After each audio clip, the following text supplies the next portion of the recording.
Right. It's 106 miles to Chicago. We got a full tank of gas, half a pack of cigarettes. It's dark, and we're wearing sunglasses. Hit it.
Just in time. It's March 12th. I ran to the little boy's room, actually the big man's room.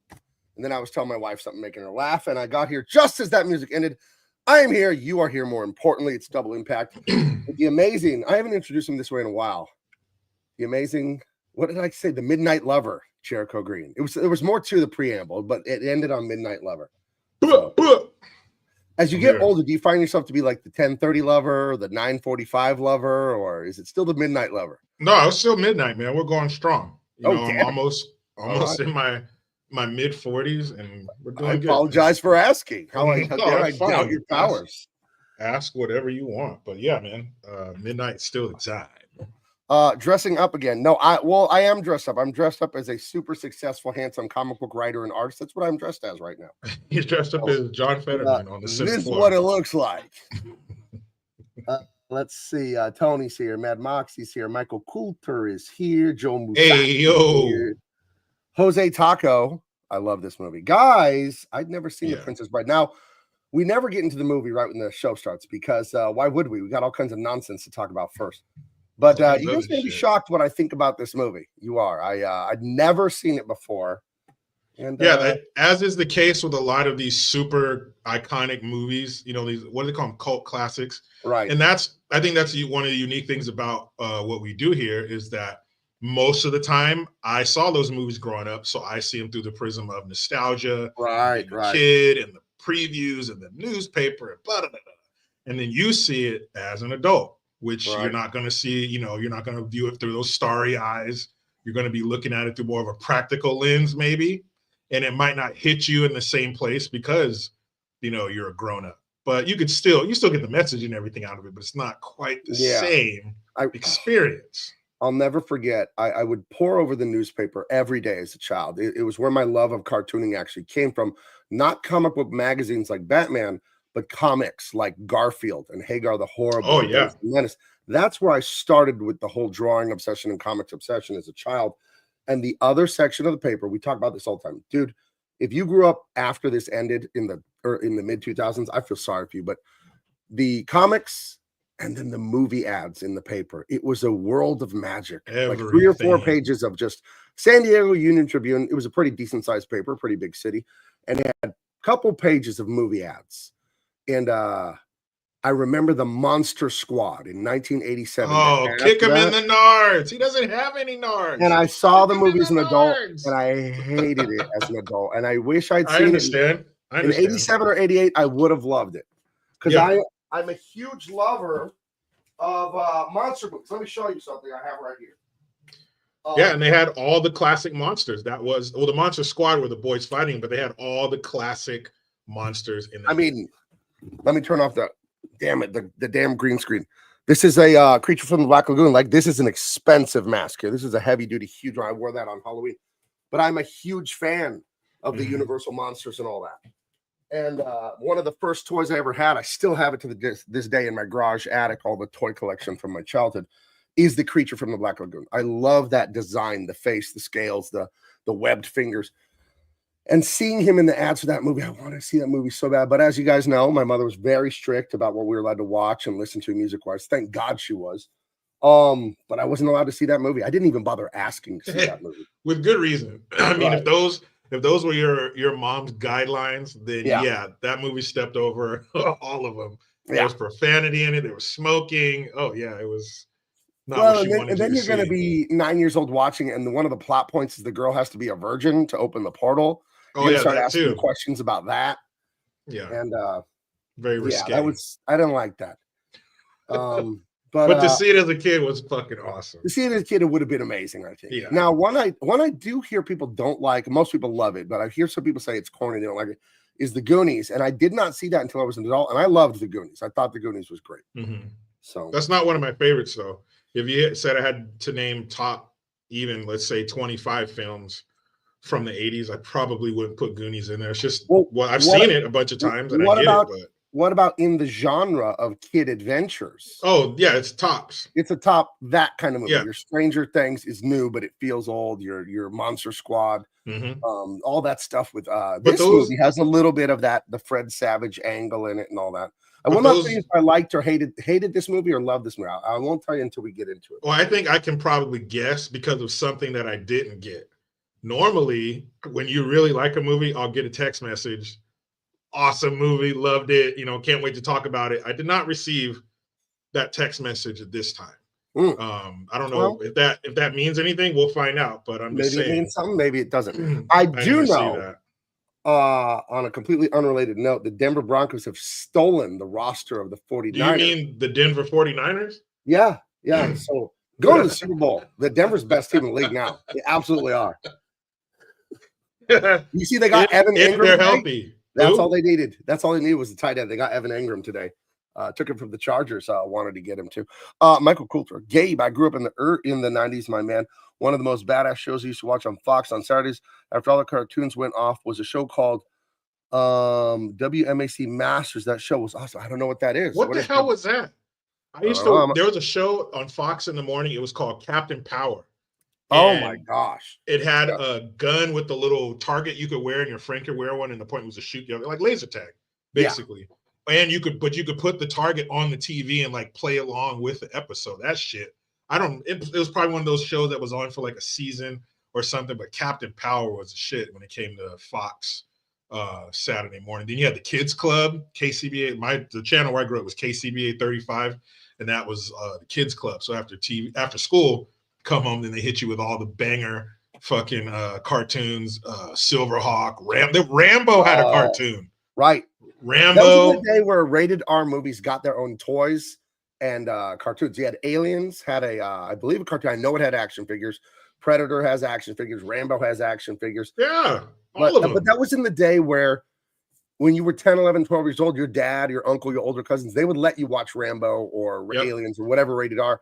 Because it was mostly just violent, is why it was rated R. There was always the obligatory booby scene. There was that you were supposed but you didn't care about eyes. You were supposed to go like this. Yeah, my mom would cover my eyes, but you didn't care about that. That was so gross. My son, he's 9 years old. He's totally at the ew, dad, gross. They're kissing. Turn ew. So like you didn't at that age. You didn't care about that. You just wanted to see a fucking montage of him gearing up because it's time for the final battle. You wanted some cool one-liners, and you wanted to see the bad guys get fucked up. That was it. Here's what Michael Coulter was talking about. WMAC Masters. I don't know what this is, but it looks amazing. It's just in the vein of Bloodsport and Street Fighter, where it looks like dudes from Yeah, and around that the world guy in every fighting style, which is one of the greatest genres of all time. Yeah, and the black dude, he was in Mortal Kombat, which is in the world of piles of dog shit. Dude. If you're a dog shit movie connoisseur, then you will take a glass of that 95 Mortal Kombat and you'll let it breathe, and when you drink it, you'll swirl it around and get all those notes, all those tannins in there, because it's such a marvelous, multi-layered, mainstream piece of shit garbage movie. How on earth have we not reviewed Mortal Kombat? The only good thing about it, the only good thing about that movie is what's unbelievable? Song. You know what's unbelievable? As bad as the 1995 Mortal Kombat is, and it's bad. The one from 3 years ago is 1,000 times worse. Wait a minute. Hold on. I will see your 2021 Mortal Kombat, and I will raise you Mortal Kombat 2 Annihilation that came out 2 years after the first one. That, my friend, we keep that fine bottle way down in the cellar with dust on it, because that is another class of dog shit. The CGI on Mortal Kombat Annihilation did not age well when that movie was a month old. It was tough. That is brutal. It was tough. Brutal. It's like was being it the a Scorpion kid. one. Yeah, it was the dude transforming into like the lizard. It was so bad, dude. What about Beastmaster? Dude, we gotta do Beastmaster. Oh, dude, he had the ferret. Come on, man. You got a little ferret that can get in those small places and steal keys and shit. I'm listening. Oh, guy also named Mark something. Joe Musashi saying Chris Casamassa, who played Scorpion in the Mortal Kombat and the TV series Mortal Kombat Conqueror. He must have also been in this WMAC Masters. I'm sure. I might have to check that out. That looks badass. Maybe it's on streaming on Amazon or something somewhere. So let's see. Mortal Kombat was shit. Annihilation was shittier. The 2021 one, yeah, it had pretty bad ones. The guy who played Liu Kang was no, not Liu Kang. Yeah, Liu Kang, all of them. The main character with the gold, whatever, man, that shit was garbage. You're right. It was bad, but Annihilation, I'll put that up against it proudly. Let's see. Oh, wait, we got a no vote. Sonny Kim. No, I tried rewatching Beastmaster and it was so cringe. What was so cringe about it? The spots you could see on his panther, because they actually sprayed a panther black, or a leopard, I think, black for that. Do you mean John Amos in a fucking leather like thong? You didn't want to see John Amos's ass? Or was it the cartoonish villain? What the fuck was that guy? That movie was bad, and I'm ready for it. Yeah. Jeez. We'll get to that in just a second here. Hold on. Beastmaster sucked. Just an update, guys. Contract talks to publicize and distribute Empyrean from Big Man Comics are almost done. And then if you see here, looky here, Tyrus, the Unstoppable Tyrus comic book is up to, I just finished like 2 hours ago, page 61 here. Just finished doing this. So yeah, having a blast here. A lot of fun with mutants, giant heroes. It's really fun. I've discovered some new inking techniques that I've always wondered about for decades. There's this zipper thing right here. You see that? I knew how to do that one line at a time. I can do it in one move now, boys and girls. This is such nerdy art stuff, but I can now, I've wanted to be able to do that since I was a kid. That looks simple. It's not as simple as you think.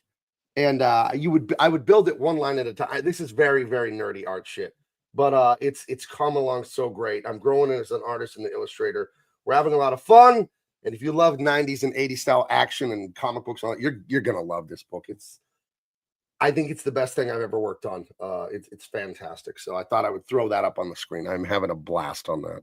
That's great. So yeah, thank you. Okay, back to this view though. Yeah, the nostalgia, it's a double-edged sword, because the stuff that we have that nostalgia for, a lot of it is the time and the place, and you were young and a kid, you were more innocent, and maybe hopefully your family was, at least in a good moment or whatever. My parents divorced like a minute after my 8th birthday. My mom remarried, and we had a stepdad for like 4 years and then divorced again. But I was talking to my brother about those years from like 4th grade to 8th grade for me. Like that's a real bright spot for me. I like think of the Nintendo and the Super Nintendo and just the movies and the things going on at that time.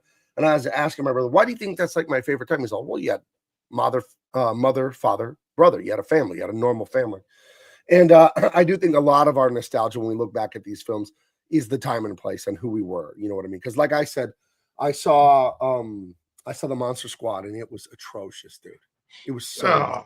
That's only because you were watching it as an adult. That's why. I you guarantee had you seen it as a kid, it'd have a special place in your heart. This is my phrase that I use every week. As a writer, I know what I don't like about the Monster Squad. I don't care enough about the characters. There is no Indiana Jones. There's no Han Solo. There's no guy that's like, that's my guy. That's the guy I want. They have the cool kid who's supposed to be the coolest kid. It's not enough. They didn't write his dialogue, his character arc and all that. I don't like him enough. I don't want to be him enough. And that's the thing for me. Like, there's got to be the main guy you want to be. You want to be Rambo, right? You want to be Van Damme. You want to be Rocky. You want to be the hero. And the main character of the Monster Squad, I don't care. He's like, whatever. He's a nice kid, I guess. I don't want to be him. So that's what I don't like about it. So, but if I saw it as a kid, I wouldn't have noticed and I would have loved it. So, yep, guaranteed. Let's see. Mark Singer was also in Chuck Norris's most recent movie. Mark Singer, that's his name. Do not watch it. I love that. I love the addendum there at the end. Do not watch it. That's his name, Mark Singer. He was Sonny a shit Kim. back in the day, though. I don't know Mark Singer. I feel like I've heard that name, but I don't know. He has like the tall, slim, but like shredded kind of look. I don't know. I'd have to see him. Let me put my iPad away and I'll be right back. Oh, Mark Singer, he was a shit. I mean, yeah, watching that movie now, it's probably going to be terrible because I haven't seen Beastmaster since I was a kid. I'm sure it'll be shitty looking at it now, but it's still, as a kid, it holds that place that it was fucking awesome. But yeah, the Sonny Kim's I Love the Monster Squad, Kick Him in the Nards. Yeah, the Wolfman. That was part of the previews that they would show. Kick him in the nards. He doesn't have any nards. And the wolf goes, "Roo!" He kicks him in the balls. Yeah, that was that movie was crazy. And they said the F word, the 3-letter F word, a bunch of times. I was like, oh, I miss you, 80s. I miss you. Did you see someone put in the chat and made me laugh? Big Mike podcast was a major flop. Did you see that Michelle Obama and her brother, who frighteningly looks exactly like her, which I guess they're family. So, yeah, I got 13,000 views in 14 hours. do they know that nobody likes them? Do they know that? Now they know it. They better know it looking at those damn numbers. She should be able to record herself farting and get more views than that. She probably would too. Her brother is weird looking, dude. I thought she was weird looking. Jeez. Yeah, remember that famous video, that black dude who could like bug his eyes out of his head like almost all the way out? That's what he reminded when I saw him for the first time. I was like, oh, good to see that guy's getting work, Very strange. Man, that sucks. And being attached to a 2-time president, you should be able to just film anything and get 1 million views. And imagine the machine behind this. Look at the production, the clips, the channels all set up. They didn't do that shit. Right. Somebody's doing clips. They have a machine behind them. Anybody who's had a YouTube channel for a while, if they don't have that, would love to have this kind of machine. Oh my gosh. All you have to do is sit in that chair, do you, and get up and leave. And then leave. Everything else will be processed for you. That'd be fucking I've done awesome. Television. Like I've done studio stuff at OAN. OAN is great. Very conservative. And it's here in San Diego, very near where I live. I've done that. I've done Fox News hits and all that. They've sent the van to my house, parked it literally in front of my house. You go inside the van, they turn on the satellite, you talk, and then you just get out of the van. Another time they sent a limo to my house. The limo drove me downtown San Diego to a studio that does hits for news all over the world. And just limo there, talk, limo home. It's so nice to have someone doing the sound, the camera, everything. I remember when the limo picked me up, I was doing a morning hit for Fox News. So it was like 3:30 here in San Diego. And I go in the green room. There's a green room, like snacks and coffee, and you sit there before your hit. And I don't look in the mirror because whatever, I wash my face in the home and all that. But I ate a bagel, I think, in the green room. It was very early. Like 30 seconds before going on the air, I look in the mirror. Between my 2 front teeth, a black poppy seed. Get it out Thank there. God I saw it, but it was like 30 seconds before I went on there. I'm like, oh, and I just pick it out and go on the air. But that would have been, I'd be a meme, dude. I would have been a meme. The black poppy seed guy. Holy shit. But to have that, hey, how cool would it have been if you know the way to the studio and the limo driver's taking you another way and you're like, hey, you're supposed to take the exit back there. Hey, and he rolls up the partition. That'd be fucking cool. But to have that machine behind you, to have the talent to have your channel, but just, you ever seen that or on a commercial where the person stays the same, but everything else around them changes. The set changes, the time of day changes. That's all you have to do. Show up, blah, blah, blah, blah, leave, and then boom, you're getting these. They're spinning out clips and all that. It's called being the talent. When I worked for DC Comics at the conventions, they have a green room. It's a private room with catered food there all day. There's breakfast food early. There's lunch stuff. And when you do autograph signings for fans, you just go to the booth and they have your name on a big nameplate. They have markers and paint pens and everything ready. They have stacks of posters or comics. You just come in, you shake hands, you sign up books, and then you leave. It's really nice having the staff do stuff. But, right now we're still growing channels, Jericho and I. We're doing it ourselves, and we love you guys being a part of it. Like, you guys are all of this. You know what I mean? You guys make this happen. I love talking to you guys. I love hearing, finding out all this interesting shit about you guys. It's crazy that, Jericho, these words on the screen are real human beings with lives and families and problems and successes and everything. It's so weird, that we're being connected that way, and we're all starting to really like each other and just build a great. I hate the left wing people ruin these words. Build a community, build a safe space. Yeah, they take those sayings and phrases and words away from us, and I hate it. Right. I was talking to someone about something the other day, and it's like, something bad happening in your childhood. And you're like, childhood trauma. And then you but now I sound like them. Now you sound like the purple hair, I don't mean trauma like I'm a liberal weirdo. I mean, actual, something actually horrible happened. Before 2015. Right. I mean it like a normal person would mean. Real quick, Jose Taco, I want to address this because this is a little, it's too close there, baby. A little inside baseball for you.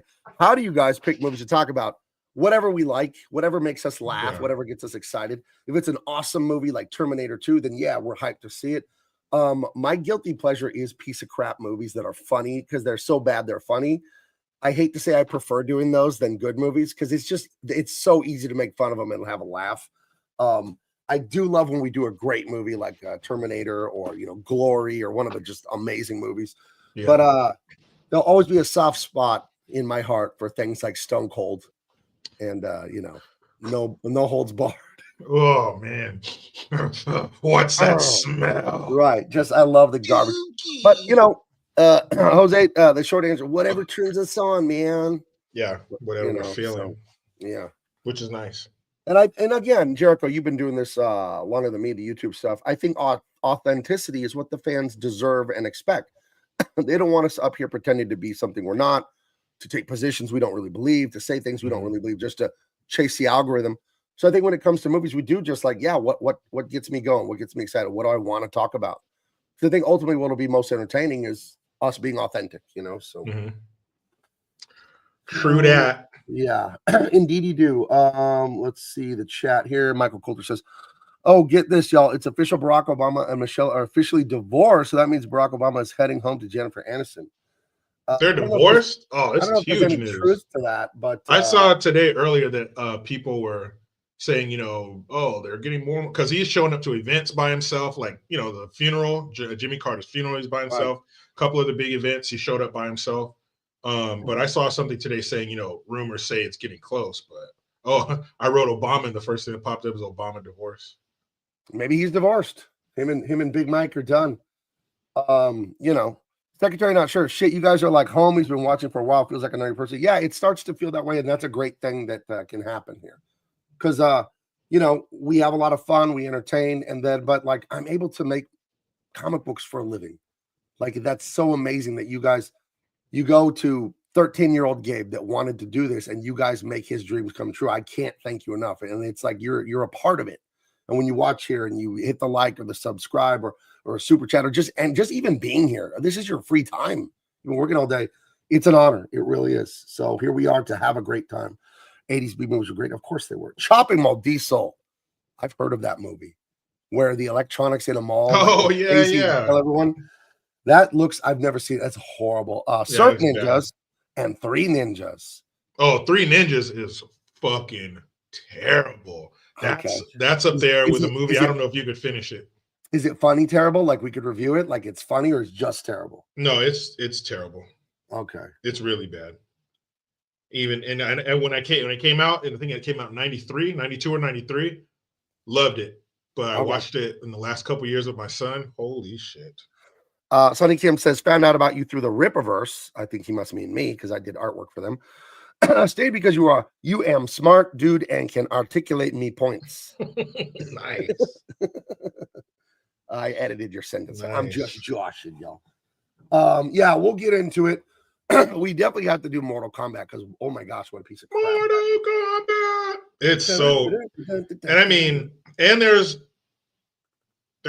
good level actors in there. There's pretty high level actors. Well, you got Christopher Lambert in that movie. Christopher Lambert, the guy who plays Johnny Cage's master. What the fuck was he in? Damn it, I can't remember his name, but if you look him up, he's another one of those nameless 80s movies, TV show guys that, right. Yeah, I know him.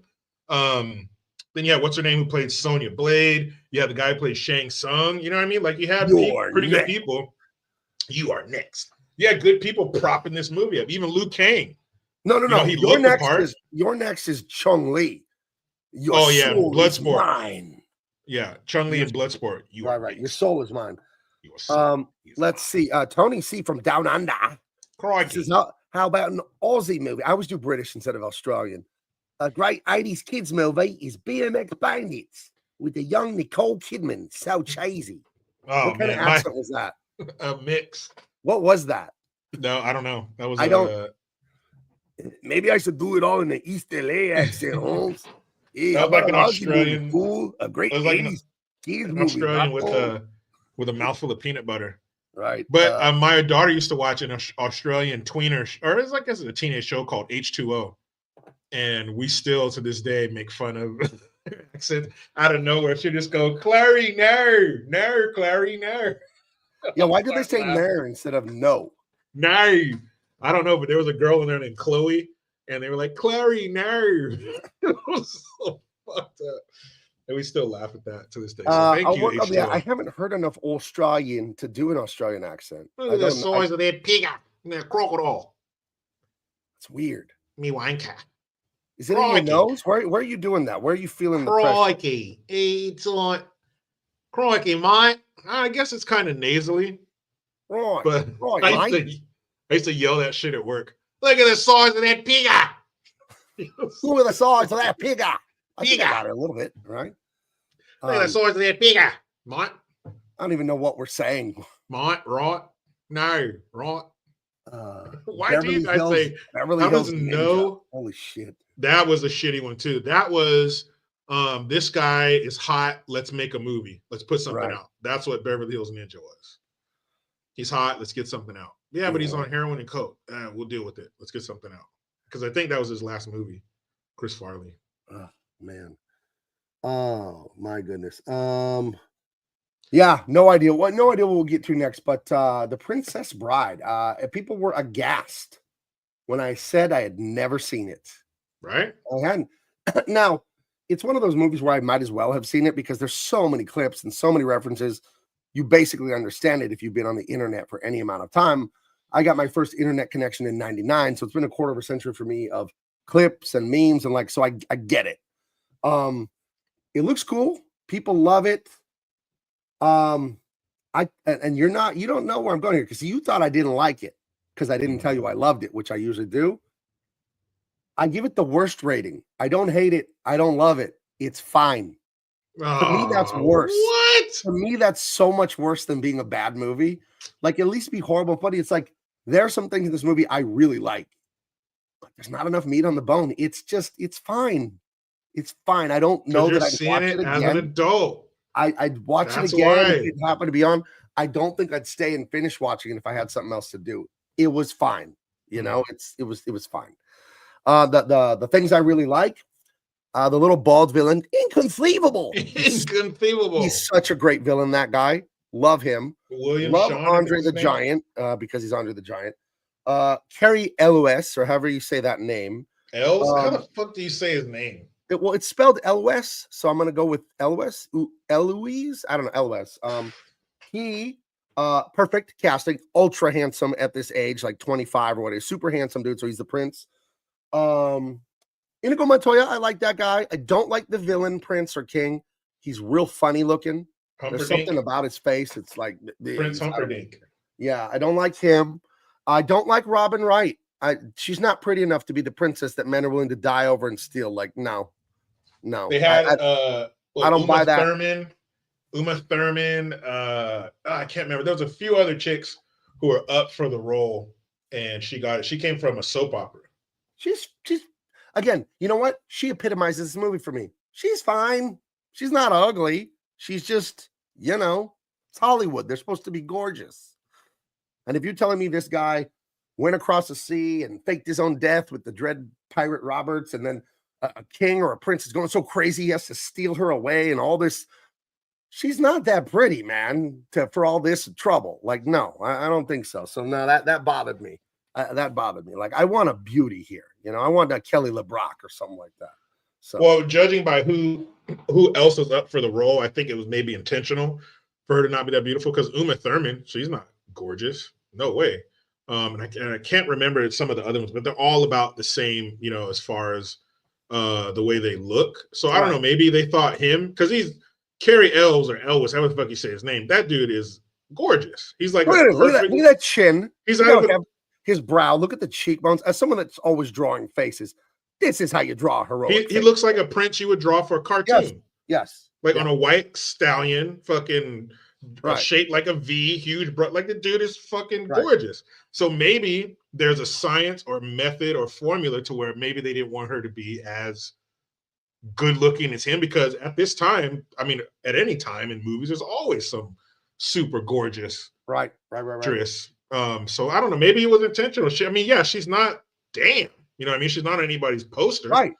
But she's not ugly at all. She's a pretty woman, but it's like, this is a princess that you're going to the end of the earth for, dude. What are we talking about? It's got to be. But it was more about the way more about love, the way they felt about each other.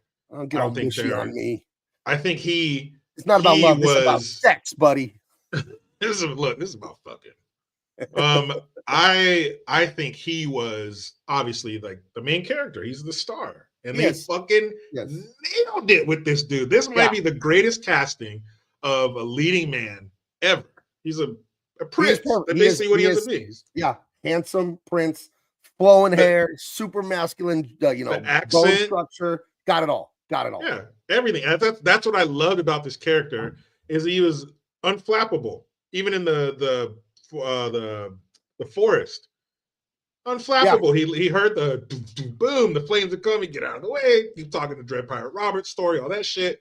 He just never, even he's facing Andre the Giant, he's facing the swordsman, he's facing the brains of the operation. He was just whatever. It's another Wednesday. I'm paralyzed, no problem. Lift me up so I can look over the wall. 30 dudes. All right, give me a wheelbarrow. Give me a blah blah blah. Right. That was the great thing about his character, but to be indifferent about this movie, you should be investigating. I don't hate it. It's fine. No, you need to be visited from the U.S. government, not to take you away, but just to comb through, your past, because this movie is fucking great. It's fine. It's not bad. No. It's fine. There's nothing wrong. It's like vanilla. You say this movie's fine. Every stage of this movie is a home run, a roided up Barry Bonds with the needle still sticking out of his ass cheek. Home run. We'll see. We will. There's a major plot point. We will. A huge plot hole that really bothers me so much. I Googled it, I grokked it, and there is no answer. This has been controversy for years. But again, to drill down one more time on his good looks, he has a ridiculous mustache, and it doesn't look bad on him. Nope. His good looks overcome the little weirdo mustache that he has. Like, if you don't have his face, don't grow that, is what I'm trying to say. Right. Do not do that. You can't do that if you're not him. Dude, the hair, they fucking nailed it. This dude was absolutely perfect for this role. Oh, Heather thinks it wasn't that great. Oh, see, she's with me. Well, Heather, you can be visited by the government too. I don't care. Cash Patel needs to look into both of you. Oh my gosh, Kara says she's part of the 1% of the world probably that hated the movie. I don't hate the movie. My goodness. What is there to hate about this movie? Here's the thing. Hate? I don't think there's anything wrong with this movie. I think it's me. It's not you, Princess Bride. It's not you. It's me, Princess Bride. We've all heard that. And I'll tell you why. I'll tell you why. This is how I let the movie down easy. Like breaking up with a girl that you still respect and like. She's just, you don't want her anymore. It's not you. It's me. And here's why. I've heard Princess Bride for 30-something years that you were the greatest movie of all time from the 80s for humor, kid, fantasy kind of movie. I heard you were the greatest of all time, and you just weren't. So my expectations were all the way here, like an quadzillion A+, and you're probably an A+, but because my expectations were sort of whack, it's like grading on a curve. It's screwing it up for me. So I don't like that. I think your view is forever skewed. It's forever skewed because you didn't enjoy these movies at the right time. Right. I think so. I think that there's no, I'm not saying you'd like it as much as myself or most people like these movies, but you would definitely like them. Right. You would definitely, because like now that this is you're a real life frosted mini wheats commercial. Remember that cereal where the wheat side with no frosting on it, that was the grown-up in the business suit. Right. The inner child inside of you was the frosted side. You wanted to have fun. And then they cut to a kid wearing a giant dad suit. All right. I think that's where we're at. I think if you saw this when you were that little kid, the frosted side, then you would have an affinity for this movie. But let's talk about Frosted Mini Wheats for a second. But hold on, I've never heard anybody say that they hate. Yeah, Kara, that's weird. Did you perchance get bit by a dog while you were watching this movie or something, and maybe that's why you hate it, or some kind of connection? You bit into a slice of pizza that had a bug under the cheese or something while you were watching this? Right, while he was saying "as you wish." I don't understand. It's got some decent humor in it. It does. And because everybody's susceptible to that, something being built up over time. And then can it ever meet those expectations? I don't know if that's possible. But had you seen this at the right time and didn't have 36 years of buildup, I think you would have loved it. It's a lot of buildup. It's a lot of buildup of me being told this is the greatest thing in the world. And I saw it, I was like, it was fine. And after seeing other great things along the way to this great moment, I don't think you could ever meet those expectations. How many things that I love would I just be like, now as an adult? Like, what if I didn't see Star Wars when I was 3 and it was like my favorite movie for the first like 15 years of my life? What if I saw Star Wars A New Hope, 1977, right now? I wonder. I do wonder. Having it being billed as the greatest, whatever genre that's in, I'm sure whatever genre that movie's in, it's considered the greatest because it's fucking Star Wars. Right. But how would you feel if you saw somebody else's reaction to watching Star Wars after having being billed as the greatest thing for all of these years, and they said, well, I don't hate it, I don't love it, but to me it's worse. I think it's well, we don't have to wonder. You've told me that you're like on Star Wars. I don't care. Like, okay, that's Jericho's opinion. That's fine. But I still like it, and I still have an affinity for it because I saw it when I was a kid. I like Star Wars is cool. I wouldn't say Star Wars. The main flying ship of the bad guys is the TIE Fighter. Do you know what TIE stands for? No. Twin ion engine. You're not a real Star Wars fan. Get out. Oh, geez. Sorry. It stands for twin ion engines, actually, Jericho. Cool. That's actually true. You don't listen. I didn't doubt it was true. Star Wars is what got me drawing as a child and led to this career. I'm a part of Star Wars. I worked on Star Wars for Dark Horse Comics, and Marvel Comics pays me royalties for all the Star Wars work I did. I made the comic books for a couple years.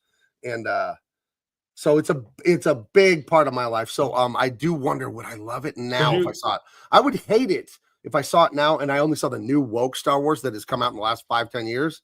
You saw it, but you saw it at the right time. What if you saw the same Star Wars, but you were 14? I think I would like it then because it is a masterwork of the hero's journey. Like George Lucas nailed it in that first movie. It is a classic hero's journey movie.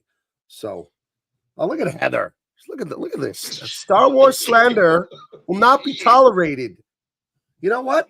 We gotta clean up. We gotta clean up the timeline. Here's how we clean it up. Damn. We'll bring in some booty just to clean that out. Shake, shake, shake. Shake, shake, shake. Shake your booty. Shake your booty. Oh, there. I feel a lot better now. Dang. Keeping it way too No real. Star Wars slander. The old Star Wars. Yeah, and that's what I'm referring to when I say Star Wars. I'm referring to the old one, not the new one. I've never seen the new ones. Yeah, don't bother. Don't. There's a purple-haired woman who's in charge of the rebel military in the new movies. Just so you know, we call her Admiral Woman Studies. Which Star Wars was Jabba the Hutt in? That's the third one, Return of the Jedi. Yeah, that's the one that I saw first. Okay, And that was always so cool, going to that bar, those different aliens and shit. Man, that was super cool. I like. Well, the cantina was in the first movie, but I know what you mean. Well, it wasn't Jabba the Hutt in some kind of setting like that. He has his gangster's palace that all kinds of weird aliens and bounty hunters hang out in. Yeah, maybe that's it. Right. But still, I like Star Wars. I definitely like Star Wars. Fortuna and the Good Morning Guard and Squid Head. There's the Rancor monster. There's Boba Fett, the son of Jango Fett. Come on, man. Try to keep up with this. That's okay. Lando Calrissian is in disguise. You go ahead. As a guard. There's Klaatu, Verata, and Nikto, 3 of his personal guards. And did you know those 3 aliens that work for Jabba the Hutt? He has hundreds of soldiers, but 3 of the main ones, their names were Klaatu, Verata, and Nikto. Do you know what that is? It's a sci-fi reference. No, keep going, Gabe. If you go on for 10 more seconds, all of the vaginas will be in the 1950s movie, The Day the Earth Stood Still. A robot comes from another planet to tell the Earth the world will be destroyed. When he comes out of the spaceship in this old movies, he says, Klaatu, Verata, Nikto. So George Lucas, being a fan of the old 50s sci-fi, named 3 characters after that mantra. So there you go. Also, Sonny Kim points out that Ash said that in the movie Army of Darkness. That was the words to unlock the third one. The Necronomicon, the Book of the Dead or whatever. We should do that one. Army of Darkness was hilarious. Little Goody Two Shoes. I love that movie. That is a great one. This is my boomstick. Right. I'll swallow your soul. I'll swallow your soul. So I worked on that comic book too. I worked on a comic book that was Freddy versus Jason versus Ash. So it was all 3 of those comic I'll go movies on that one combined into one comic book, and it was insanely weird. Yeah, that shit. Army of Darkness. The Rancor had a name, Gabe. Actually, you're not a real fan. I don't know. I will plead.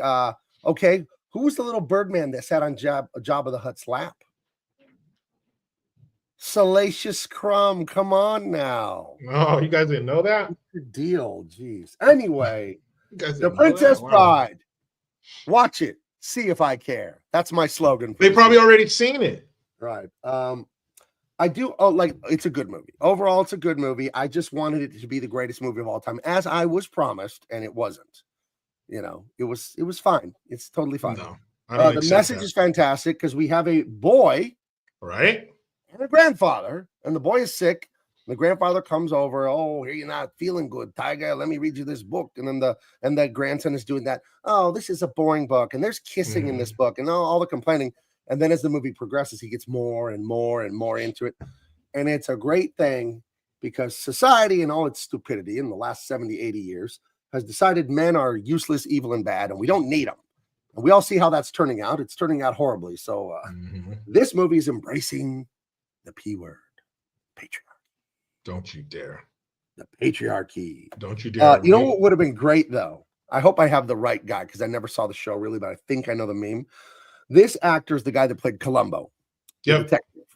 It would have been great if the movie, like, he finished the book, he shuts it, he tells his grandson goodbye. He turns and says, one more thing. There's just one more thing. Because in the Columbo detective show, he would always bust the bad guy. And right before he busted the bad guy, it looked like the bad guy was going to get away with the mystery. Columbo would turn around and be like, it's just one more thing. If you're not the drug dealer, then blah, blah, blah, blah. And he'd always just nail the guy. It would have been nice if he did one more thing with his grandson here. That would have been hilarious. That was one of the shows that my dad would watch all the time was Columbo. It always came on like in the afternoon during his lunch break. He always took one lunch, 12 noon to 1 o'clock. And at 1 o'clock, that TV went off and he was back outside. I always admired him for that. but sometimes it would be Columbo, and every time that was his thing. And the guy's like, "Oh, cool, I got away with it." He's walking down the office, and he had his little notepad, with his pencil, and he always had his beige trench coat on. There's just one more thing, and then he boom, boom, boom, like he said, he'd read him the riot act, bam, bam, bam. This goes here, and that was it, man. That was the shit. Columbo was, but man, he was perfect for this role. It's a show I've never seen that I already know that I love. I know I would love that. It's a great detective kind of crime show. I know it'd be fantastic. I'll have to catch it someday on streaming, probably on Amazon Prime or something. Sonny Kim, have you done the Never-Ending Story? Not only have we not done it, I've never seen it. So that's another one. That's another 80s. It's been years, but I saw that one. I have a Never-Ending Story, The Labyrinth. Right.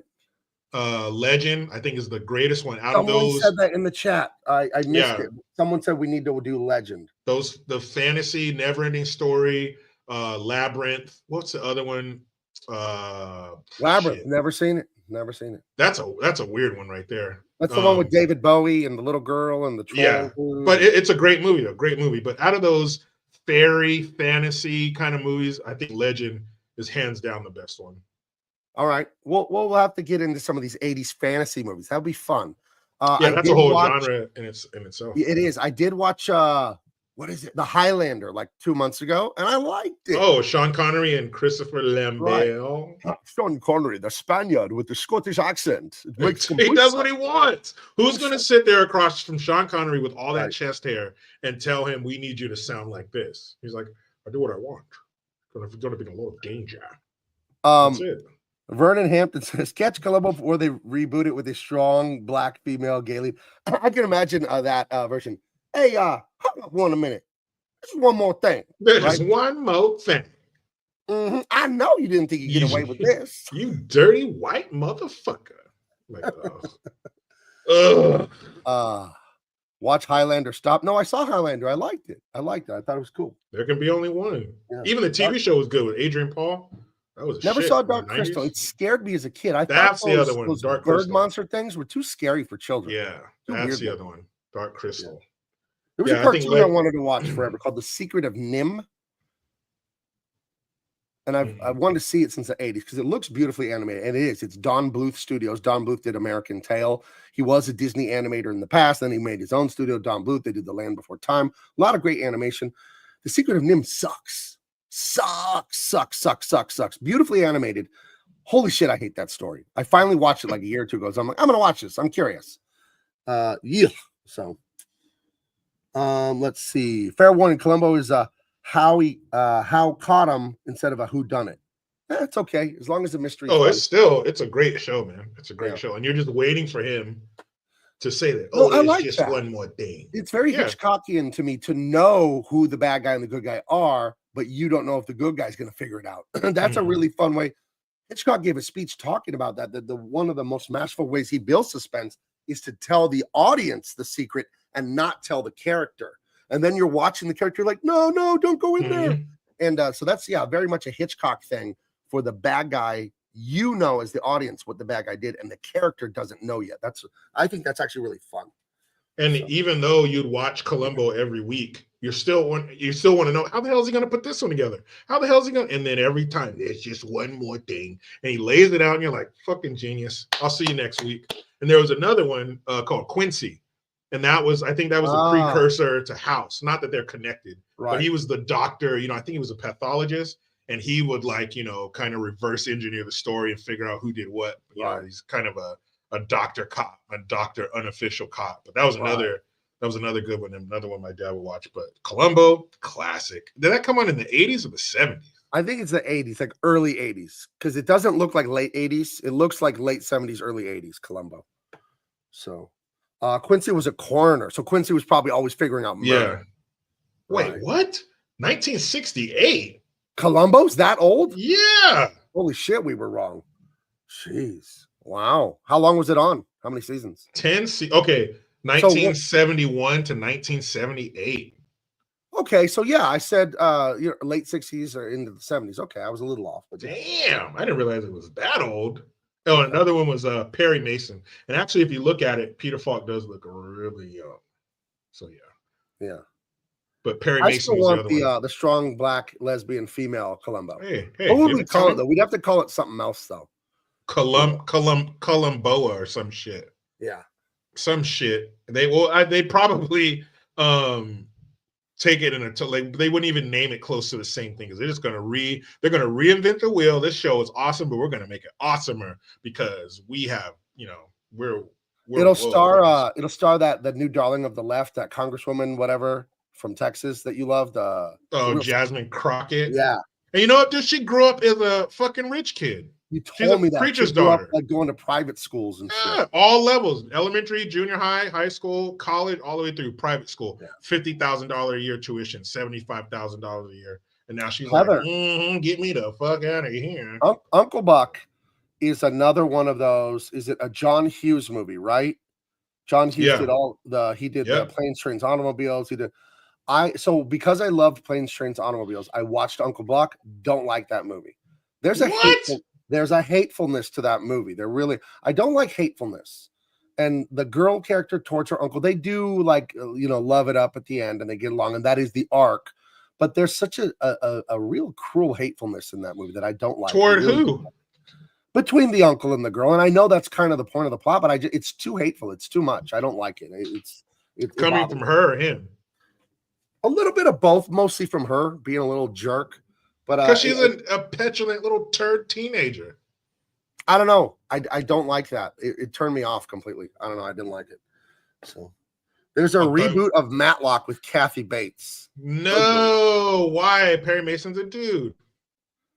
Oh, one of the coldest intros to a show, Perry Mason. That was the shit.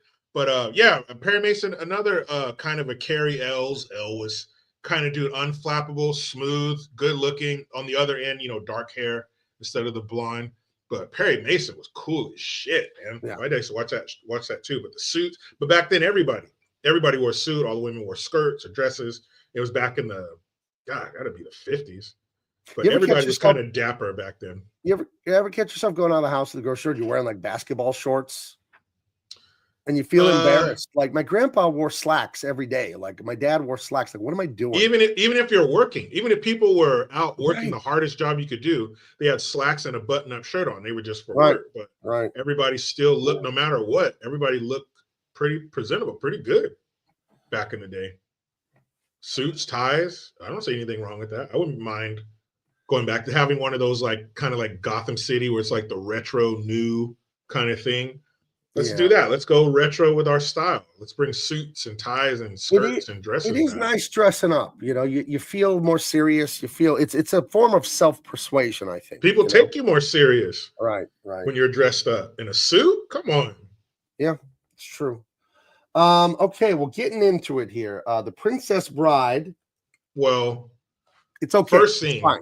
Yeah, we've heard your very different take on this movie. But first of all, this room. This is another thing you missed out on, Gabe. Not watching this as a little kid. This dude's room, as is the case with a lot of these 80s movies, the kids' rooms are just painfully on point. Everything. He has the bag of Cheetos back there. He has a car poster, the video game in his room, all the cool toys. You got the bat and the glove in the corner behind him, comic books, cars, Captain America action figure. He has a He-Man action figure, a Skeletor action figure, it looks like. I think he has Magnum PI's Ferrari, he has a Jeep. He's got cool toys, man. Dude, and a bag of Cheetos in your fucking room? I couldn't eat my room. Bag of chips. The bat and the glove back there. He's got books, he's got comics. And that's just the little corner of the room you see him in. Right. See the other side. It opens with him playing a baseball video game. So, yeah, man, this kid, the Bears jersey, he has the Refrigerator Perry poster on the wall right behind him.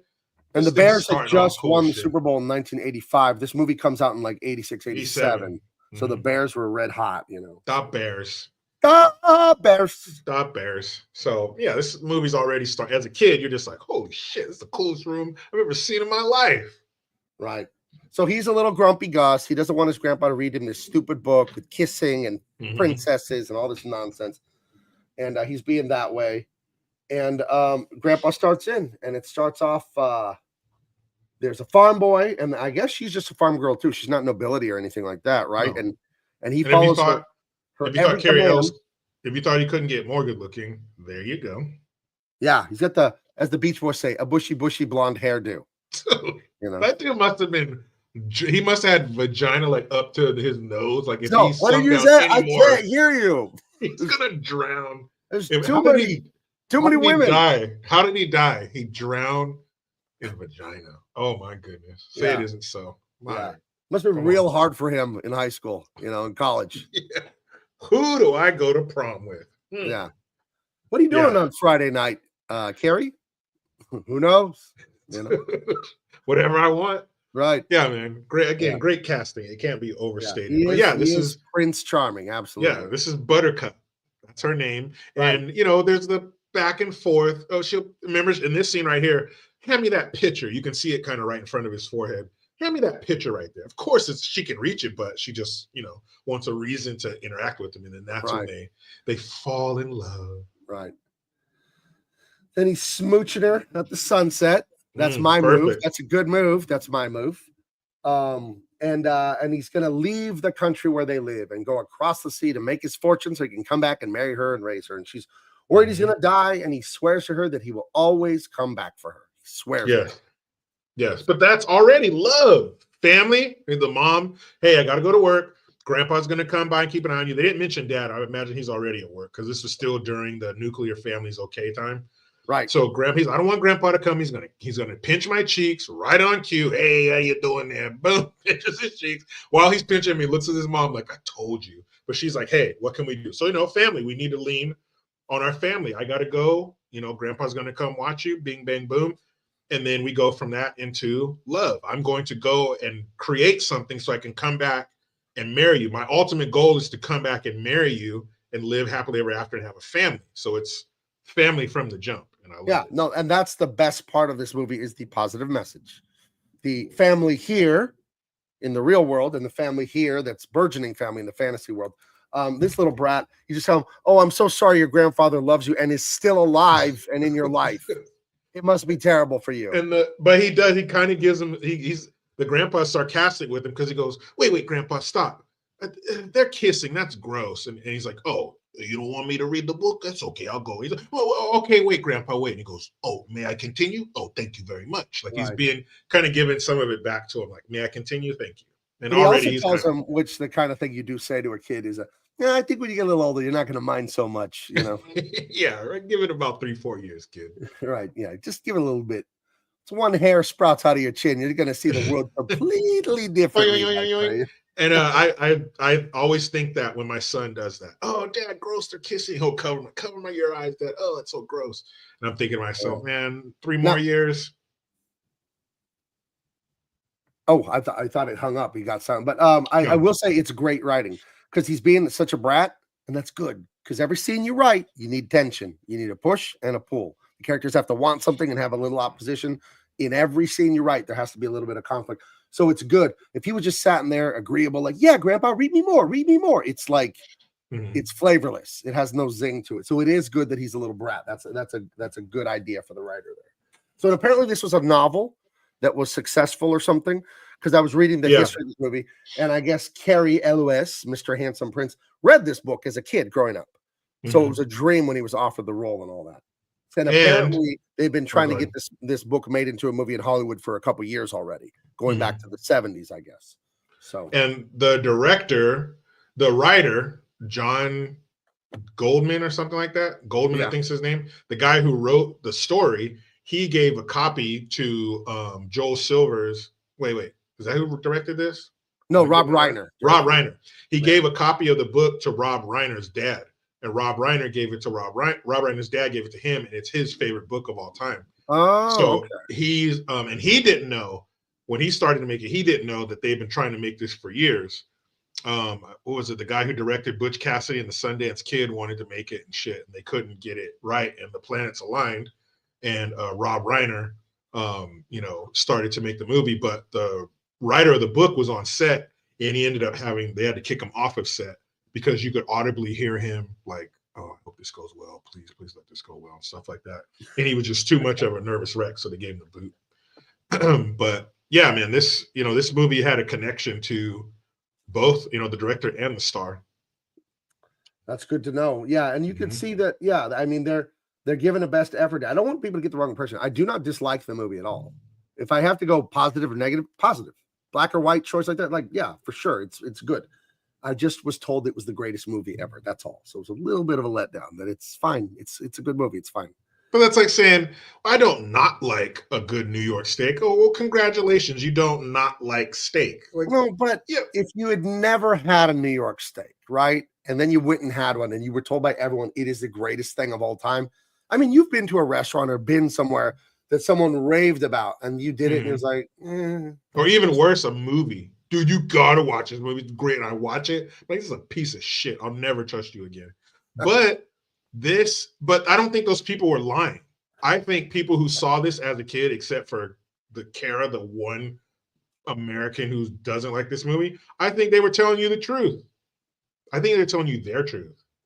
And this is a great movie. If you saw this as a kid, this is a great movie. I don't see how you couldn't like it. I don't see how you couldn't like it if you saw it as a kid. Here's a movie for you, The Muppet Movie. I think I've seen that. Years since I've seen that. I like the Muppets. I feel like the Muppets don't get enough. Like there's not enough Muppet stuff out there. Muppets, that's good. That's funny. That's Jim funny Henson. stuff. And to see the Muppets out in the real world, like walking down New York City or something like that was always super cool as a kid. I just feel like if they make a modern Muppet movie now, they'll make it like they'll do that kind of like here's another movie that's right up there with Deadpool for me that I fucking hate this movie. I want it to be made illegal, this movie. Shrek. All the Shrek movies. Hate them with the passion. I hate Shrek for the exact same reason I hate Deadpool. That is filth for children. You don't get kids filth unless you're a fucked up person. And kids are seeing that. And the jokes in that, they're mean. They're crass. They're hateful. And some of them are very dirty and it goes over kids' heads. And that kind of shit to me is just like, you don't do that to kids. What's your fucking problem? That pisses me off, stuff like that. That's why I hate Deadpool so much. Because I know tons of kids go and watch it and it's just filth. So no, Shrek is doo-doo garbage. Doo-doo poo-poo garbage, Shrek. Hate it. I would not let my son watch Deadpool. I think that's way too grown up for him. But know tons of kids have seen it. And it's terrible. And but Shrek, I was an adult when that came out. So I didn't see it, as a kid would, but my kids, I don't think my kids watch that. But definitely Deadpool, oh hell no. No, you're way too young for that. But there's a hatefulness in Shrek. There's a real crass narcissistic hatefulness. I can't put my I see what you mean, but you can just smell it coming off that movie. There's a real hatefulness in that movie. So I see what you mean. Yeah. So I get it. So anyway, he ships out. He's gonna go overseas, make his fortune, come back and marry his love, who's she's a solid 6. I don't know. 6, 5.5. Oh, let's see it's 6.75. I don't like. Here's the thing, and this is me. It's not you, Robin Wright. It's me. I don't like beady eyes. Some people do. I don't. So that's like just a no-go for me. If you got beady eyes, it's never going to work between us. It can't be trusted. No. Okay. And I'm not saying it's ugly. It's just my taste. I just don't like it. So I'm not saying it's ugly. It just looks gross. I just like the big Bambi eyes. I do. I like your Kelly LeBrock, your cynical. They got the big eyes, the big eyelashes, the beady eyes where it looks like black with a little bit of color. That just doesn't work for me. So that's the main thing about it that bothers me. Anyway, and this is the other thing that bothers me is the looks of this King Prince guy. I don't like him. There's something he is very 80s. Prince Humperdinck. He's a dick. Engelbert Humperdinck. He's a dick. None the Meister says she married Sean Penn, -3 points. She did. She married him. She's been married like 3 times, but she's married to him for like 12 years. They got 2 kids together. Oh, that's why it's Robin Wright Penn. Duh. Mm-hmm. So this guy, I don't know if it's his haircut or that little smug look on his face. I don't like him, but I think that's a good thing. Well, that's great casting. Yeah, he's a piece of shit. Fucking jerk. Yeah. Yeah. So what he's gonna do is he picks a woman out of the crowd of all his peasants, and she's now the princess. He's gonna, because they never say she was any sort of nobility. She was a farm girl too, who was in love with the farm boy, and he's gonna marry her soon. So he moves her over to the palace area and all that. He introduces her. She has her debut, and everyone's gonna love the new princess, who I guess be the queen. Why is she gonna wait? He's the prince, right? Yes, because his parents are still alive. Those two super old Oh, people are his okay. parents. Oh, okay. Okay. Yeah. The two oldies to the right of him with the giant crowns. Those Who are very nice people. Sure. They're very nice people. Sure. So he's the prince, and it looks like they're so old and feeble, he's actually kind of running the show. That's what it kind of seems like. Yeah. So she will be the new princess of the realm, and this is the realm of Florin, and their enemies are Gilder. Yeah. And I do like historical fiction, and I like that they mention Spain and they mention Sicily. They do mention real places, and then they mention fake places like Gilder and Florin. Florin sounds a little bit like Florence, but it looks nothing like it in this movie. But yeah. So they show that the princess, the slightly above average looking princess, loves to ride her horse all around the prince's lands, and she runs into these three men, and they tell her they are circus performers and they need her help. And is she alone out here? Is there anyone else that can help? She tells them she's alone. And they're like, oh, good, then no one will hear you screaming. They kidnap her. And the plot that the little bald guy's the leader. I forget his name. Oh, what is it? It sounds like an Italian. Oh, Vizzini. Yeah, it sounds like a fucking Italian name. Yeah, it's Vizzini. Fizan is Andre the Giant, and then Inigo Montoya is the Spanish. Oh, Andre is Fezzik. Fezzik. So Vizzini, Fezzik, and Inigo, which are weird names. Yes, very. Inigo. How do you say that? Inigo Okay. Montoya. You killed my father. Prepare to die. Right. But as I looked up, because I figured they were filming this in '86, so I looked up hottest actresses in 1986. And you could have just asked me. I have a folder of that on my computer. But actually, give me 1 second. Actually, I have 10 by 10. I have 8 by 10. I got laminated 10 by 10s in this folder right here. Hey, some are stuck together, some aren't. But I look at them, and the more beautiful they are, I'm thinking maybe there was only one room for one beauty at the top of the ticket. Because, who was one? Damn it. I saw one that probably would have been a great fit, but I can't remember who it was. It wasn't Phoebe Cates. You had Phoebe Cates, sure. Fast Times at Ridgemont High, based on my daughter's high school. Did you know that? Did you know that Cameron Crowe, the director of that film, as an adult, snuck into Claremont High School and went there for a year? And that's what that movie, Fast Times at Ridgemont High, is based on his experiences there. My daughter went to that high school, as did the Kardashian mom and one of those Kris stupid Jenner. Playboy bunny girls that was Hugh Hefner's girlfriend on that stupid show. So yeah, it overlooks the water. It's pretty nice. Kris Jenner, the one who turned a dude into a woman. Right, the mother though, not the father. Kris Jenner. Yeah. Florin and Gilder are both currencies. Oh, there you go. Thank you. Maybe I don't think Andre. I don't think. I think there would be only one room for one. Oh, maybe. What do you think of a Kim Basinger? There you go. That's up in the beauty factor. But is she too beautiful? Like if they had, if Kim Basinger and Carrie Ells, had a baby together, does like sunlight come out of her vagina when she's giving birth? How beautiful is that child gonna be? What about Brooke Shields? Come on now. That's very beautiful, but is it too beautiful? Did they maybe not want to have two extremely beautiful people? Who's going to complain that she's too beautiful? Who would say that? I just think that there's a reason why they didn't have an equally beautiful woman. I'm just saying it's not by chance that Robin Wright, she was the best one. I think they're intentionally looking for somebody who wasn't as striking as him. You might be onto something there. I don't know. It might be. You never know. I did read in some of the stuff about the book. They had her meet the writer of the book, and he said when he opened the door to his house, the sunlight was behind her, her hair was glowing, and he said to himself, "That's exactly what I wrote when I wrote The Princess." Mm-hmm. So it wasn't like her. It wasn't just the beauty. It was more of everything around it. The story, And yeah, she ain't ugly. Antonio says original Jennifer from Back to the Future. Not Elizabeth Shue, right? Elizabeth Shue was the second one, correct? Yeah. The other one had to leave because her mother was dying of cancer. Terrible. Damn. Oh, yeah. Kept that way too real. Oh, speaking of cancer, what's his name? Mandy Patinkin. Yeah. His dad died of cancer, I think, right before they started filming. So when he would say Inigo Montoya, you killed my father, prepare to die, he said he felt like he was talking to cancer. Wow. So that's why he was attracted to the role. He told his wife that, this role, really speaks to me. So that's why he took the role, because cancer would be the one that he killed at the end of the movie, the way he saw it.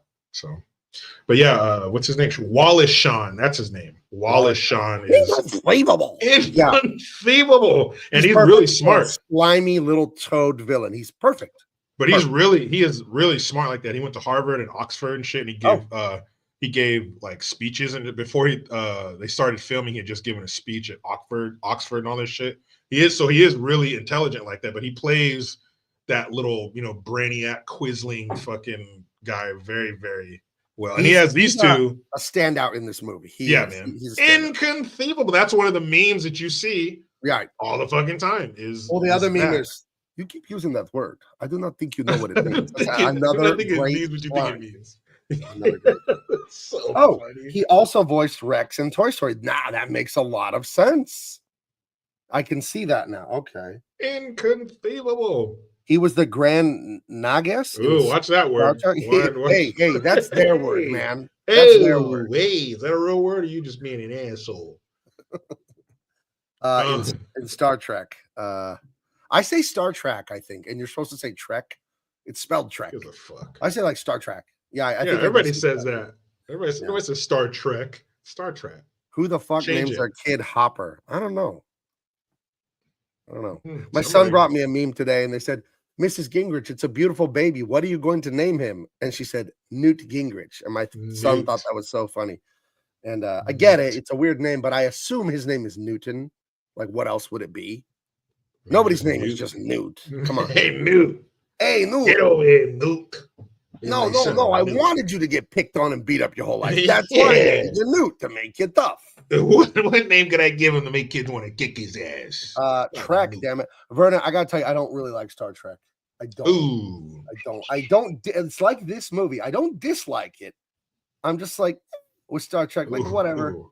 Ooh. Yeah. I have a Star Trek joke, the only Star Trek joke. Let's hear it. What did Dr. Spock find in the captain's bathroom?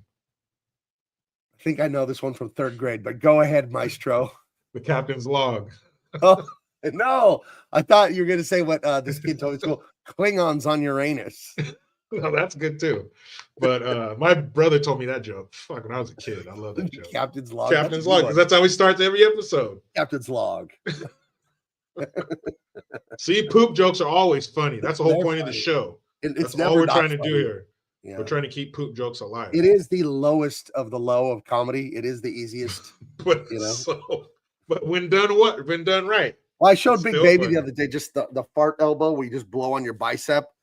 She thought it was hysterical. The funniest thing she's ever seen. And then she started doing it, and then she wanted to blow on my arm, and she wanted me to blow on her arm, and it's just like laughing and laughing and laughing. So more farts, funny man. This is wired into human beings, So that's un-American. How could you dislike Star Trek? Do you hate bald eagles and freedom too? Wow. See, now you guys know what I mean. Set phasers to kill.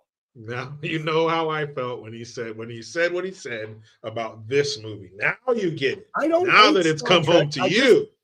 Listen, there's no doubt that Star Trek is the nerdiest of the nerd sci-fi stuff. Like Star Wars is like sort of fantasy adventure and science fiction. Star Trek is like we're calculating math equations to see if this thing can hit warp factor 7. And we're like really going to do the math to see if this makes sense. Like, dude, it's a movie. Let it go. But I think some of those people to that extreme also exist in the Star Wars camp. There is some crossover. I would like to see a street fight, like West Side Story, the Jets versus the Sharks, but it's Star Wars nerds versus Star Trek nerds. And also, I think Star Trek would beat their ass. You think they'd beat up Star Wars guys? Yeah, because I think the Star Trek people are older. Older, more but seasoned. The Star Wars guys do all that nerdy like ballet stuff with the swords. Remember they got like the double-sided sword. But the Star Trek guy, he had heart problems, so his wife's bitching at him. All he can eat is celery and fucking rice cakes from now on. Ooh, and they have the Vulcan neck pinch, right? Yeah, he's pissed. And then Star Wars guys would be going like the Vader choke, but that doesn't actually work in real life, No, the Star Trek guy, he's pissed. He's knocking that kid the fuck out. He's knocking that kid the fuck out for sure. He is pissed off. He has to eat McDonald's in hiding now. He is not happy. Old resistance boomer. Last summer, I passed a sign for a yard sale with Mandy Patinkin's face on the sign. My name is Inigo Montoya. You are going to a yard sale. Prepare to spend. I like it. Hilarious. You got me. I'm gonna pull over for that. I'm gonna check out what you got. Maybe by the time that. this review is over, 7 hours from now with Jericho and I, maybe I'll say this is a great movie by the time we're done. Maybe you guys. Hey, we're gonna work on you. We're gonna work on you. These guys are definitely in a height line. But yeah, he tells her. These guys are all great. This is another great thing in the movie. Great casting here. Love each one of them for what they are. Okay, so the basket that you are wearing, the 2 baskets you're wearing on your back, throw another stone in the. Okay, they did great casting. So let's put a stone in that basket. I'll keep track here. That's what we'll do. I'm gonna open a text edit file. Pros. Family message. Great casting. Great trio of bad guys. 2 of them turned good. I think maybe he would have too. He just wasn't around long enough. Vizzini, he wasn't around long enough. Yeah, perfect leading man. Perfect. Robin is just okay looking. How do you spell I? Prince's face irritates me. But it's supposed to. But it irritates me like I want to turn the movie off. His fucking face irritates me. I don't know. He looks like someone was holding a plate of dog shit under his nose. So you're gonna fault the makers of this movie for making the bad guy too good, too bad. He looks like he doesn't like this movie. That's the problem. He's supposed to be such an off-putting, rotten asshole. He is. That's how he's supposed to be. But there should be. You know what I don't like about him? There's nothing badass about him. A bad guy should be a badass. Look how he's tracking him. He's like, oh, there was a duel. They went like this, and then he followed. He went that way. He followed those. Look at the fight. The fight at the end. Because that just means he's such a bitch. What if Darth Vader, when he goes to fight Luke, just like, oh, my leg, and he just like falls down and loses or whatever? That you like really? I mean, it would have been more cool if they had a fight. Movie for the climactic fight to be a big nothing. I think it would have been cool if they had a sword fight at the end. But did they already play that card between him and Inigo? And you had Inigo getting his sword fight, so it would have been too much sword fighting at the end of the movie to also have Wesley battle this. The hero's got to have his moment, his badass hero moment. That's part of the hero's journey is slaying the dragon, dude. It's in the 3rd act. It's the finale. But you can't have the "I suck the life out of you" scene because he has to be paralyzed for the rest of the movie to have these 2 help him. We'll get there. You'll see. We'll get there. There's some problems with the story. There's a huge one. There's a Andre the Giant sized problem. Okay, we'll see about that. In this movie that you will not be able to defend. You won't be able to defend it in any credible way. Old Resistance Boomer. This is a good movie. Peter Falk is so good in this. He's great in everything. The people cast for this was almost as fitting as Robin Hood, the old Disney classic before Disney turned into poofters. Agreed. The Buttercup is dry and stale. Ooh, tough crap. I don't agree with that. The scene where she runs into when her and Dread Pirate Roberts actually have their first scene alone together, I beg to differ. So. Let's see. Bumper Dick in the book looked like a beer barrel. Now that would have been fun. A big fat slob.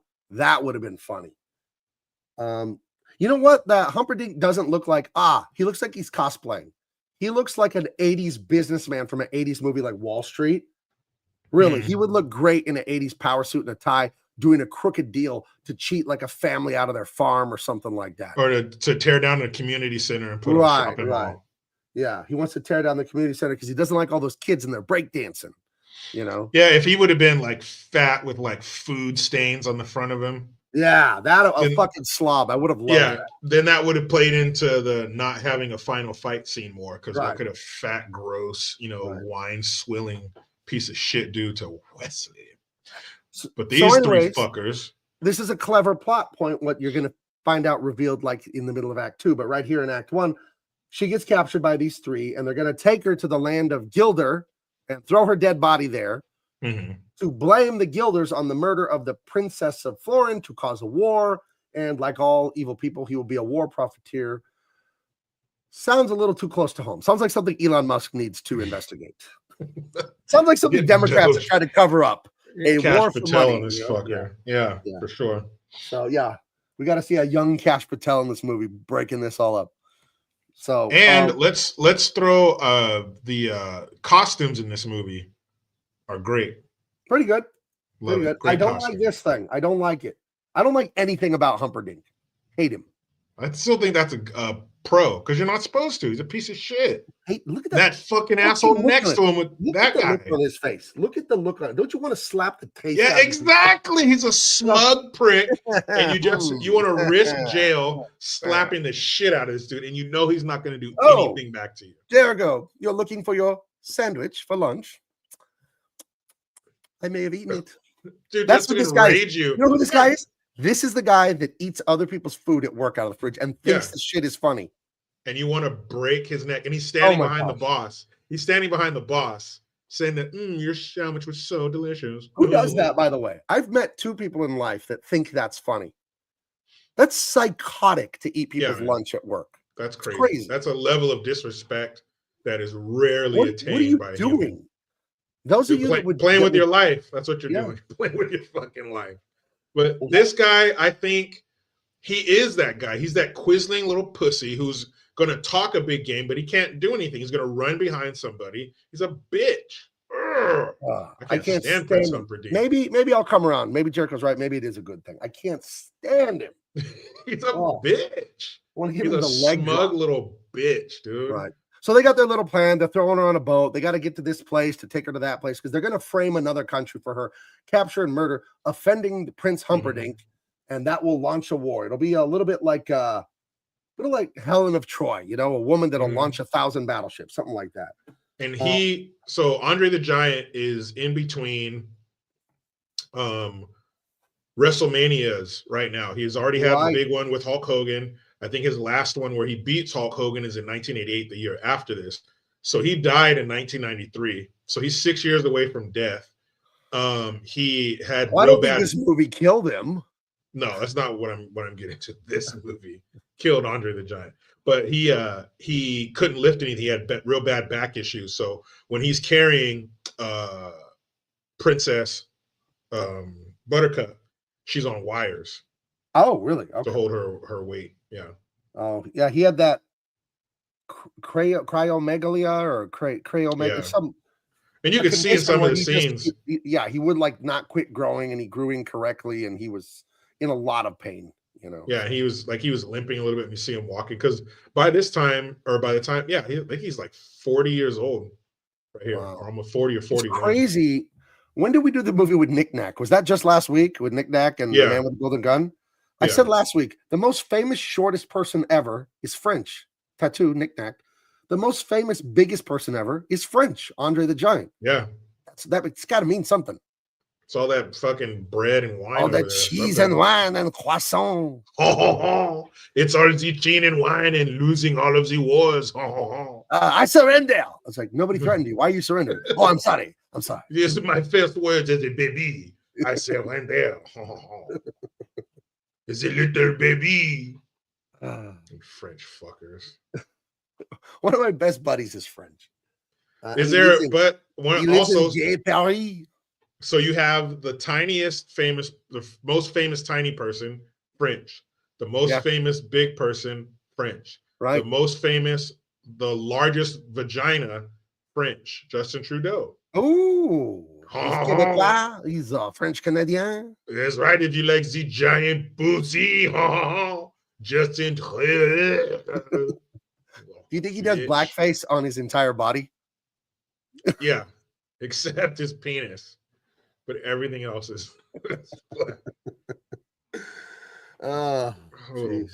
bitch. But Justin Trudeau, he's the real life Prince Humperdinck. Trudeau you is, can't stand him, but he's such a pussy. Like, do you think if Trudeau was in a movie as a bad guy, do you think you could really have like a badass final fight scene with Justin Trudeau? He almost looks like this guy, Justin Trudeau. Yeah, Justin Trudeau. It, like, if you were If you If put you this ran guy a- in blackface, dead ringer. Trudeau, Canadians would be like, why is my prime minister in this movie? But if you were to fight, if you ran up to Justin Trudeau, let's fight right now, and you had your hands up, ready to fight, he would drop to his knees and try to blow you. Right. He would probably blow like a safety whistle or something like that. You know, one And of he'd those things. volley curl up. He'd curl up and put a butt plug in his butt and his thumb in his mouth and start crying. Moving for the police. I will suck on my thumb unless you have something else you like me to suck on until the police get here. Oh, bitch.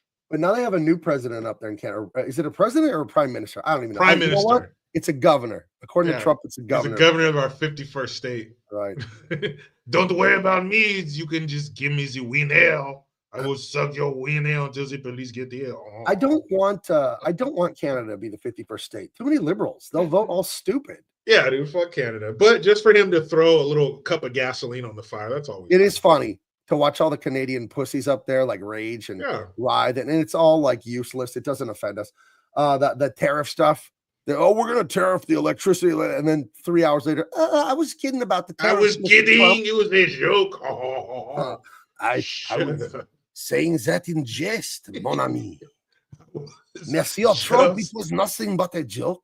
As the Americans say, I was fucking with you.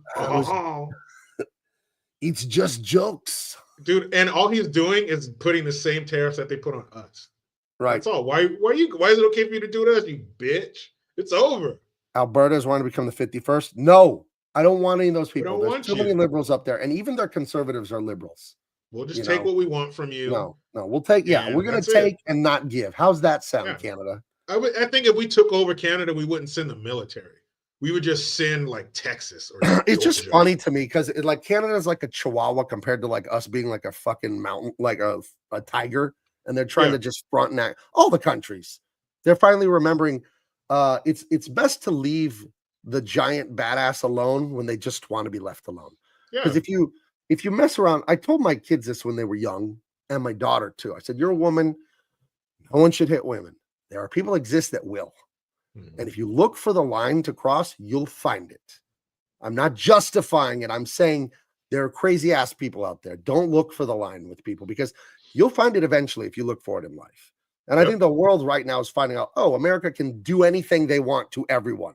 And there's nothing anyone can do about it. And we've been benevolent, kind, generous, and enough of being your chumps. Enough of that. Yeah. You've been robbing us. You've been sticking your hand in our pocket, taking our money all these years, and now somebody comes in and grabs your hand and takes it out of our pocket, and we're the assholes? Right. No, you can't. Right. The rest of the world cannot hang. You can't hang with the tariffs that you put on us, and you'll find out, and you will all come crawling back with your tail between your legs. Hey, America, baby, you look great. Did you lose weight? Remember me? It's Venezuela. Hey, come, buddy. Hey, buddy. Yeah, that's what I fucking thought. Get in line back there with Canada and shut up. Right. As it should be. You know what? And something, a conversation I've had with my friends for years. Could you imagine if America acted like it was 500 years ago and we decided to go out in the world and conquer until somebody stopped us? Right. Who would stop us? All you little tiny fucking countries, they wouldn't even say anything. They would just say, yes, America. And they would bow and would be absorbed into America. Who would stop us? If we had somebody in office who was a psychopath, who was Genghis Khan related, and said, we're not stopping until we either do a complete circle around the earth and conquer everything, or we run up against an immovable force. But we're going to go until we can't go anymore. Who could do it? No one, none. Even if they all teamed up together, it doesn't matter. It doesn't Nobody could stop it. Nobody would give us a moment's pause. And that's how it is, a lot of life in this feminist culture. We lived in a gynocracy for 50, 60 years. And that means a female primacy in the culture, that women are deferred to, women are right, men are wrong, blah, blah, blah. It's been that way post-World War II. People don't want to admit it, but this has been a female culture, the West, for 50, 60, 70 years. And a lot of that is getting pushed in the chest and called this and that as men. And because you're a good man, you're not violent psychopaths, you don't do anything. But like I said, eventually they find the line. And I'm not endorsing crime or anything like that, YouTube. What I'm saying is, though, you only have so much patience to be benevolent and kind. Then eventually say, okay, I didn't want this, but apparently you do. So now we're going to get some things straight between the two of us about how this actually works. And again, don't bother men that just want to be left alone. I just want to live, work, raise my family. I don't want trouble. I don't. There's that old saying, don't start none, won't be none. Don't start it. So, it's, you've been tugging and tugging and tugging and tugging on our coattails. Now you have my attention. Now I got to start looking into shit. Here we go. It's too late now. Now you have my attention. You didn't want it, but you got it. So what's up now? Yeah, and that's and it's funny to watch because they deserve it. You know, these people, these no sympathy pieces of shit around the world, taking hundreds of billions, probably adding up to trillions over the decades of our money, sickening, robbing my kids and grandkids all of their monetary future, right? Because all that debt goes to them. And these countries just all with their fucking handout like we owe it to them. Where on earth did you get that notion? We don't owe you fucking shit. Mm-hmm. I don't owe you the lint in my pockets. Get the hell out of here, dude. We owe you absolutely nothing. And then to be putting a tariff to over 100% in some cases on the Almost stuff that we send to you. Almost 300%, like on the dairy What stuff. the fuck, dude? Japan puts a 700% tariff on the rice we tried to sell them. Okay, Japan, that's fine. We'll put that shit on you, whatever you export to us. What, sex dolls? What comes out of Japan? What do we get from Japan? Sex dolls and what else? Vending machines that sell worn. It's called the sexuality. Sex a dollar. That's what we get. We get sex dolls and vending machines that sell worn panties. That's all we get from Japan. I saw that on the news. There was a vending machine with used panties in it. And I'm like, this is what happens when a country gets nuked. This is what happens after they get nuked. They just that radiation in the soil. Fuck them all up. That's weird. That I don't feel like I want that. You know, because when you were a kid, it was a great day when you put in 50 cents for the bag of Doritos and you got 2. I don't want 2 from the underwear machine. No thanks. I don't want 1. No thanks. Hey, twofer. Call that a twofer. I guess. Yeah, man. Let's see it. What kind of world is that where that's a vending machine? What is that? That's insane, right? It's not me. That's actually crazy, Japan, right? That's Japan, man. And you see some guy banging it, the panties like hung on there. Oh, it's not he's coming shaking it because they got stuck in there. Give him here my panty. That's just okay. So the guy buying it, weird enough. Scumbag. Who is the guy who thought of this as a business? He's like, you know what? Sometimes you're in the mood for used clothing and you just can't steal any off the laundry line or whatever. What am I going to do? What if you could just buy it with pocket change? Genius. What am I going to do with this warehouse full of worn underwear? Put in a vending machine. And then who's the fucker who's buying it in public? Who's walking up to the panty machine? Gosh. No shame in their game. I remember my brother, he knows how to tease people. My older brother, he's a year and a half older than me, Abe. Yes, Abe and Gabe. Those really are names. We started going to the comic book store when I was 12 or 13. Across the street and like 3 doors down was a porno shop. Yeah. And my brother noticed this and thought it was hilarious because he was 14 and I was 13. And what he liked to do a little bit is after we bought our comic books, we'd come out of the comic store, we'd look at the entrance to the porno shop, and he would point and laugh at the dudes coming out with magazines and stuff. And I'll never forget, it was like a Chinese businessman in a nice suit with glasses going bald, briefcase, comes out of that shop with whatever the hell he bought. Loaded. My brother's like, like pointing at him. And this poor dude, humiliate. He pulls the briefcase over his face and just keeps walking. I would have said, you'll be here in a few years, you little bastard. You just wait. I'll be right here laughing at you. To be a kid again. Double Boot 7 says, I've been buying more American liquor and they took it off the shelf. So stupid for the Canadians to think that you already bought it. It's in Canada. You bought the alcohol. They're just gonna what? Take your investment and throw it in the trash. You're just sitting on that fucking inventory. By the time when it's in your store, it's already been paid for by the store. You might as well sell it, dude. So you're fucking the store owner. This is as dumb as renaming them Freedom Fries. Ugh. Okay. Yeah, hey, that's a 9/11 for you. We were real. That's post 9/11. Right? Yeah, it's, Freedom Fries instead of French fries. Okay, I guess it was crazy. We showed them. I've seen videos like that of store owners. No more Jack Daniels. Like, you're just fucking yourself. Because if you think there's a huge group of people in America who want Canadian alcohol, you're out of your mind. Maybe people that live near the Canadian border, but you're not breaking anybody's balls here in America. Like, what? No more Canadian shit. We don't need any of their ham that they pretend is bacon. That shit is ham. All right. Why are you calling that bacon? And in Canada, would Canadians call it Canadian bacon, or would they just call it bacon? Which is worse. That's worse. Wait a minute. No, they would call it Canadian bacon, even though they're Canadian, because we call it American cheese, even though we're American. And I feel like that's a slight from the food snobs, maybe in France or somewhere, that they took processed cheese and said, nah, this is American cheese. Well, You know, thank like you fucking frogs.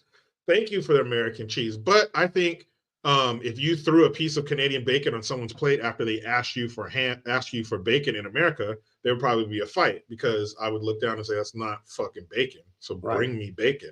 No, it is. We call it. Man, get that shit out of here. Kara I want says real the bacon. culprit. Now, remember, Kara practically lives in Canada because she lives in one of the only places in America where if you go south, you go into Canada. Because she lives like in Detroit or something like that, she says. And if you go in south Michigan? Detroit, if you go south of Detroit, right there, it's Canada. There's a little bit of Canada goes under that right there.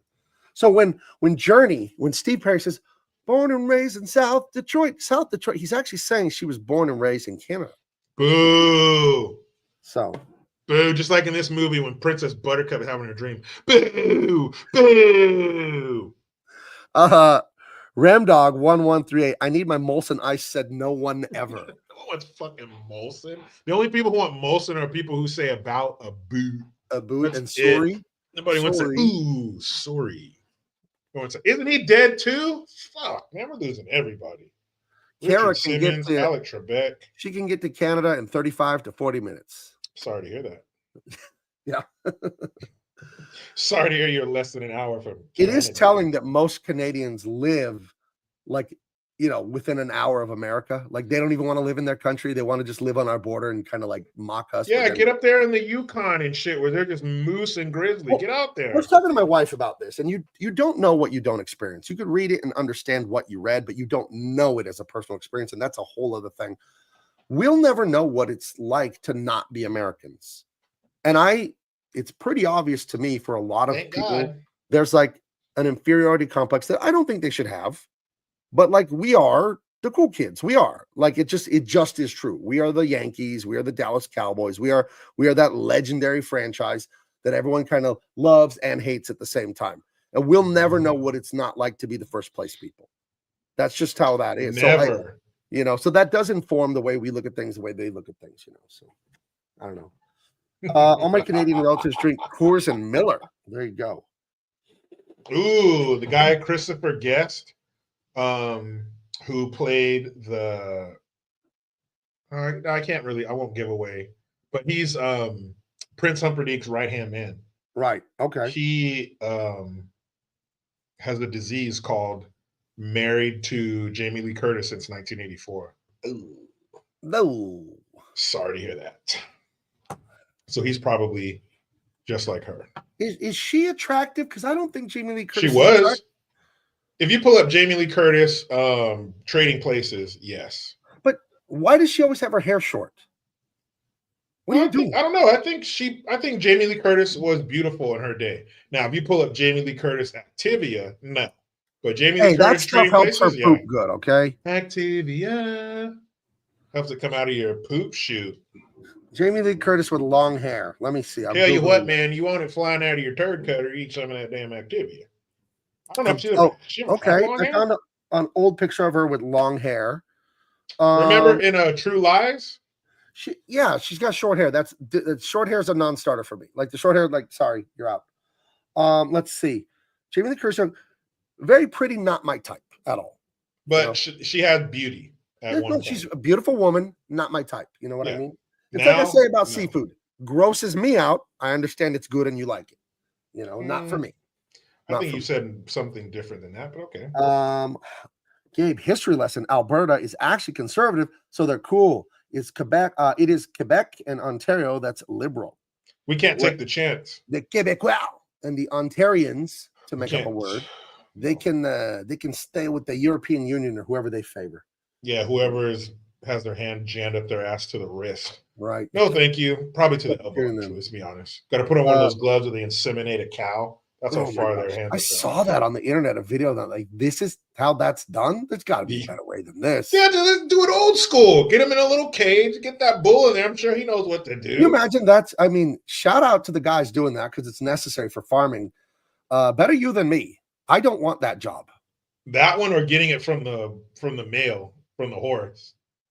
Which would you rather have? I'll do the glove and the insemination. I'm not playing with the bull's ding dong. No, having just feeling him fucking jerk in your hand. Ew. That's disgusting. Yeah, so respect to you guys that do that, because boy, that is a tough way to, what if tough it way to make a pays buck. like 200 grand a year and all you got to do is jerk off horses all day? No, I'm capable of making money. I Hey. own a business, by the way. 200 grand a year, I'm jerking horses off. All right, somebody clip that. Even without the glove, I'll do it raw. I'll jerk them. Just give me the cup. When I say give me the cup, give it to me right now. Don't hesitate. No, thank you. When I say it's ready, it's ready. 200 grand? Your right arm will be like Popeye, and your other one will be all atrophied. I'm that Jericho. work arm. Hey, you were in the Navy, so you're a sailor man. I'm Jericho the Sailor Man. Yeah, I made 200 grand. Yeah. Don't ask how I did it. You don't want to know. That's fine. That is fine with me. My You like spinach, though. How do you feel about canned spinach? I think it's crucial. It's a form of punishment. Do you think it would give you M1 Abrams tanks in your biceps, though? I can tell you that it won't, because I ate that shit growing up and it didn't work. Canned spinach is a form of punishment. I think the problem with vegetables is people overcook them and turn them into mush. That's true. That's one of the main things that makes kids hate broccoli and all that. Because I love all that stuff.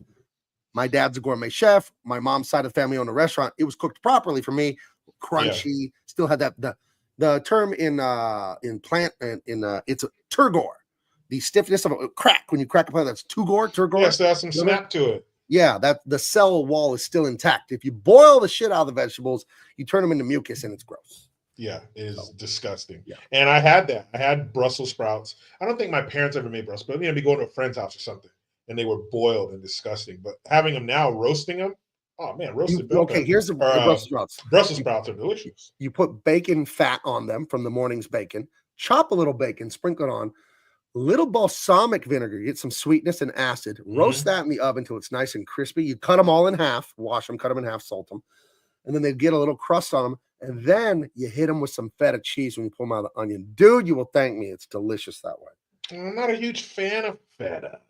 You don't have to use the feta. They're fine with just the bacon and the balsamic. Yeah, I'll do that. I love feta. So. But I will tell you this, feta blueberry pancakes are fucking delicious. Try I had that someday. That wheat germ blueberry pancake at Great Awakenings that you recommended I go to up in Monterey or whatever. Insane. That place is, because I'm like not crazy about breakfast places because they're all like the same quality. How much better can one guy fry an egg than another guy? Like the breakfast places, this place is probably the best breakfast place I've ever been to. Insane place. Yep. And now, next time you go up there, I got another fucking gem for you. So let me know when you guys make your way back over there. No, if you ever go somewhere that Jericho has been, you ask him where to eat. Dude sent me to like 5 or 6 places on my honeymoon this last November, and we were eating like royalty. It was so good. Delish. But I do recommend blueberry feta pancakes. So good. No.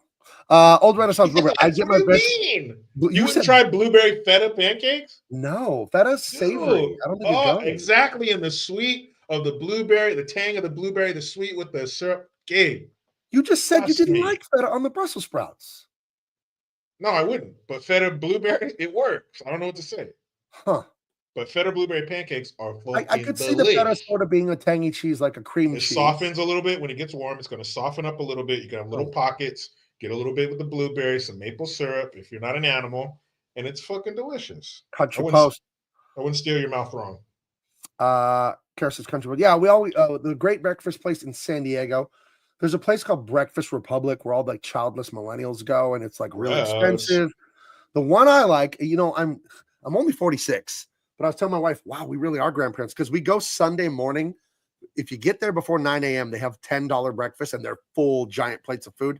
We go to that on Sunday mornings really early, my wife and I, to the Broken Yolk. There's about 5 of them in town, and that's packed. The Broken Yolk is very good. So, yeah. Yeah, there's nothing like being out early on a Sunday morning. It's special. Love it. What about that coffee when you're out to a restaurant? The coffee, and the waitress comes back and warms it up for you. There's just something about it. It's so good. I don't know. Love it. Let's see. Beware of pancakes of unusual feta. P-O-U. Is he trying to make a joke there? Yeah, from the movie The Rodents of Unusual Size. Oh, the forest. You know, none of the miser always has a banger. Right. There's always a gem in there. The feta cheese works well instead of cream cheese because it doesn't melt all the way. Yeah, it just gets soft. Okay, now you got me intrigued. Now you sprinkle a little feta, a little blueberry in a pancake next time. I'm telling you, it's wonderful. You can understand the incredulity that I felt when you said, feta cheese with the Brussels sprouts. And you're like, but it's good in a pancake. I'm like, come on, man. You're just disagreeing with yourself there. Chocolate chips are great in a chocolate chip cookie, but not on your steak, right? But it works in a chocolate chip cookie. It's like, I'm telling you. Tell me what I know. Remdog says, is that breakfast place in La Jolla on the waterfront still around? Which one are you referring to? Because there's a lot of restaurants over the water. There's George's at the Cove, but that's a steakhouse. That's a lunch and dinner place. That's on the water there. There's the Marine Room, which is an awesome, like, upscale, very expensive. It's hundreds and hundreds of dollars for dinner in the Marine Room. I've been there a few times. The Marine Room is actually built on, like, some pylons that are in the water, so the waves hit it. The waves actually hit the Marine Room while you're eating. And a few times over the 30-something since I moved here in 86, the water has busted through, like in a big storm, and broken into the restaurant and all that. So, but I'll show you this. That sucks. Yeah, and they had to fix it all up. It was a disaster. But La Jolla is the most beautiful spot in America, not just San Diego. But it was my daughter. It was her birthday. Thursday? No, Sunday. And this is where we had dinner. This is us. That's a big baby, my wife, my son, and my daughter in the sunlight there. And we had dinner at Miguel's right on the water there in the harbor in San Diego. Right across the water from us is where the Navy SEALs train at Coronado and all that. But nice. Miguel's, top recommendation. Miguel's is great. It's one of those Mexican cantina places, but the food is authentico. It's actually good. So it's Americanized Mexican food, but it's very high quality. It's not Mexican food. Americanize anything is usually. But I mean, where are you going to get a view like that? You're sitting there at the sunset. I mean, come on, get out of here. Yeah, there's a place in Monterey called El Torito, and it's like on pillars, like on the water. It's beautiful. Yeah. The Marine Room, I've been there. That's great. Poseidon's in Del Mar. That's on the beach. There's just so many beautiful places around here. What is it? The Charter This is House. the Marine Room. I'll show you the Marine Room. Here it is. That's nice. Yeah, and the waves are crashing on those windows while you eat. You know what I mean? So it's and then of course it's like super, super good food. But right outside the window is a little 4-foot seawall, and the waves crash up on the window. But it's very expensive. This is like anniversary dinner. You're not going there, just for lunch, unless you're a zillionario. So. Yeah, you're not going there for shits and gigs. Oh, the Chart House, Heather. That's in Encinitas or Del Mar. That's another famous one too. Yeah. There's a Chart House in Monterey. I think it's a chain. It's one of those chains that has like 10 restaurants, like 10 locations or something. Can you look one up for me real quick before we move on? It's called Rocky Point. I thought you were going to say Ojos Locos. No, it's this cool place called McDonald's. It's so fucking good. No, you don't remember what I told you about Ojos Locos? There's a Hooters, but it's Latina and Mexican. All the waitresses are big booty Latinas, and my wife is adamant that I am not allowed to go to this place. So that's understandable. When you come to Comic-Con in the summer, we will go investigate. We will make our way. Well, I'll tell my wife this. We're going to go find out where it is so we know how to stay away from it. Yeah, you're showing me so I know, and I can pass it on to my kids. Stay away from it. Right. So this is exactly where it is, and then I won't come back here. Thank you. Actually, yeah, that's where I think it was my mother-in-law's birthday. We had it there, but Rocky Point's one of those. Gorgeous. Right on the water. Delicious food. Fucking great view. Big Sur. Yeah, even on the way down to Big Sur. Gorgeous. I defended California for like 30 minutes on my show. I do the morning show here where I draw and talk to people.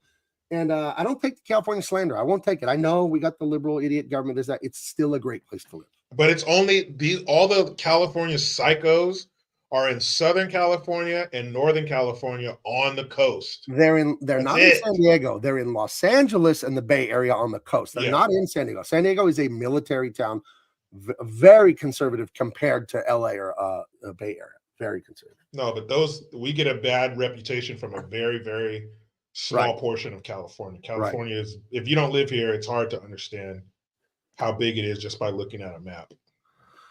This podcast is brought to you by the U.S. Navy. Navy, accelerate your life. That's right. When it was good, it's more than an adventure. All right. That's when Kevin, what's his name? Keith David. That's when he did the voiceovers for the Navy commercials, and it was fucking Godsmack. They show the frogman. Man, come on. That'll make you go jump in front of a bullet right now.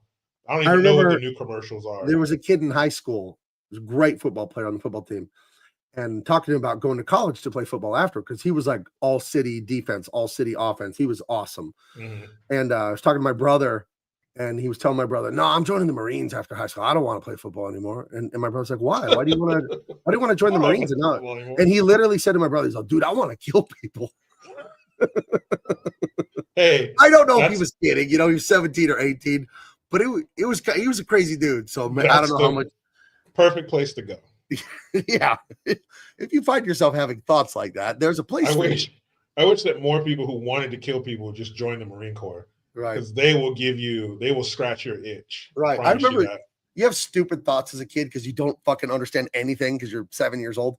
And I remember thinking, you know, if they want to kill people in movies and they can't do good special effects, they could just put prisoners in the movies to get shot. I remember thinking that when I was like 6 or 7. And then you get a little older, you go, oh God, that guy was in jail for accounting fraud and we shot him. You're condoning mass murder. You know, you're a kid. You don't understand. Yeah, you don't fucking understand how shit works. Well, because in logic, right? It's like, well, if you really shoot someone, then it has to look real. Yeah. So get a real person, somebody who's bad, and criminal scumbags anyway. Yeah, kill them on screen. I remember as a kid thinking, you know, on a TV show, it'll say, and starring in alphabetical order. I thought that was a band. I was like, wow, this fucking band, alphabetical order. They play on every fucking show. These guys are all right, good. Guys, coming to the stage in alphabetical order. You fucked my girlfriend. Thank you. Like I thought it was this really popular band, but it turns out just the following names are in alphabetical. Right. And I always like the guy mentioned then, and it's like, and Dave Coulier. That guy always gets a special intro for his name in the thing. I wonder why. And starring. And at the end of this movie, it says, and introducing Robin Wright. This is her first movie role. She was a soap opera star. Oh, all right. Well, we are 1 minute into this movie, so we should we should speed run it. The kidnapper, they're going to frame that country of Gilder, so they'll cause a war between Florin and them. And they're making their run in a boat. She's got knocked out. She's asleep. And the boat trip is, it's overnight, and they see a ship following the distance. He got, he like did the, speaking of Star Trek and all this shit, Andre the Giant did like the Vulcan death grip on her. He pinched the back of her neck, and he's such a giant man. She passes out. So he deep, put her ass to sleep. Yeah, basically Andre the Giant fucked her. She passed out. They put her on the boat, and in that scene, he's giving them shit because they're questioning his plan. Or should we do this? And what if that? And he's like, hey, I'm the brains of the operation. When I found you, and he tells him, when I found you, you were this big, you know, like what, a circus or some shit like that. And he tells Ellie, when I found you, you were drunk. You couldn't even stand up. I'm the brains of the operation. You do what I tell you, blah, blah, blah. Reading them the fucking riot act, putting them back in line. Well, they could both easily kill him. Right. But, you know, he's the brain, so he has them all psyched out. Does he? I haven't seen him in other things that I remember. Does he have that lisp in real life, or is that for this character? No, it's his. Oh, it's great. I think the lisp works. It actually helps the character. Yeah, you can see it right there. Look, you can actually see his tongue doing it right there. Yeah, I'm not even kidding. There's no hiding it. Yeah, but he's great. He's great at this role. And Danny DeVito was originally, that's who they originally wanted for it. Really? For some reason they didn't get him. So Wallace Shaw was all psyched out the whole time and very nervous that, am I doing it like Danny DeVito would? And blah, blah, blah, all this kind of shit. I think, as much as I love Danny DeVito, one of the greats, I don't think he would have been better than this guy in this. He might have been the same. I don't think he would have been better. No, this guy was perfect. Everything is perfect. Everything, the planets aligned in this movie, I think. They did all the right casting. You're winning me over. This movie's going from, at first I was like, it's fine. And here's how the meter is for me right now. We moved on from words, just sounds. We're getting it. I went from it's fine to we're coming. That's an improvement. I see a lot more good than bad now. Good. Anyway, some pirate or something is after these guys, so they have to go to the cliffs of insanity. I think I do a pretty good visit. Yeah. And he's telling him, he's like, is somebody supposed to be following us? And he's like, no, why? There's somebody right there. Like he wasn't gonna say anything. He wasn't gonna tell him, hey, there's a ship there. But he tells him, hey, we're not concerned about it. There's no way that Prince Humperdinck hasn't even heard about it yet because we didn't even take her that long ago. There's no way that it's anybody that knows what we're doing. So just keep going. And as they turn around, you hear a splash in the water, and she jumps in. And that's kind of her character. She's feisty. She's feisty throughout the movie. She talks shit to these guys. She talks shit to Prince Humperdinck. She don't take any guff. So she jumps in the water. She's going to swim back. Fuck that. You're not taking me. I'm not going to take this shit. But there's a problem. There's these 7-foot giant eels in the water who eat people. And they make this awful sound. He says, the screeching eels. Yeah. Right. You can kick. He thought, what do you say? If you come back here with us, princess, we promise we won't hurt you, but I don't think you'll get the same deal from those eels. And they're swimming around her. They're not biting her, but they're just swimming near her, getting close to her, just freaking her out. And shit. Like they know they're just fucking with her, like killer whales, circling a seal before they, knock it 200 feet in the air. I don't have a shot of it. There's a pretty scary shot where one comes right at the camera and opens this giant maw filled with horrible teeth. And a big baby was watching this movie with us, and she backed up to me on the couch. Right? She backed up and looked at me like, and my name's Bubba. That's what she goes like, Bubba. Yeah, is this thing coming out of the TV or what? Like, don't worry, it's not coming out of the TV yet. But like you don't listen to Grandpa. But if you don't eat your breakfast, then guess what? But it's dude, and as a kid watching that, that's scary as shit. Especially it was a little intense for children. When they're swimming around her, just near her, man, that is scary as shit. But then you have that one about to get her, and then I think this is where he stops. Because there's a couple points. Another cool thing about this, a couple points in the movie, he stops his grandpa. There's one coming later that has to do with Wesley, where he's like starts freaking out, and then but in this one he's like, "Whoa, wait, Grandpa, but so she's just gonna get eaten by the eels?" He's like, "Oh, you know what? I think you're getting a little too worked up. We're gonna stop reading the book." Yeah. Okay? And One more thing. I thought maybe one more thing. I thought maybe you didn't like this book. Maybe I'm going cuckoo. But you claim you didn't like this book. It seems to me you're enjoying it quite a bit. Because he like puts his hands on him, he touches his grandpa. He's like, no, please wait. His grandpa's like, hey, kid, relax. All right. And he's like, I'm sorry, Grandpa. Please continue. And so Andre the Giant reaches down and bonks one of the eels on the head. Or no, he doesn't. He just grabs her out of the water. He just pulls her right grabs her, yanks her out of the water. Yeah, you see it right there. Just pulls her up by the neck. Yeah, because Andre the Giant, 7'4", 540 pounds. So she's way less than half of his weight. So maybe a quarter. If that. I wonder how much a man like him, you make him exercise real hard in the morning, like 2 hours exercise. You don't let him eat, and you let him eat like at 6 or 7 at night. So he goes goes to bed, sleeps all night, wakes up, exercise. He can drink water. You don't let this guy eat for like 20 hours. I would like to see what he could eat after like a 24-hour fast or something. Well, they had he ate. She said, Robin, right? Because when they did this movie, they said it was like a movie camp. Everybody stayed in the same hotel, and everybody ate all their meals together. So it's like that kind of cafeteria kind of feel. Oh, and she said that he ordered 4 appetizers and 5 entrees for his meals. So he's Andre the Giant. Yeah, they said he cut back, but no, and he ordered like I don't know, 20 or 30 beers, or 10 or 12 bottles of wine. Yeah, they said he could drink 156 beers in one sitting. It's crazy. I mean, a dude that and from France, alcohol is part of their wine and all that shit. That's what they do. Oh my goodness, Michael Coulter, Gabe, do you remember the Village Inn? They had some good burgers. The Village Inn is like Denny's. I know they were in Colorado. I don't know where else they are. I see them when I go visit Colorado. And when I was in college out there, we would eat the Village Inn. Yeah, can't go wrong with the Village Inn pancake. Nothing wrong with that. Andre the Giant once drank 48 beers during a 3-hour car ride. Was he driving the vehicle? No, it was Jake the Snake Roberts was driving him around. And he fucking had like 50 beers in the back seat. And he said he drank all of them and didn't have to piss. And he could hide a beer can in his hand. How big he was. But yeah, they said he was totally cool and fucking nice and gentle and awesome to work with. That's awesome, man. It's good to hear that people you loved as a kid were not shitheels, or at least we don't know. Antonio 77, I have heard this, and this is gross, but it's fascinating. Yes. He pooped in a bathtub because toilets would break from his weight. I heard about that. Not made for 500 pounds. Dude, but I mean, if you're ordering 4 appetizers, and 5 entrees. You're eating enough for a family of 4. Your That's going to be a turds are little going to more be than out of this. that's going to be more than a captain's log, dude. Yeah, that's like your whole family shitting in the toilet at one time. That's a lot of dude. That's like that airport bathroom I saw when I was 8 years old that traumatized me. Dude, that's a lot of dude, man. And then, okay, so he shits the tub. Does he have the decency to stand there and work it down the drain, or is that for the poor lady that comes to clean the hotel room the next day? He just there is a mess in there. I'm very Hey, sorry. excuse me, housekeeper. It's an extra $100 for you. You will find out later. Dude, I don't want to come believe that's on. true. I want to believe the toilet held him up normally and everything worked. Nah, man, somebody was stomping his turds down the drain in the bathroom. No. Yeah. If you shit the tub, unless he has diarrhea, it's not just going to run No, down okay. the fucking drain. Oof. Someone's stomping Dookie in there.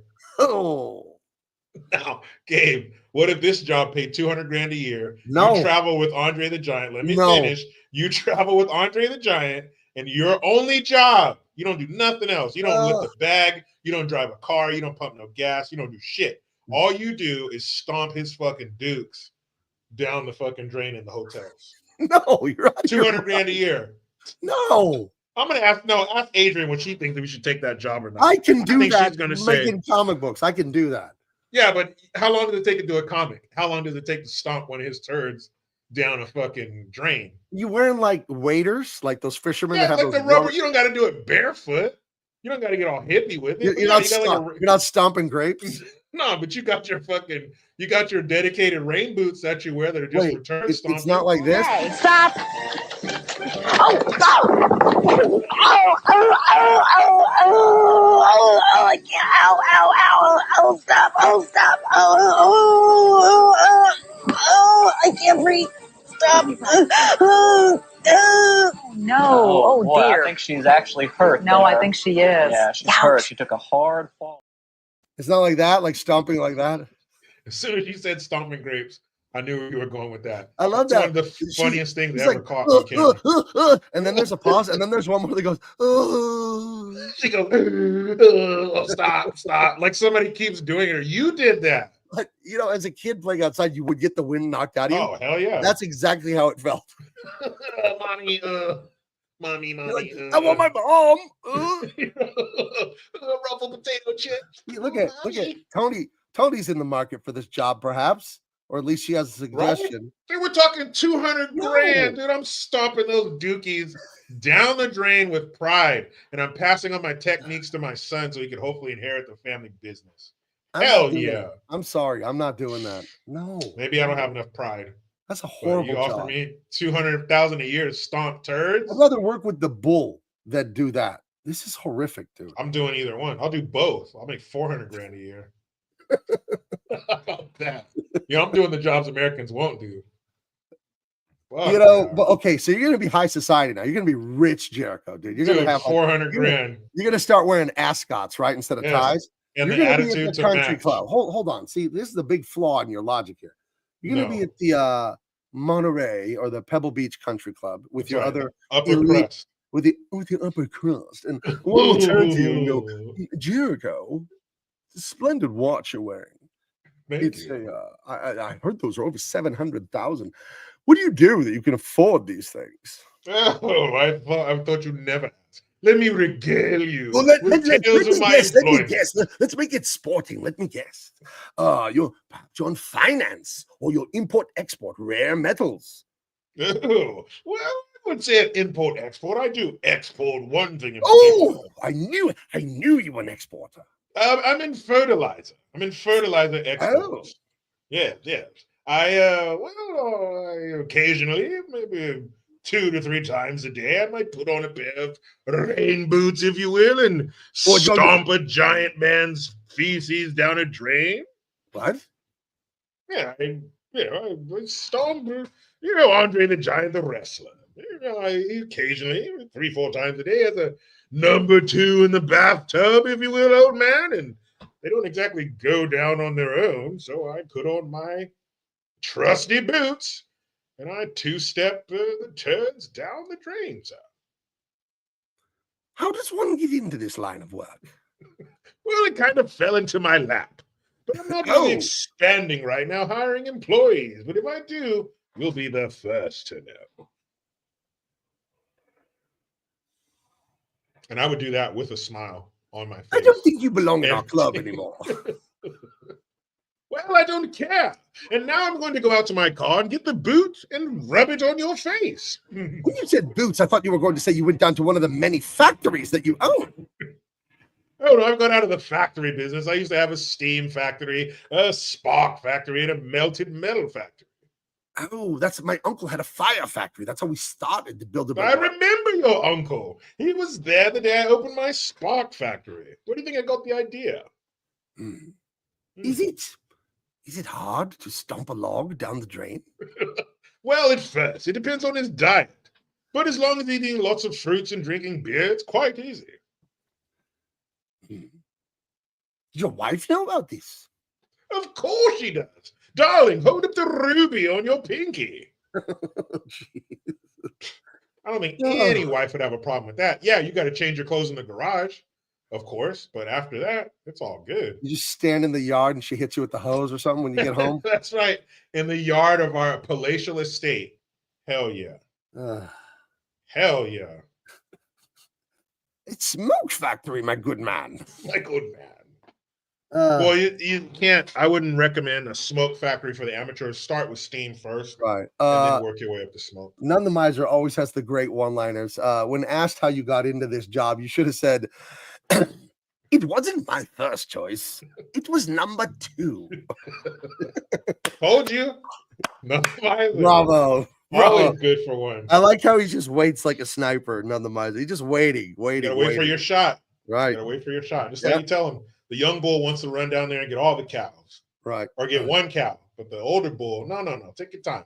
Just walk down there and get them all. I'll get there when I get there. Yeah, don't worry about it. Don't worry about it. Yeah. So for the record, Jericho would follow Andre the Giant around and stomp his poop down the shower drain for $200,000 a year. I would be more industrious and just run my own business like I do now. That's fine. That's the difference between us. 200 grand is 200 grand. I guess. Hey, I'll be right there with you. I'll be at the same booth as you at Comic-Con. I guess. Fine with me. I guess. I'll be right there. And I'll bring my clean boots. Don't worry. You're like, no, that's Gabe's friend Jericho, man. No, he's a real shit stomper. He's a badass guy. People are going to think you're like a tough guy. They're not going to know. No, he's a literal shit stomper. Yeah, I stomp big people's turds down their bathtubs. And I'm fine with that. I'm fine with that. I'll look like shit, but my family will be living. Could you imagine though? Life. You know it's coming. You know you have to do this in a few hours, and you're out. Now you get to roll with Andre the Giant. You're on the private jets. You're in all the restaurants. Right. And you're single in this scenario, so you're in the hot tubs with the ladies and all that. But you're also watching him eat, and you think, "Oh, don't eat that, Andre, because I'm the one." That determines my work day. Right. Yeah. But that's where we all have those days where we got to earn it, right? Some days are easy. Some day the drawings just flow from you. The words just flow.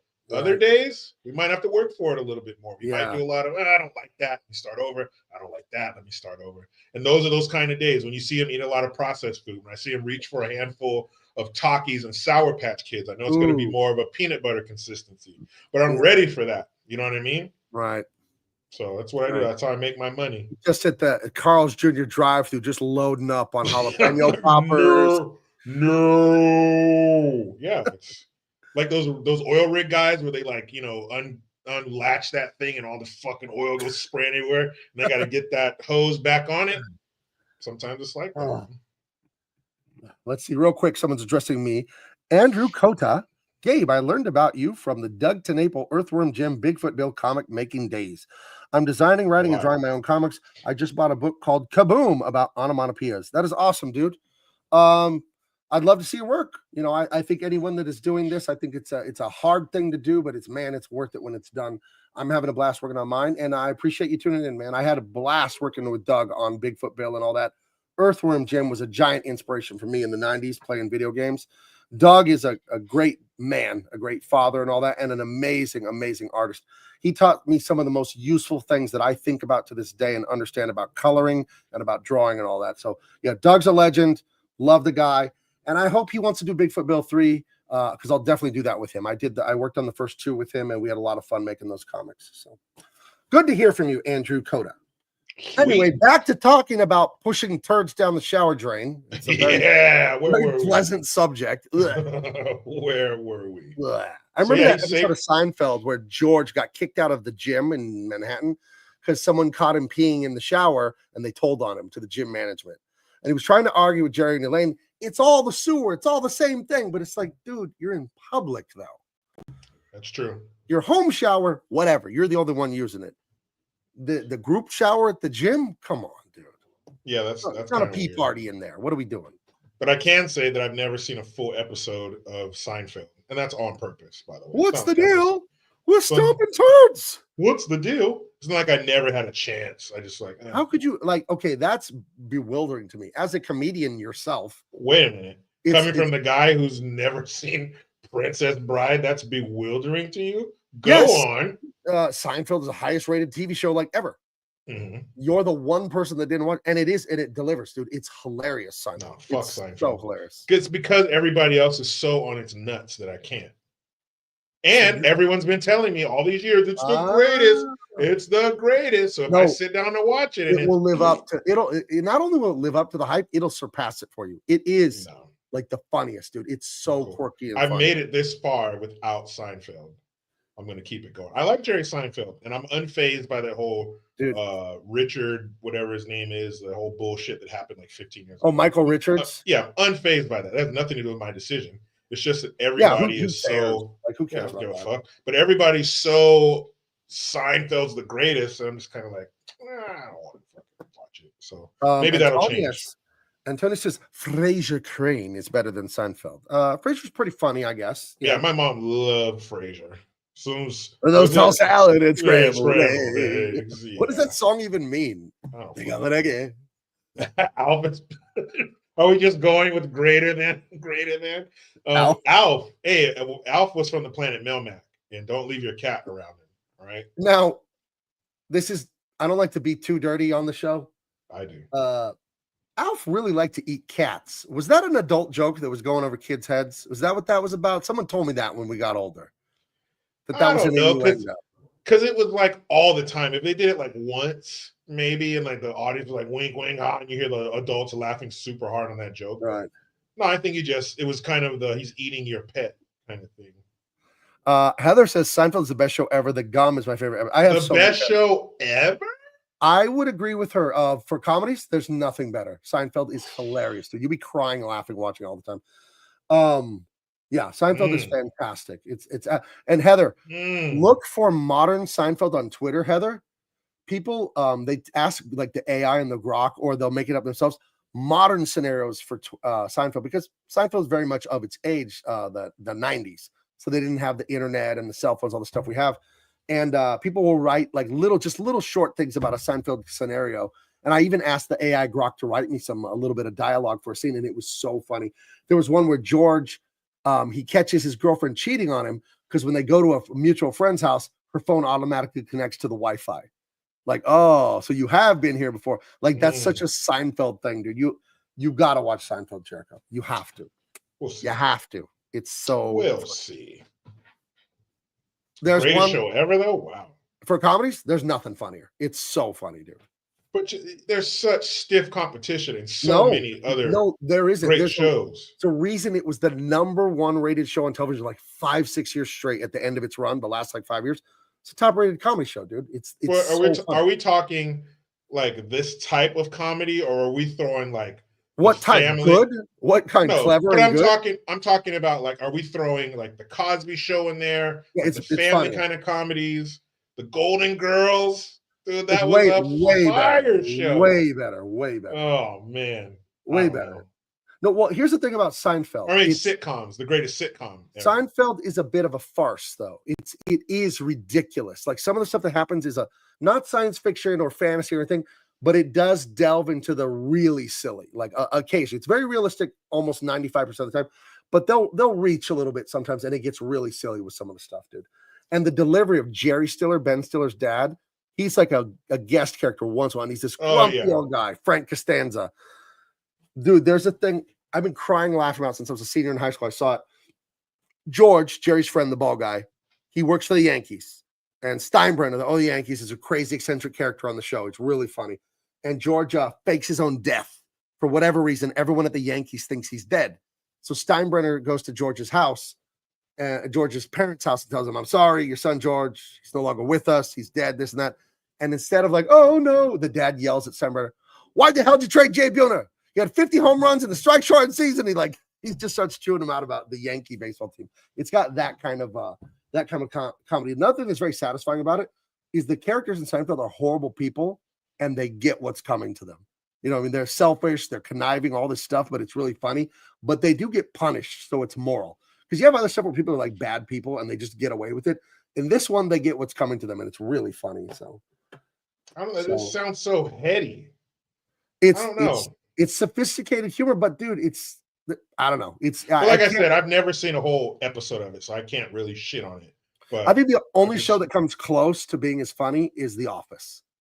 The US Office. I was gonna say it. The Office. You have some fucking heavy hitting shows that have been out there. That were maybe off, or I don't know. Some may have been off the air before Seinfeld came, but to say that it's the greatest comedy show, not that you're wrong. I'm just saying that's quite a statement to make when there's such fucking. I don't think it's close. I don't even think it's close. Have you ever watched The Golden Girls? Yeah, I've seen it. As a kid, I saw it on TV at my grandma's house a couple times. It's fine. It's fine. No, you can't. You can't dismiss The Golden Girls like that. I saw it a few times in passing when I was a child. I can and I have. That is fucking outrageous. You cannot dismiss The Golden Girls, probably the greatest intro of a TV sitcom ever. Everybody who heard me say that. Now you're listening to a friend. Travel down the road and back again. Yeah. Your heart is true. You're a pal. I'm not even going to finish it. Everybody already knows it. Yes. Yeah, and if you threw a party and invited everyone you knew, you would see the biggest gift would be from me, and the card attached would say, "Thank you for being a friend." That shit is fucking amazing. You have to at least give that show a chance as an adult, because I think that'll be reversed. You'll see this as an adult and appreciate it more because it's fucking hilarious. Dorothy alone, the way Dorothy says shit to Rose, it's fucking hilarious. She will ask a dumbass question, and Dorothy's always like, "No, Rose," and she'll give her this fucking super sarcastic answer. Man, that alone goes in the ring for greatest show ever. This is just public opinion, but if you write greatest comedy show of all time and you go to Rotten Tomatoes, which is pretty reputable, guess what picture they have at the top of the article? Rotten Tomatoes. I mean, that's one Google. 200 best comedy series of all time. And I'm not going to base that on Rotten Tomatoes. All that is. It's not scientific truth, but it's an aggregate of what most people think. You know, so there you go. Most people are fucked up because you haven't seen it. You can't even say anything. You haven't seen Golden Girls, and you're just like, I saw it once when I was walking through the living room, and it was fine. No, this movie, it was fine. No, look at this. Look at Dorothy. Look at that. Dorothy. Look it. Top 200 comedies all time. There it is, Jericho. Seinfeld. But that's based off of what? Is that just based off of funny, or how many people watched it?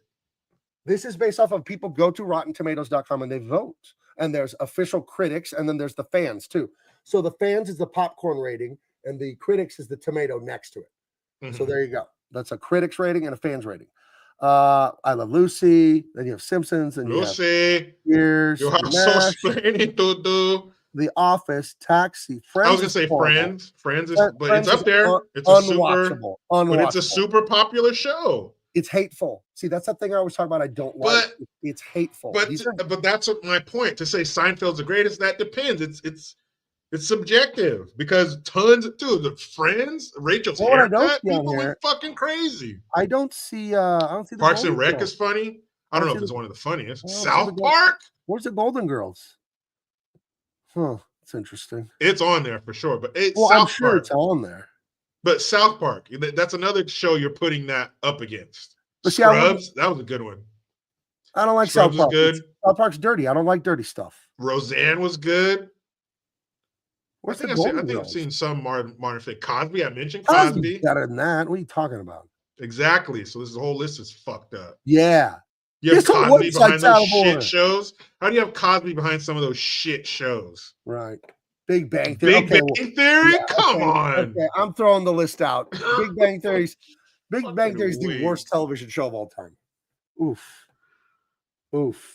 Yeah, see, Oh, Friends man. Friends is such a hateful show. You could just again, like Shrek, I could just feel the hatred in it. You know? There was like 4 shows you named in there that you fucking hate. That list is bullshit. If this was court, that would be thrown out as evidence. That's not admissible in court. Seinfeld is the funniest comedy of all time. It just You've been warned, counselor. You've been warned. But the thing about Seinfeld that's so funny is how clever it is. It's like this. It probably is hilarious. It's 22 minutes of a tapestry woven together where all the jokes are coming from Act 1 into Act 2 into Act 3, and they're callbacks, and like it's magnificent. Another show that has writing like that is a show called Arrested Development, where it's unbelievable. That show is fucking hilarious. Right.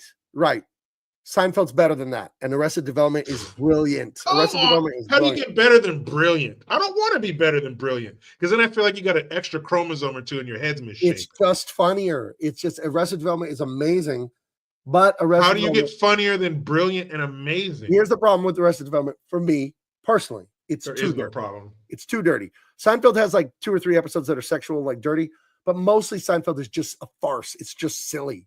It's ridiculous situations. So is Arrested Development. The dad, he's in prison, he's out of prison. Michael, right, but there's and a all lot that of shit. Like again, this is my personal taste. There's a lot of dirty sex jokes in Arrested Development. And that takes a tick off for me. I don't like that.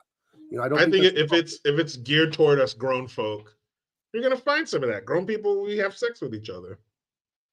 In your house with the door shut, not in the park in front of everyone. Door shut? I gotta try that. Well, you got kids, right? I mean, you got to shut the fucking door. Do you? Or watch a movie. Stay out of the hallway. I gotta talk to your mom. Mom, I gotta talk to your mom. Yeah, if you haven't seen your kids in an hour, lock the door to fool around, and all of a sudden they need to talk to you. What the hell is that? What the fuck do you want? This is some kind of wiring, I think, in the species where they're defending themselves from other offspring. There'll be competition for food and provision. I think that's what it is. Yeah. They're trying to prevent siblings. They hear like this ringing in their ear. Yeah. What's dad doing? Why is dad locking the door? Get the fuck out of here. With spittle coming out of the corner of your get the fuck out of the fucking door. This is when you do the dad talking where your teeth don't separate. Get the fuck out. Come over here again. I'll come get you. You know what I'm talking about, though. It's quiet. Yeah. You think it's cool. You shut the door. You turn the lock real slow so the lock click is quiet so they don't hear that. And you know, and all of a sudden, mom, mom, I haven't seen you in an hour and a half. What the fuck do you want now? Fucking movie's over already. You got to get these kids to watch Lawrence of Arabia or something really long. Fucking Titanic. Isn't that 3.5 hours long? Yeah. Perfect. Perfect. Anyway, so now we're 5 minutes into the movie. Yeah. We're going to speed run it. Do a Seinfeld night. Ooh. Maybe we'll have you watch an episode or two of Seinfeld. You're asking a lot, Heather. Fine, then we'll do a Golden Girls episode the week after. That's fine. You pick your best, I'll pick my best, and we'll face off. Oh, then it probably won't be Golden Girls then. Probably be Arrested Development. Or 30 Rock. That's another good one. 30 Rock was funny. I like that one. Listen to me, Lemon.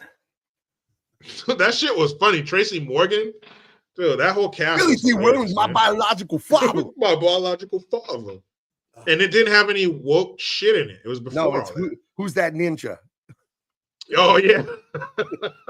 I think I saw about 10 episodes of that show because I don't watch like TV really. I watch YouTube basically is the only thing I watch. I don't have TV. But I remember I had Netflix like 15 years ago and they had that show on there. And one night I watched like 6 or 10 of them. I stayed up real late. It was hilarious. I have not seen the rest of it, but it was actually very funny. Yeah, it was on from like 2006 to like, I don't know, something. But it right before woke just, metastasized into this disgusting pus leaking blob we have now. It was hilarious. None the Miser says, Blanche Devereaux, smash her hip or pass? Smash or pass. Yeah, Blanche, she gets it. Even you better get her early though, because she was a slut. But yeah, Rue McClanahan, she was a pretty lady. A lot of these beautiful, like look at Rose, Betty White. Go back to her, Betty White, 1945. She was gorgeous. Wait, you're telling me that you find these women attractive? That wasn't the question.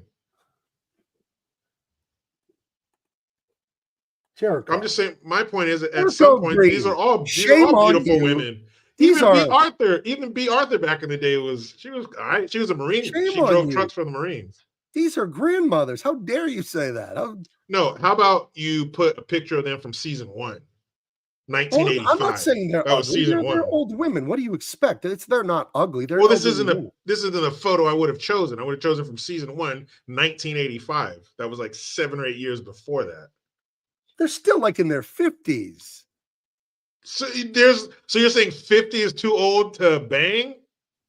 When you're watching this and you're 20, what are you doing? I wasn't watching this when I was 20. If this woman has gum in her purse, you leave her alone. That's a grandma. Actually, Estelle Getty, the oldest one in the show, is actually the youngest one in real life. Really? Pull up Rue McClanahan, 1985. Okay. Because this is more false evidence. This is your second warning, counselor. After this, you'll be held in contempt and jailed for 24 hours. Okay, we'll go Rue McClanahan, 1985. She does have a big Irish head. And that's Blanche Devereaux. That's the character he was. I'm trying to find a picture of her that looks young because I wrote 1985, but it's not. I don't know, young Rue Well, McClanahan. How about Rue McClanahan on Mod? That must be her for like in the 60s. So she was good looking when she was young, of course, you know. Right? I think all of them, you go back far enough, sure, except for maybe B. Arthur. And you're not going to get me saying, oh, they're ugly because they're old ladies. That's how aging works. You know what's the one that's always chapped my ass, really bothered me? When men or anyone says a pregnant woman is fat and unattractive. And I'm just like, there's a person in there, right? Not a bunch of donuts, not a bunch of lasagna. There's a whole human inside of it. Yeah, there's shit going on, and there's like shit firing and the energy of the sun. There's all kinds of shit going on in there. They are not fat. They are actually have another person inside of them. Yeah, there's a sexiness to a pregnant woman, especially when she's yours. Like just because they're pregnant doesn't turn off their sexuality. It improves it in a lot of ways. Plus, they're fucking psychopaths when it comes to that during that time. So it works out for everyone. Yeah, the logistics can get a little, Yeah, but where there's a will. There's a way, baby. We're going to get it done. All right? Bring it in. I promise you. Look at me. This is going to happen. Come on. You, me, we're going to do it. All right? We're going to have to think outside of the box, but everybody's going to walk away satisfied. Diesel, this is completely normal and healthy. Could a woman be more feminine than pregnant? You can't make an argument that anything is more feminine than oozing femininity. It's the only true miracle we see as human beings. I mean, there are miracles all around us, but you can see this one with your eyes. And this is what I hate about the leftists and the feminists, all that. They degrade women for being women. That a woman is only good if they copy a man. That is actually sexist. That's gross. That a woman can only be good by being like us, like putting on a suit and going to work all day and being a hard ass like a man. And no, women grow people inside of them. I don't know if you stop to think about how insane that is. Yeah, I don't want women to be masculine. I don't want to fuck me. That's why women are who they are. That's why women are the standard of beauty, not us. Hold on, we got a Hulk Hogan update. What did Hulk Hogan say to that dumby Doug Ford? I have no idea what you're talking about. But if my boy Hulk Hogan went after Doug Ford, the Canadian that was trying to fuck with Trump, I love that. I don't know if this is true or not. I'm going to look it up later after the show. I hope it's great. Hulk Hogan would fuck his ass up. Okay. Well, you know what? Speaking of Hulk Hogan, here he is, ladies and gentlemen. Terry Bollea, coming to you straight from Clearwater, Florida, at Pasta Mania's original location. Welcome in, Hulkster. What's up, dude? Hey, I just want to get your take on this. Someone in the chat had mentioned you, and he was talking about the tensions we're having, the Trump administration trying to set things right for hardworking Americans like you. I mean, you are a real American. It's just theme song. What is the message you would say to all these leeches, all these moochers and looters from all these other countries in the world that think America is their fucking piggy bank? They think they're going to tariff us. They think they're going to take all this U.S. aid. What is your message to these leeches? I would tell him that the gravy train is over, brother. All right, it's coming to the station, dude. We have a new conductor on board, brother, and all this money, all this USD just flowing out of here, brother. It's over, dude. And that means more Americans are going to have more money to come on down to Pasta Mania, dude. I'm on the back of that red and yellow Harley, brother, just thinking of all what Doge is doing, brother. Shout out to Elon, dude, and all those guys, big balls, brother. Those guys are doing the Lord's work, dude. And I'm going to tell you other countries out there, brother. America's been your piggy bank, brother. You just come and stick your hand in there and take what you want, dude. But we got number 47 in there, brother. It's over, dude. We're coming for our money, brother. We're going to balance the scales, brother. I love it. Now, what if a Canadian prime minister or premier or whatever tried to put a tariff on Pasta Mania? What would you do about it? I'd go up north to America's hat, brother, to America's foreskin, dude. And I'd grab that life-size vagina and I'd slam him down like I slammed that giant at the Pontiac Silverdome, dude. The guy in this movie, brother. And I'd slam that life-size vagina down and I'd leg drop him until he stopped moving, brother. I like it. I like your style. I expect no less from you. And we got a little message from a guy in the chat. The guy that asked about you originally, Double Boot 7. This is freedom. That's what you. That's right, dude. And you'll find freedom down here, brother. Freedom to pick any pasta you want, dude. Any kind of sauce you want on it, brother. I do the meatballs by hand, dude. And by special request, I'll make it with my thighs, brother. You'll rub ground beef and veal and pork mixture between your thighs to make a meatball? I'll do it, dude. It's all about customer service, brother. That's how I stayed in business all these years in Clearwater, Florida, brother. I love it. Guys, Pasta Mania, Clearwater, Florida. Kids eat free on Tuesdays. There he goes. The great American, the great Terry Bollea. Hulkster, the one and only sponsor of Double Impact. All right. See you later, Hulkster. Bye, dude. Well, I hope they heard that up man. in the frozen north. They won't stop fucking with us. You know? Yeah, watch them. You'll start hearing reports coming out. All right, no more tariff wars. We're done. Right. You win. What is this? Hulk Hogan is going to attack Canada. We could send Hulk Hogan up there. He could take Canada for us. Why did we turn Canada into France? I understand there's French-Canadian, but still. Because they are friends. I guess. They speak that fucking commie gibberish over there. What? I took French in high school. I have no... It's because my brother did, and he's a year older than me. I live in Southern California. 20 miles, give or take, from Tijuana, Mexico. I am about half Mexican. My wife is full-on like Mexican and Native American. There are tons of Mexicans here. Spanish is a very useful language here. So many Mexicans. And I took French in high school. Why did my mom not say, hey, don't do that? That's stupid. Because I was already semilingual en español. Estoy aprendiendo español con mi esposa. I'm studying Spanish with my wife. I tell her, talk to me only in Spanish. And especially... Yeah. Ay, papacito. I know how to say papi chulo in español. Don't say, you gotta be careful. Careful where you use that Spanish. No, yo hablo como un güero tonto. So I do speak a Spanish enough, you know. I took it in high school. Plus, I grew up in a heavy migrant community. Right. So yeah, I know a little something. But yeah, I need to learn more español. Because I like going to Mexico. So, but I go down there. I'll go down there with my wife to Tijuana. We'll get some lunch and stuff like that. I got a friend down there that lives there. And I can get by. I can order my food and ask for basic directions and stuff. But I want to I want to talk like Speedy Gonzalez. You want to like speak fluently with the locals. Right. Yeah. But you have a unique advantage. You know, your wife is fluent in Spanish and she can, submerge you in that. So that's really cool. But I always thought was funny as a kid, and it didn't gross me out. That typical ew, gross. But when watching the Addams Family, when Morticia would speak Spanish and Gomez would just fucking start kissing up her, going up her arm and show. I thought that was so funny. The arm, yeah. Just like Pepe Le Pew. Right. I didn't get the joke until I was older that Pepe Le Pew was a stinky Frenchman. Yeah. Yeah, exactly. Mon chéri. And they got rid of him because that was like problematic that he was kissing women. Dude, it was fucking funny. The cat would paint itself like a skunk to get away from the dogs because the dogs would stay away from it, thinking that it smelled. But then Pepe Le Pew would come along, and wouldn't believe that that's not really a skunk. And he was fucking darling, falling. mon Yeah, chéri, I must kiss your I quivering love lips. you. And you just fucking kiss him. The But cat. they Like, won't what show the that fuck? anymore because he's not getting consent or whatever. It's a The left-wing fucking people- cartoon character. Do you know what God. this left-wing political correctness is going to look like a generation from now? Because it already is dead. It's already being made fun of by everyone. Everyone says retard now. They don't care about being called a racist, bigot, homophobe. Like, we just tell them to shut up now. But they had their reign of terror for 10, 15 years. But like as time goes by, like you got rid of Speedy Gonzalez, dude. You got rid of the Washington Redskins. Yeah, that's so stupid. And it But you're didn't help so- anybody. Oh, And no, if you no, Jericho. All the crime and alcoholism on the reservation ended that day when they changed the Redskins name. It just ended. all the bottles disappeared. Right, What? yeah.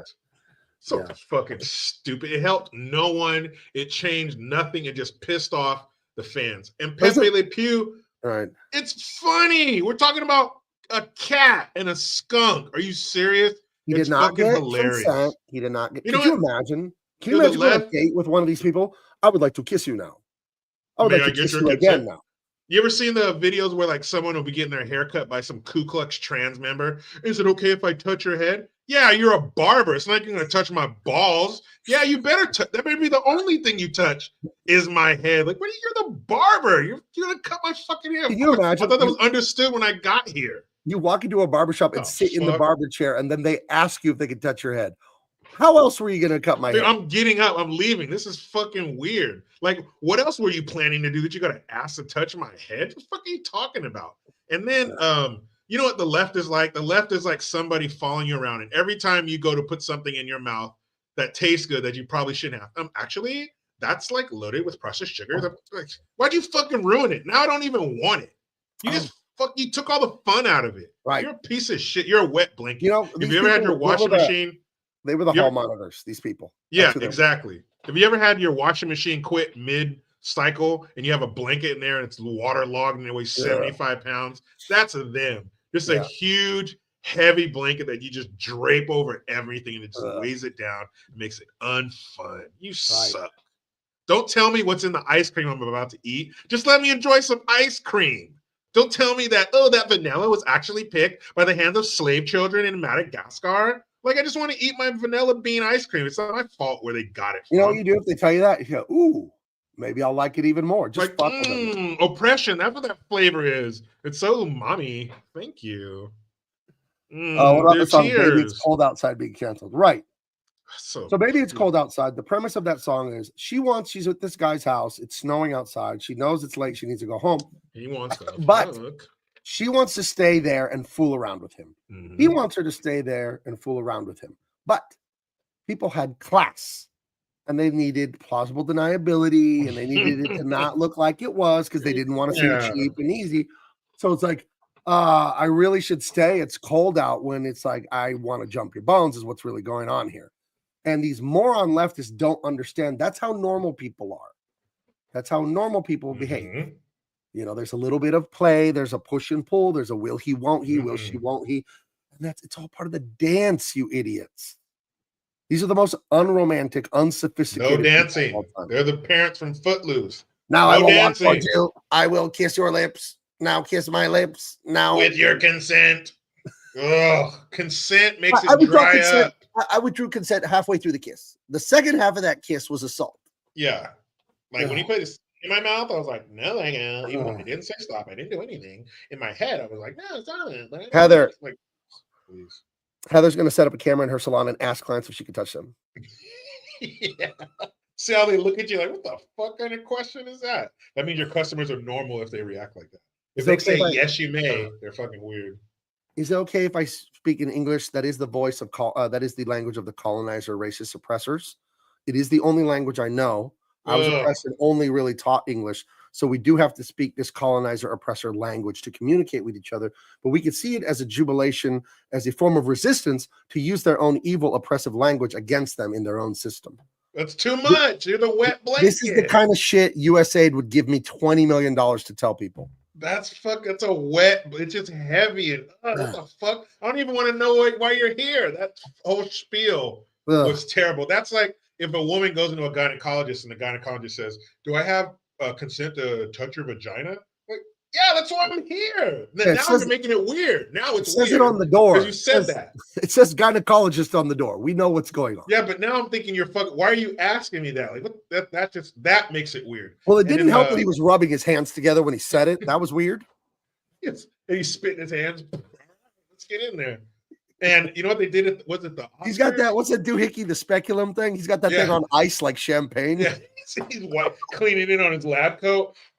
You ready?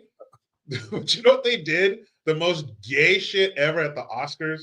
They came back from a commercial, and the lady was like, "We're here, blah blah blah, in the land of the Wishwamish people, and blah blah." And if you're so concerned that the Oscars are being held on top of the dead bodies of indigenous people, then knock that fucking place down and make it a cemetery for the dead indigenous people. Jericho, to be fair, the white European colonizers are the only people who ever defeated other people and took their land. That was the first time that happened in history. Ever. I don't know if you know that. Genghis Khan would just run into the invisible borders in his country and just couldn't get past them. Genghis Khan Like asked a mime. nicely if he could Again. rule the. Yeah. It's How do I go beyond my borders and conquer? I just can't figure it out. And then some British guy that looks like Carrie Ells was like, "Oh, too bad, you stupid Asian man." And he went off to conquer the world. Right. No, white people were the only ones that ever did anything like that. It's not like it's totally human nature to fight and conquer your neighbors. That's not a thing that ever went on in human history. Yeah, especially when the entire world was steeped in the most savage behavior ever on this planet. Right. Killing people by the millions. The Europeans came here and hurt the noble, peaceful, living in tune with nature. With a grizzly bear was, being petted by a Native American. Everyone was just in harmony when the Europeans with an eagle on the other arm and a deer standing behind them. And then because the native singing, it was a group multi-species hug every day. That's what they did all day. They just held each other, and then they didn't know war. They didn't know anything about war until the white man came, and then they looked at each other and they picked up a knife and they were like, "Oh, the white people are doing it." They started killing each other, but they didn't know that until the white man came. When they would stand in their big circle hugging all the animals and the natives, they would ask for consent before they touched each other. They were like, "Oh, he said, hello, great bear. May I touch your furry coat?" Oh, great bear, great beast of the forest. May I touch you? Do I have your consent? And then the bear went, "Rah, rah." All right, thank you, bear. Great eagle of the sky. Do I have consent to touch you? Thank you. Great deer, who hears everything in forest, who will one day stare at a car as it comes at you at 85 miles an hour and get fucking smashed. Can I touch you? Whatever fucking deer sound like. I do stupid fuckers sound like. the old Renaissance boomer. Excuse me. I knew I should have submitted a grant proposal to study if frontal lobe stimulation, slapping someone in the front hard, curbs stupidity. I could have gotten millions. Yeah. We all knew about this USAID thing, man. We could have cashed in on some woke bullshit. Fucking missed it. Damn it, Trump. I don't understand the left. We could have turned this show double impact.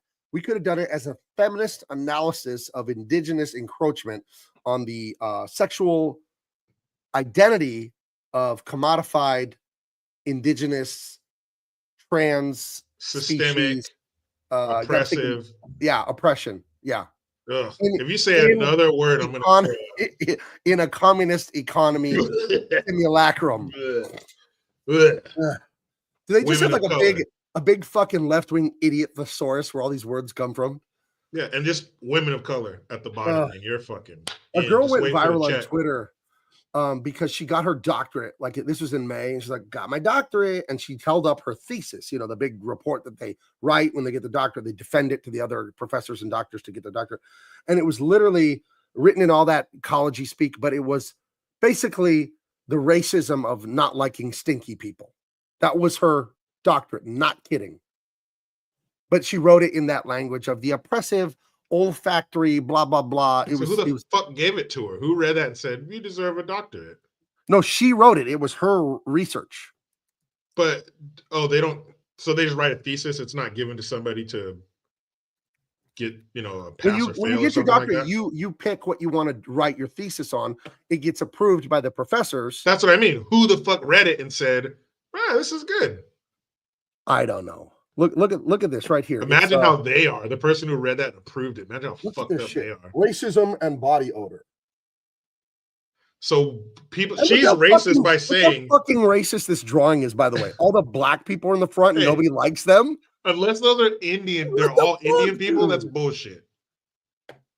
Yeah, That's racist. So you're saying people with a darker skin tone stink? come on, man. You never come across a smelly white person? Oh, dude, I'll never forget the smelliest person I've ever met in my life. No, didn't meet him. In Vegas in August. You know, it's like Ooh, July, it's like hot. 120. So it is sweating balls. There's a motorized like walkway between the Excalibur and like the New York going over that street there.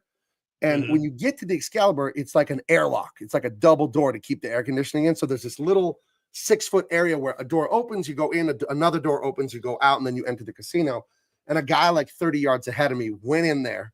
And then I'm just standing on the thing, you know, cruising along, and the door opens, I go in. And boy, it was the worst. It was like onions and cumin and Parmesan cheese. But what impressed me is that he was in there 30 seconds before me, and his stink stayed in there. Just hung around. It waited for me. Said, hey, you're late to the party. What do you think? And that is the smelliest man. And he was a white guy. He was the smelliest man of all time. So Smelliest I think man anybody I've ever had the pleasure of knowing in my life. Yeah, that your race doesn't have anything to do with your No, scent. it's has to do with not washing your ass properly, Yeah, apparently. if you're not washing the bacteria off your body, you're gonna smell like a sack full of assholes. Yeah. So no one has a racial fucking. But yes, there was a lady that got a doctorate degree from a real university talking about how doctorate in what? I couldn't even tell you. Horse shit. I mean, it's sociological studies, right? So it's all bullshit anyway. It's global feelings. I'm a doctor and I have a doctorate in global feelings. But it was like, yeah, you're racist if you don't like stinky people. Well, then I'm racist. Like, where's my hood?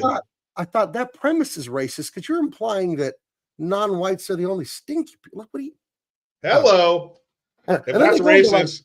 Then they go into like $1 or $200,000 student debt to get these degrees. Well, that's what you deserve.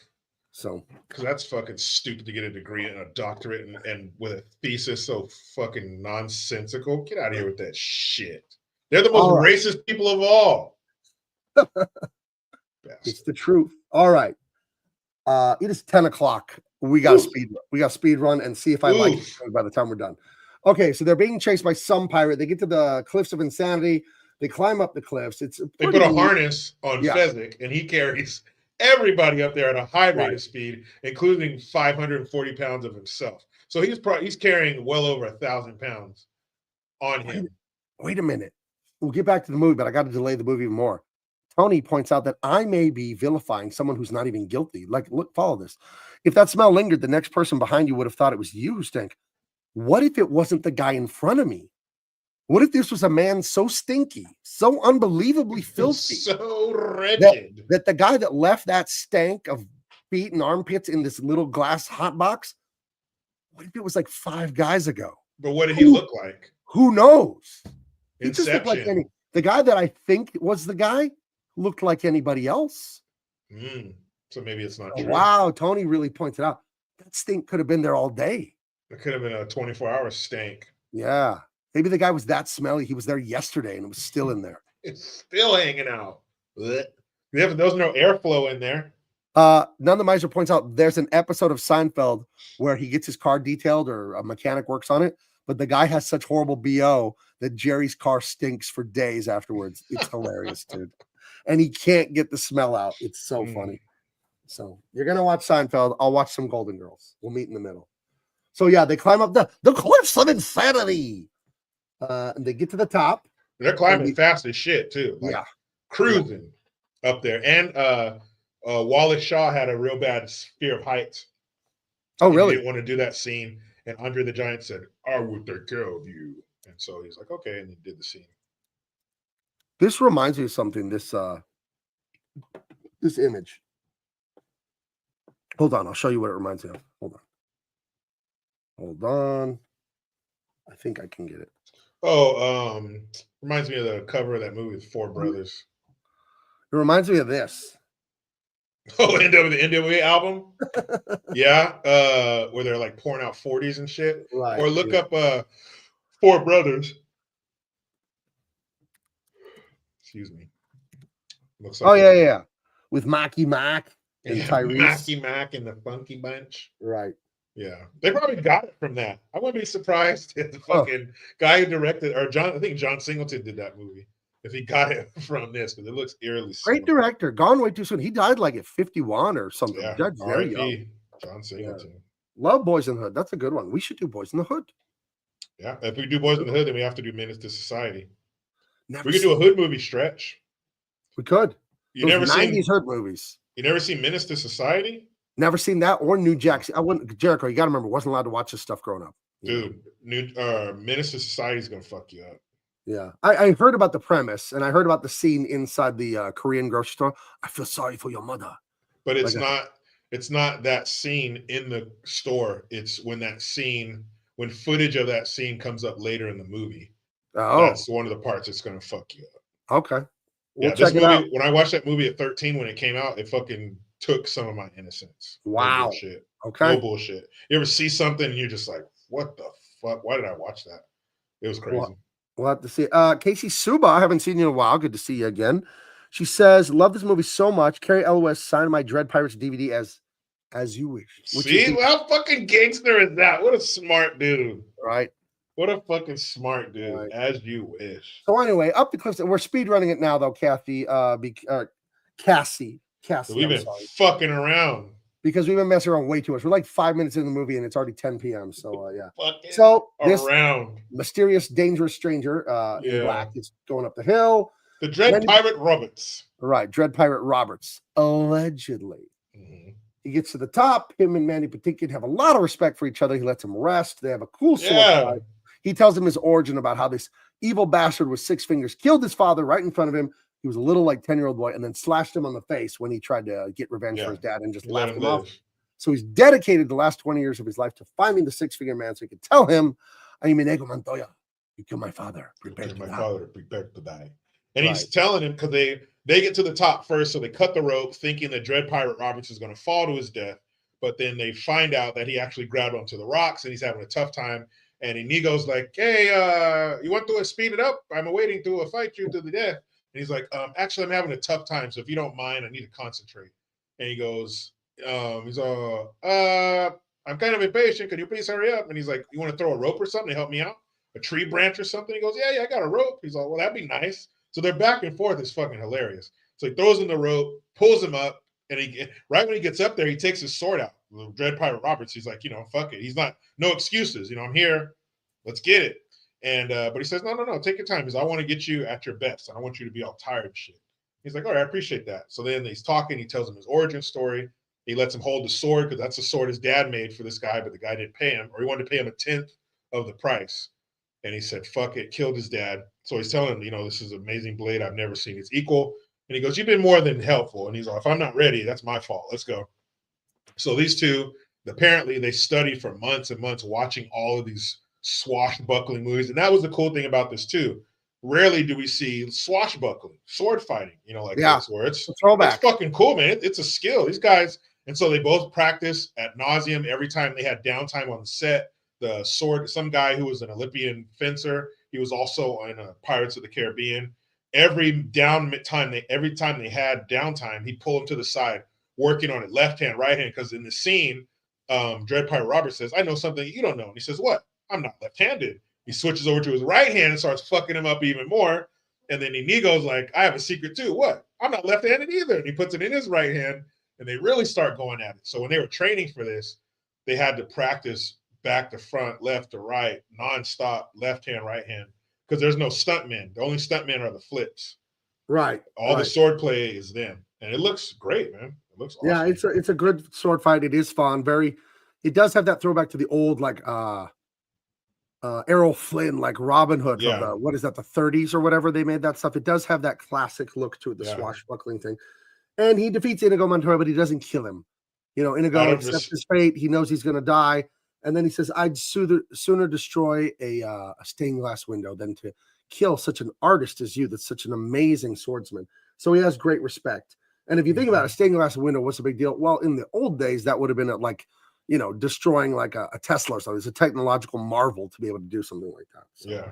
And it's again unflappable. They're talking shit back and forth, and Wesley, he's just, I thought blah blah blah blah blah, and then I went over there, and he's just bam bam bam, sword fighting, not even tripping. Both of them, he's just effortless. And then pretty soon, Inigo just gets pissed off. He's swinging all wild and shit, and then that's when Wesley gets him. But that's a steady thread through the movie.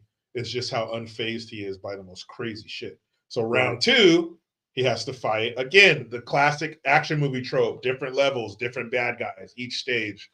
And so he's fighting Andre the Giant. And I laughed out loud this morning. I LOL'd when I was watching this. And right when he comes around the corner, because he tells him, he's like, what do you want me to do? And he's like, as soon as his head comes around the corner, smash it with a rock. And he takes off with the princess.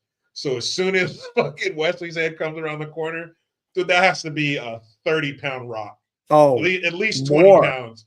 More, and he fucking launches it, and it shatters like glass. And I just thought, as a kid, you don't think about this, but I'm just think of the force you have to throw something with to cause a rock that big to just fucking shatter like glass. Like if he would have hit Wesley with that, his head would have just turned into a mush, fine mist. Yeah. But he missed him, and he missed him on purpose. Right. I don't want to kill you so quick. He's all. He said he wanted it to be sporting. He wanted it to be fair. So there's integrity. These are men of integrity, even though they're going to kill each other. You see that Inigo Montoya wanted to, hey, you could rest after climbing the mountain, then sword fight me. I want it to be fair.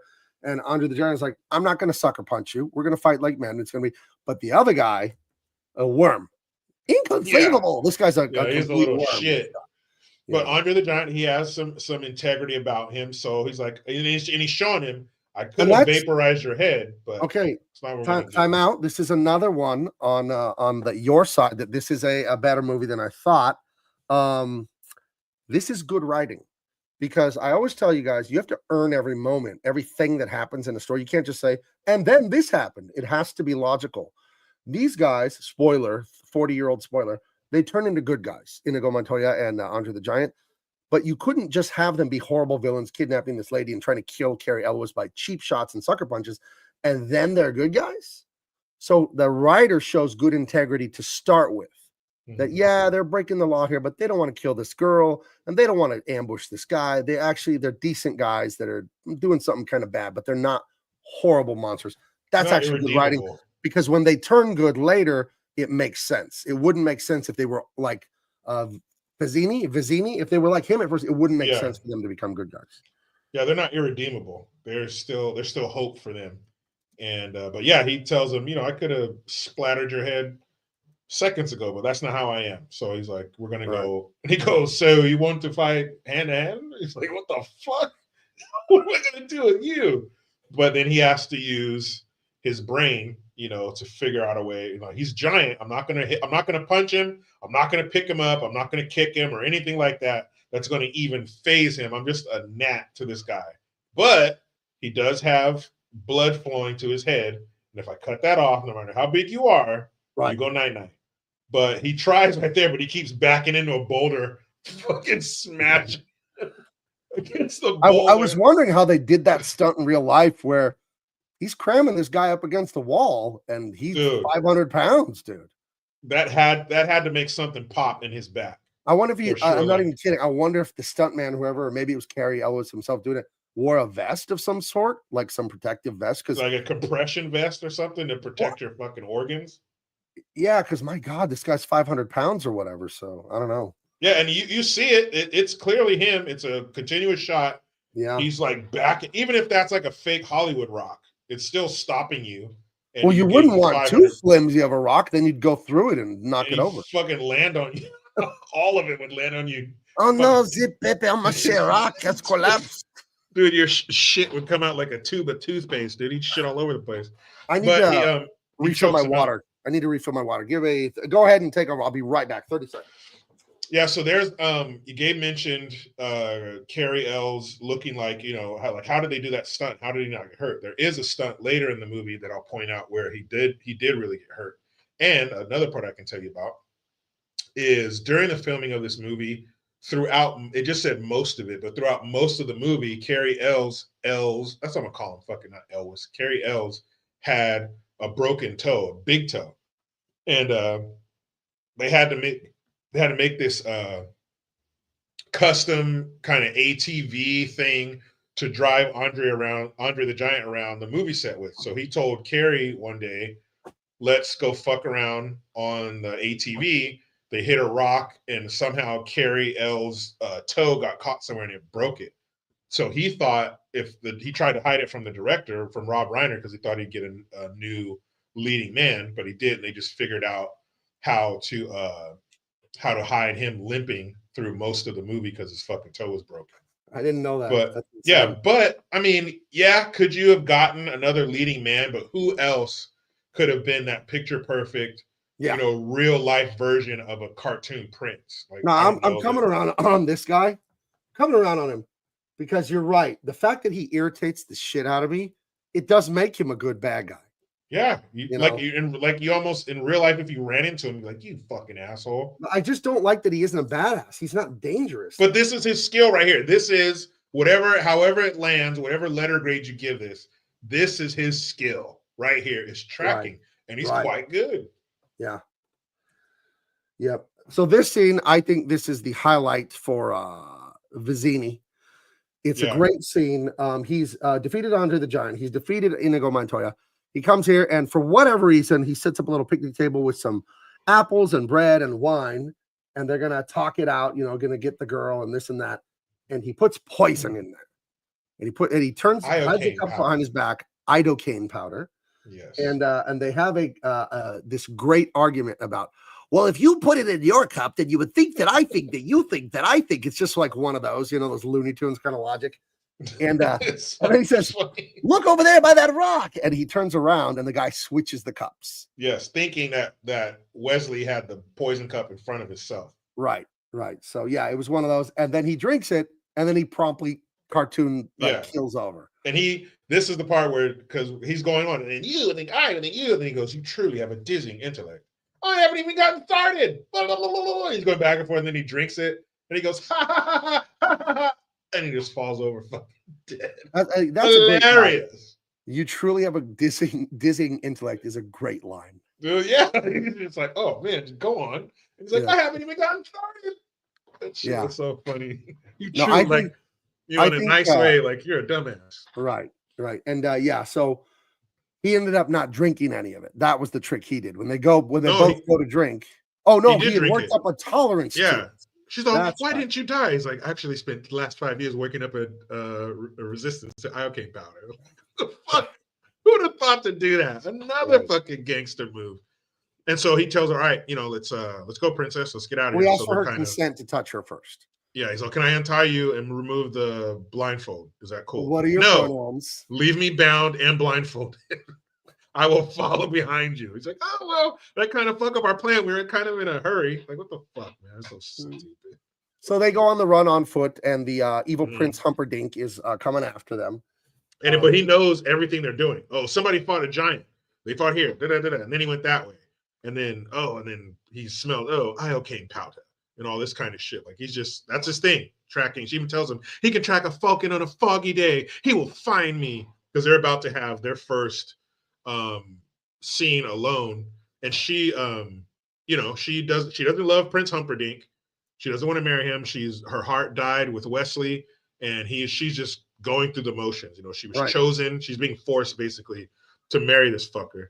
And even though, she doesn't love Prince Humperdinck, she's still like, fuck you for kidnapping me.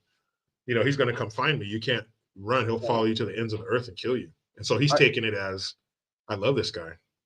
Right. I can't take it enough. I can't tell you enough how much I hate his haircut. I think that's what bothers me about him the most. That's part of his asshole persona, down to the hair. He's a prick from head to toe. Just a big, not an afro, but not short. And then this wavy teased bang thing going on. Like, what is this? The costume down to the hair, costume makeup, whatever you want to call it. And we haven't even gotten to the best makeup of the movie yet. He's a man with resting bitch face. Yes. which is all part of I why cannot stand this guy. they Oh, probably felt like that in the audition. He has to be him. I fucking hate him. right, And we haven't even started filming yet. This right. guy's So perfect. for those of you that haven't explained it clearly, what has happened is the young farm boy went overseas to get his fortune, so he'd have enough money to come back and marry Buttercup. In the meantime, this evil prince says, "No, you're going to marry me instead," and she gets the news that the farm boy died by the dread pirate, the dread pirate Roberts killed him when he was out to sea seeking his fortune. So now there's this mysterious guy in the black. We don't know who he is. Wink, wink. It's the farm boy. He's a dread pirate Roberts. It's the dread pirate Roberts. So she hates him, but he's mad at her because he's having a Three's Company Jack Tripper moment. He misunderstands that she doesn't love Prince Humperdinck. So he's like, "Oh, so you hear that your boyfriend died, and how did you wait 5 minutes to get engaged to the prince?" Like, it's that disloyalty thing. You know what I mean? Which is what pisses him off. Is that she promised to wait for him forever, and it's been 5 years. And I guess back then, fuck, if I see you later. I guess 5 years. I mean, that's probably, shit took a long time. So 5 years going across the world, that's not a long time to wait. Right. She should still be waiting for me. And he was quite upset, and he's giving her a tongue lashing in a very passive aggressive way. You know, he's being condescending to her, and he's fucking mad. You told me you were going to wait forever. I come back, and what's a blink of an eye to us? I'm on a ship. It takes us 5 years to go 100 miles nowadays. Like, of course it's going to take a while, but I'll be back. And what they had was, sunset kiss. It's some real shit. And I come back, and you're getting married to this. Not only are you getting married, but you're getting married to a fucking prick. Well, he's a broke ass peasant, and you're marrying the prince with the feathery bangs. Yeah, who's a bitch from head to toe, inside and out. You had me, Carrie Ells, you whore. And he lets her fucking have it. He's telling her, I remember the dread pirate Roberts. Oh, yes. He didn't beg for his life, which stood out to me, but he did ask. He said, please. And he's like, what? He's like, true love. I have true love back home. He's like, must have been you he was speaking about, but I wouldn't think so, judging. He's just fucking letting her have it, you asshole. And then so you see them, perfect shot. They're coming riding horses, probably 6 or 7, a long line of them coming across the horizon, with the flag. And then the whole soundtrack to this movie was made with a guitar and a synthesizer.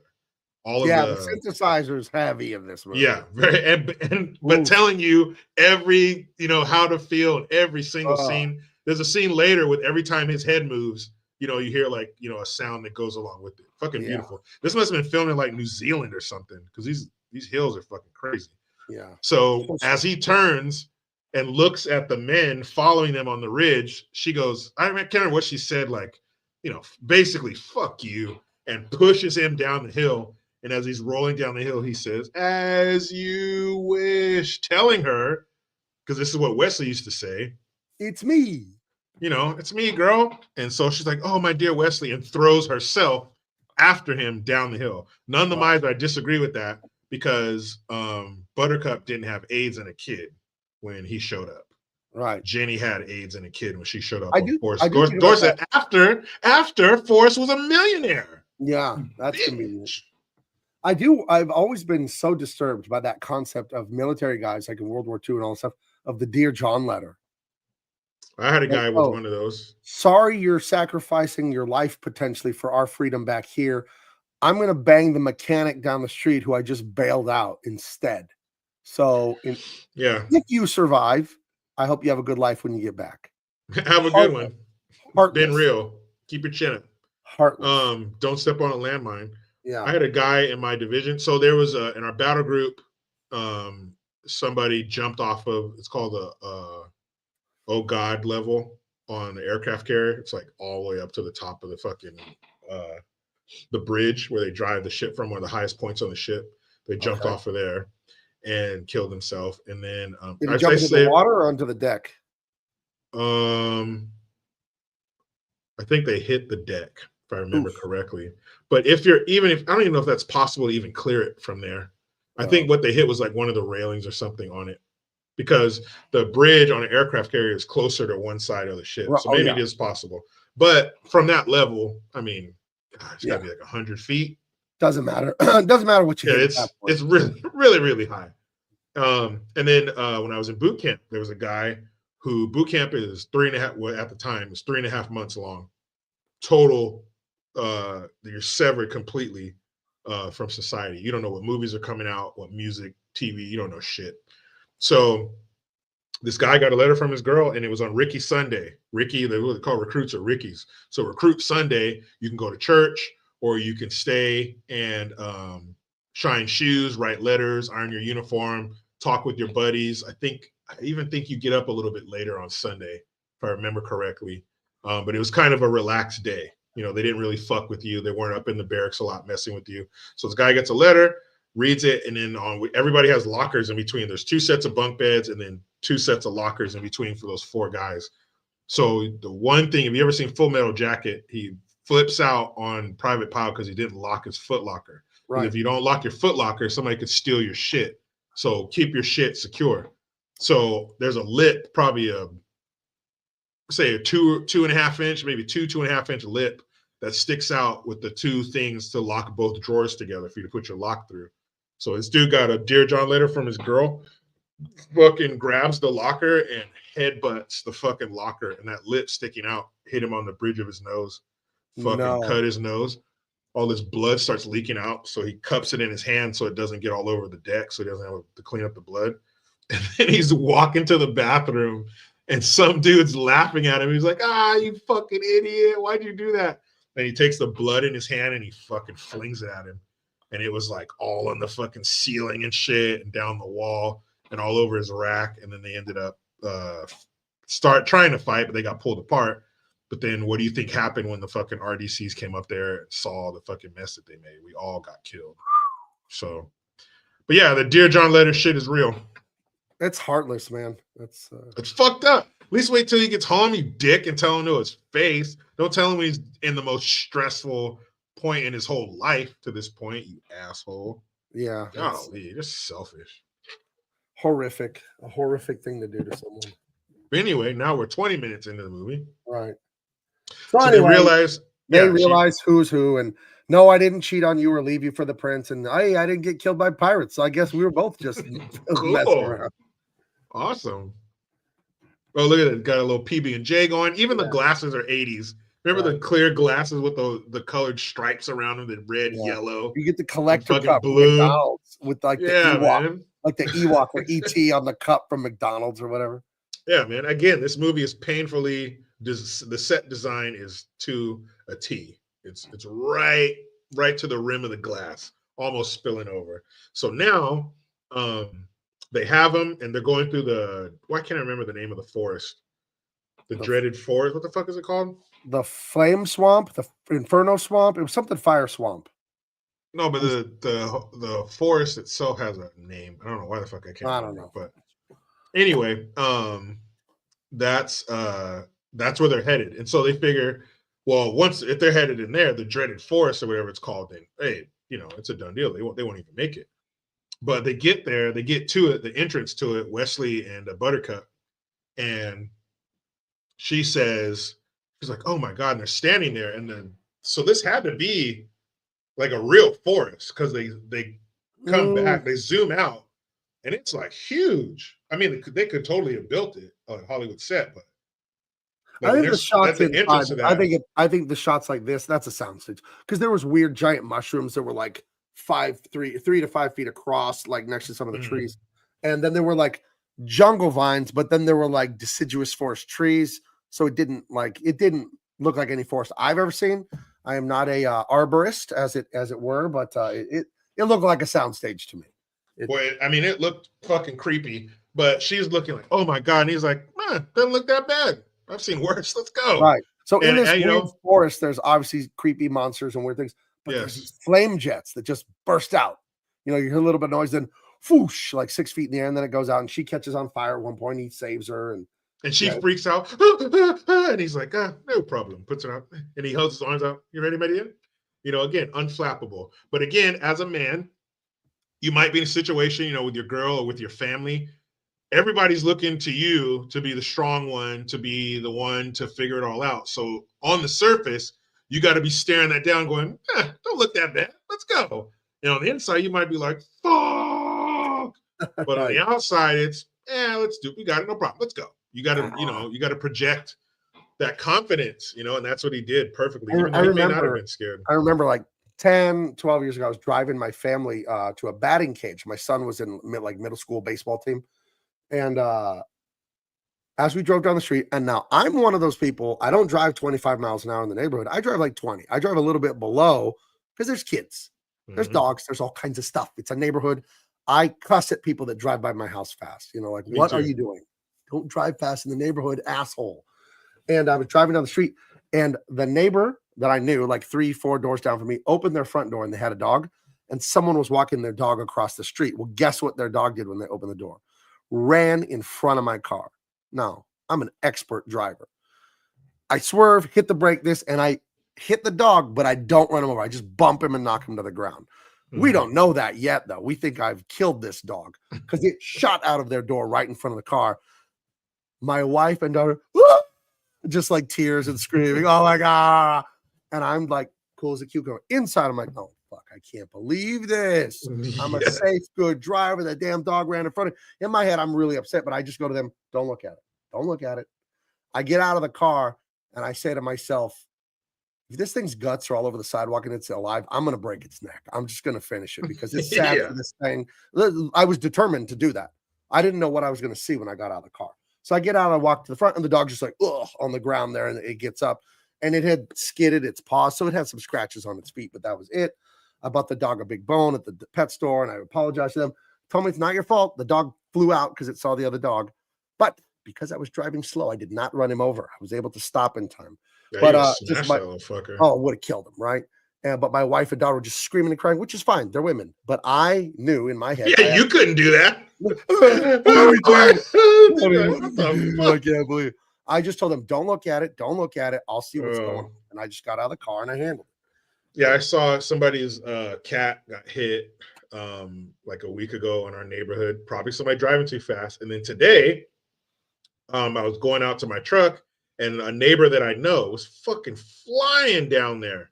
So next time I was at the top of my driveway, so I wasn't down like close enough to get his attention.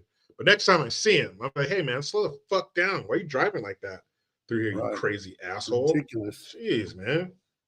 Dick, you fucking hit somebody, some kid not paying attention or something, because kids don't fucking pay attention. Every time I tell my son when he leaves the house, when he goes across the street, careful, look both ways when you cross the street. Fucking the other day, he runs back across the street, didn't look.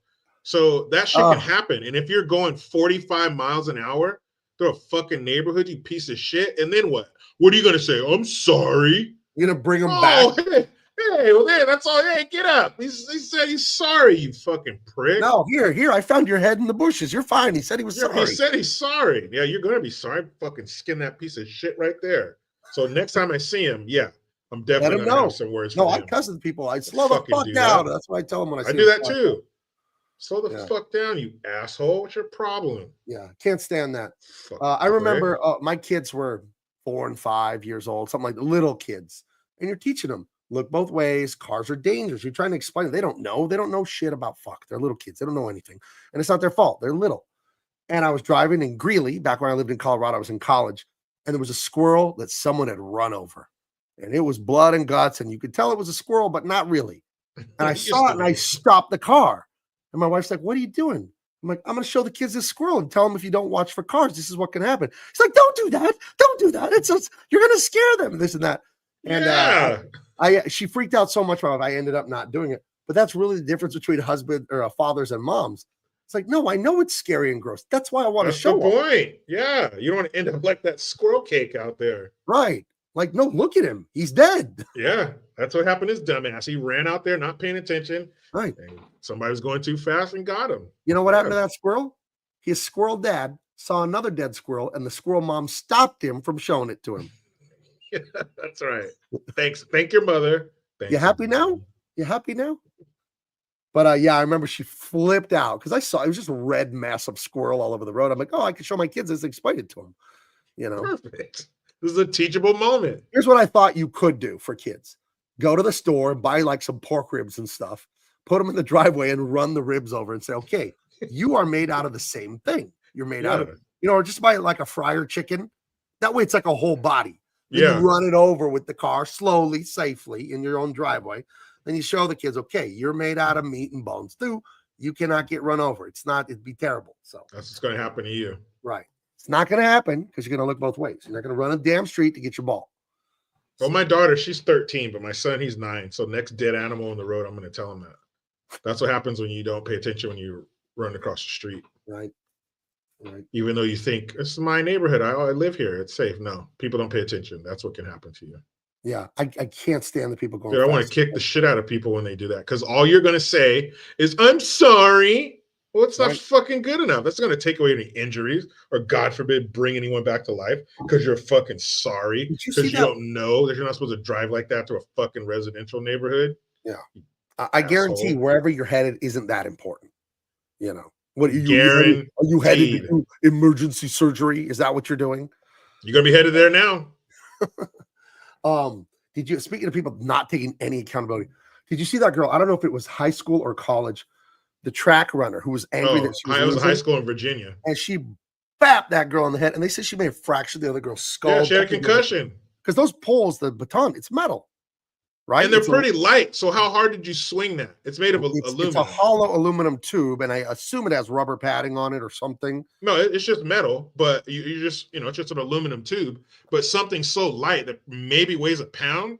How hard did you hit that girl to give her a concussion and fracture her skull? It was an accident. Bullshit, it was an accident. You know how many track meets I've seen? I've never seen anybody come remotely close to that shit. She said her baton got stuck, and when she yanked it out, she had it like, well, if you yank, you're pulling away. Yeah, not down in the textbook striking motion that we've seen since humans were fucking here. It's so insulting that I see the video. I see you whacking someone in the brain, and you're like, no, it wasn't me. Didn't do it. Didn't do it. Who are you going to believe, me or your lying eyes? Right. You fucking dumb. There's a movie from the 60s, some comedy, where a wife comes home and her husband's in bed with another woman. And she's like, Harold, how could you? And he's like, what? And he stands up and he starts putting his pants on. So, well, her. He's all, I don't know what you're talking about. Who? So that woman. He's all, I have no idea what you're talking about. He's like buttoning his shirt, putting on his coat. The woman's putting on her clothes. She leaves. And she's like, but Harold, you're with another woman. And he's like, I have no idea what you're talking about. And by the end of it, the wife is like, maybe I'm crazy. Or like he completely gaslights her. It's totally nuts. Well, no, what's going on? Who? Where? But yeah, it goes on for like a minute. She's like, Harold. He's like, who? What? Where? I don't know. What woman? What are you talking about? And the lady's like 3 feet away, in the bed with no clothes on or whatever. It's some questioning her fucking sanity. Some stupid comedy from the 60s. Perfect. They don't show any nudity or anything like that. It's played for a laugh. So hold on. Let me see if I can find it. Oh, found it. Denny, Joe. Okay, here it is. I'm not gonna play it. Oh, it looks like is that Jerry Lewis? No, it's just someone that kind of looks like him. Here it is. So I'll just show you clips. So this lady comes in and just sees him there. She's like, what are you doing? And he's like, what are you talking about? She's like, the woman. He's like, I have no idea what you're saying. And he just keeps getting dressed. And she's like, her right there. He's like, what? I wasn't doing anything. I'm just getting dressed for work or whatever. And it's ridiculous. You have to see it though. I think it's actually pretty funny because it's so farcical. So, yeah, it's like that reggae. Who's that reggae guy? Shaggy. It wasn't me. Yeah, he's always banging on the counter. It wasn't me. Like, that girl's fucking retarded. Jeez. Like you're really gonna do that in front of me, then just say, "Nah, it didn't happen." Wait, where? Yeah. I don't know. It might work. Somebody try it. Yeah. Tell us your results. Let's see what happens. So send us a picture with you holding a fucking ribeye over your left eye. Right. So then I think this is more scary than the Flavor of the Monsters. This like pit of, it's not wet quicksand like that. It's like dry sand and she just falls in and sinks. Yeah. Well, and this, so this obviously there's a trap door they had with like this foam for them to fall into. Right. And originally it called for him to jump in feet first, but he thought it would look better head first. So they had a stunt man try it because if they didn't open the trap door at the right moment, he was going to hit his head or break his neck. Jeez. So the stunt man tried it, it worked, and then he did it on the first take and just fucking jumps there. And it's pretty pimp. Like he takes his sword, cuts a vine, and then dives fucking head first in there. Fearless. Again, fearless. Like, fuck, I don't even know what's down there, but my woman is, so let's go. Right. And he just dives right in there, and it's perfect. He disappears into it. It looks fucking pimp. Like, his moderately attractive woman is down there. Yeah, he's like, hey, it's all I got. That's all I got. You got to dance with who brought you, right? So he goes down there and grabs her, and then they're like, you know, gasping for air. And it went on, it didn't go on too long, but it went on like the right, like they weren't just like, all right, cool. Well, we almost drowned. You want to go? Like they actually dealt with, you know, trying to catch their breath and shit. And then while they're down there, you start seeing the rodents of unusual size sniffing around, and then they walk away. And then once they come out, this is come weird to me. attacking them. This is scary as hell as a kid. Well, but I don't know. Is this low budget or is it supposed to be funny? It's clearly a man on all fours in a horrible suit. But if this is meant for kids, which it was, but you don't really notice that. We can't ambulate like a cow or a horse because our arms are too short compared to our legs when we bend down. So our butts are really high and our heads are really low. And that's how this thing, and it looks so bad to me.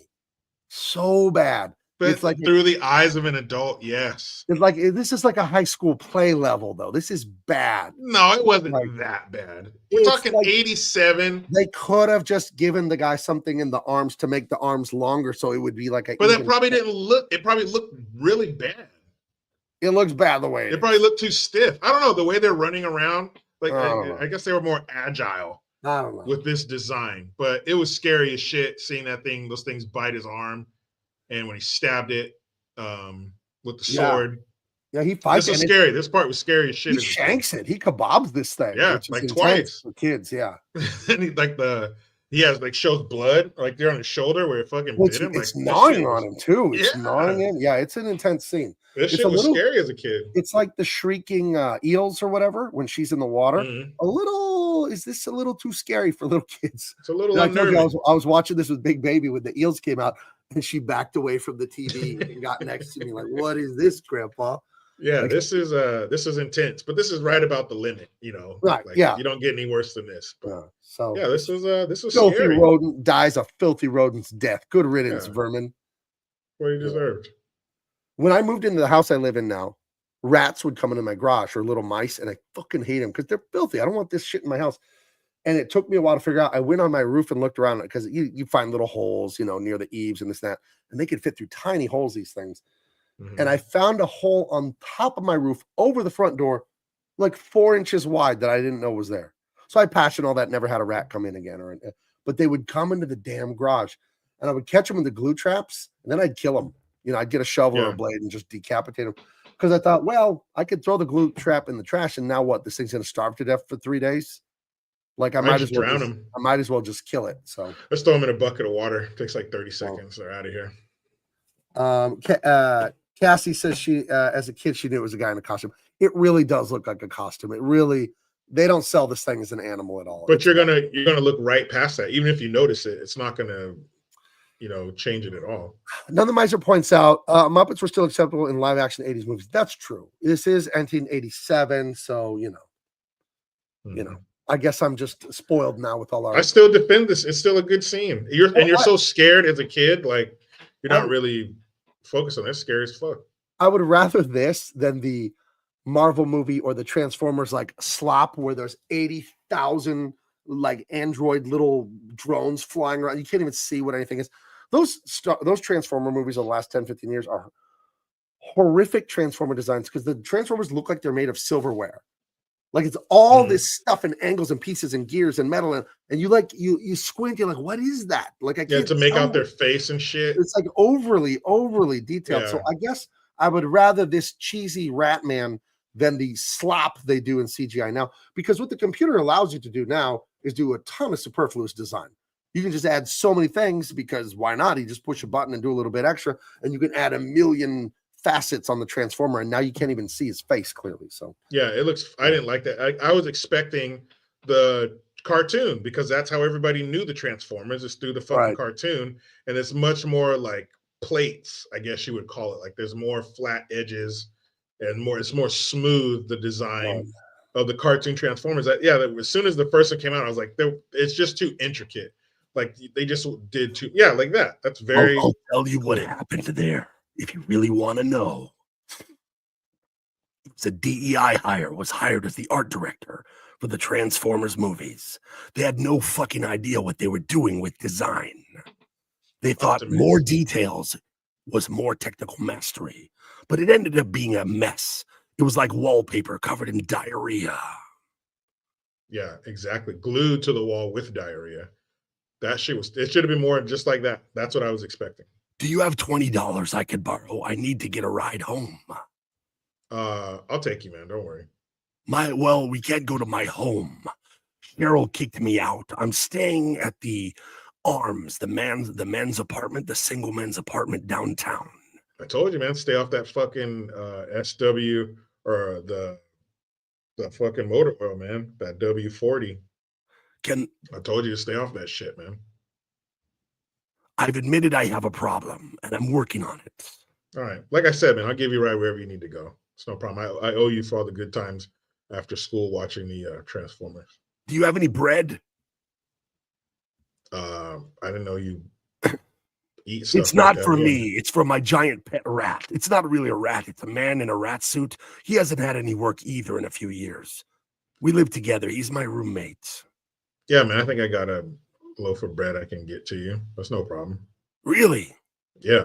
That's very generous of you. Like I said, man, a lot of good times watching cartoons as a kid. Cheryl wouldn't let me give the rat man bread. Well, it sounds like she had her reasons. Well, she said he wasn't real, and I was the only one who could see him. Well, sounds to me like you took step one. You know you got a problem. Now let's get that shit under control. All right. Get back in there with Cheryl. I'll let you guys finish the show. I'll just wait over here in the corner. Yeah, please. Don't look at Autobots, roll out. Womp, womp, womp, womp. And could they not get that fucking sound for the movie? How does a Transformers movie not use a Transformers sound? Oh my god. Poor Optimus, dude. I didn't know Cheryl kicked him out.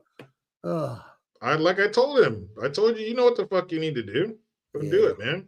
You're 3,000 years old. I never met the Rat Man. I don't think it's real either. I'm not here to judge, man. I'm just glad that he says I got a problem. So, I'm here to support him as best I can. Jericho got his wig took with the imaginary Rat Man.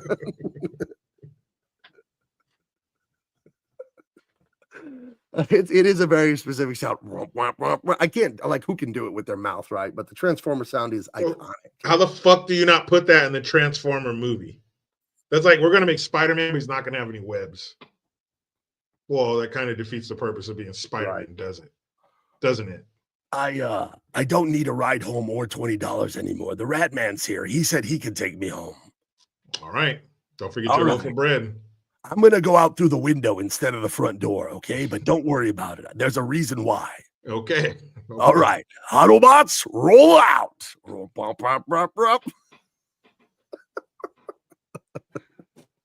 How the fuck do you not get that sound for the Transformers movie? They had to be able to get the licensing for it. It was fucking Mattel. Mattel was or Hasbro. That's right. Hasbro was on the fucking beginning of the movie. Man, that's so dumb. Why? There has to be a reason for that. I don't want to know the answer. It's going to be, you know why? Because when you find out why they didn't use the simple Transformer sound, it's going to be the stupidest answer you've ever heard. It's just going to be like they didn't need to skip it, I think it's just more of they thought this sounds cooler. How does it sound cooler than the fucking original that brought everybody here to watch this piece of shit? Hey guys, I'm serving hamburgers all week. Burgers, and you show up and it's fucking pizza. Right? You told me burgers. That's why I came. I came here for the burgers. Don't give me this fucking pizza, you assholes. I want to know why he went out the window instead of the door. That was weird. I don't want to know, man. Plausible deniability. A lot of the guys we know, Barney, sounds fucked up. Him and Barney, they got a lot of substance abuse problems, man. Well, think about how big of a celebrity they were. Right. I know, but that shit weighs on you. You saw that he was huffing WD-40 in the aisle. Like he couldn't even he fell so low he couldn't even afford the WD-40. He was just sniffing it off the aisle at Home Depot. Yeah, he was sniffing people's engines and shit. It was sad. Yeah, it was not good, dude. Going around parking lots at night, sniffing cars. It's not good. But that's why it's such a big deal that he now says, I got a problem. Yeah. So that's no, they pinched him again. He filled up with premium and took off without paying. He did it again. But that's why I'm just in support mode. Like, all right, you know you're fucking up. Boom. You're actually bothered that Sherry kicked you out of the house this time. Right. We're Yeah. making progress. So yeah, man. Yeah. Well, it doesn't help that Happy Sherry, for you. like, I don't know if Optimus knows. Sherry's with a Cybertruck now, dude. So, Well, you know, Optimus was already feeling old and feeling forgotten, and now she's the fucking Cybertruck, dude. okay. Well, And she's not with the regular one. She's with like the Cyber Beast version, you know, the more expensive one. So, but Optimus has a dark side too. yeah. And he hasn't been out of the house that long. Right. So if she's already moved on, like Wesley, you know, how long No. did you wait? 5 Well, minutes, 5 days? I hope it's just an internet rumor, but I read on Twitter, and like it's Twitter, right? So there's a lot of bullshit, a lot of things not true. But like a few of the Diddy parties, they were in Optimus's trailer, dude. Oh. Like he was like a mobile Diddy party sometimes. This is like was, this is like 87, like right after the movie flopped and stuff, you know. So he was just constantly getting power washed out the inside. Yeah, dude. Yeah. Gross. He's like, Autobots, roll out. Who's the one firefighter Autobot? He was spraying out Optimus all the time. All the time. Yeah. Ew. Just gobs of that shit. Yeah. You know, it's really like demoralizing. If a couple like Cheryl and Optimus can't make it, like who can make it, dude? Because they were together forever, man. Well, I'm not gonna give up on them yet. They're not divorced, they're separated, but she's with that fucking Cybertruck. Do you see that guy? That guy's a fucking smartass. Oh, I go 0 to 60 in 2 seconds. You know, like yeah, I charge in 5 minutes. Yeah, right. So if we'll see how much he's grown, because the old Optimus is gonna fuck that Cybertruck up when he finds out. Oh, dude. So if old Optimus got a hold of that Cybertruck, this shit's over. Has he changed? I guess we're gonna find out. All right. So, or he's still that, get him on some of that fucking the wrong kind of transmission fluid. And right. he's, next thing you know, people are in the hospital and he's locked up. Don't fucking touch me. Don't fucking touch me. So Cassie Sue said he thought it was RC. Don't bring up RC around Cheryl. That is, every guy has a name they cannot say in front of their woman. The name was not the name she who will not be named. Yeah, she will not be named. Do not say RC in front of Cheryl because she will lose it. You want to fucking set her off. Yeah, because like that was set her off, first love, and then they got back together, and then Cheryl was, so I almost married a Winnebago. Ooh, you dodged a bullet. Damn, dude. She had that good gas tank where you put the gas in. That shit was tight, wasn't it? Yeah. She had the bed, the stove, the toilet, the shower. Fat ass too. Like, man. She had that big captain's chair, just king of the road. That shit swiveled. Yeah. You don't know what it's like till you have some swivel. So good for you, man. Goodness. None of my good for you. Yeah, man. Shit, man. How many owners? Thank you. You're worn out. Her alarm is gonna go off, and she lost the key to turn.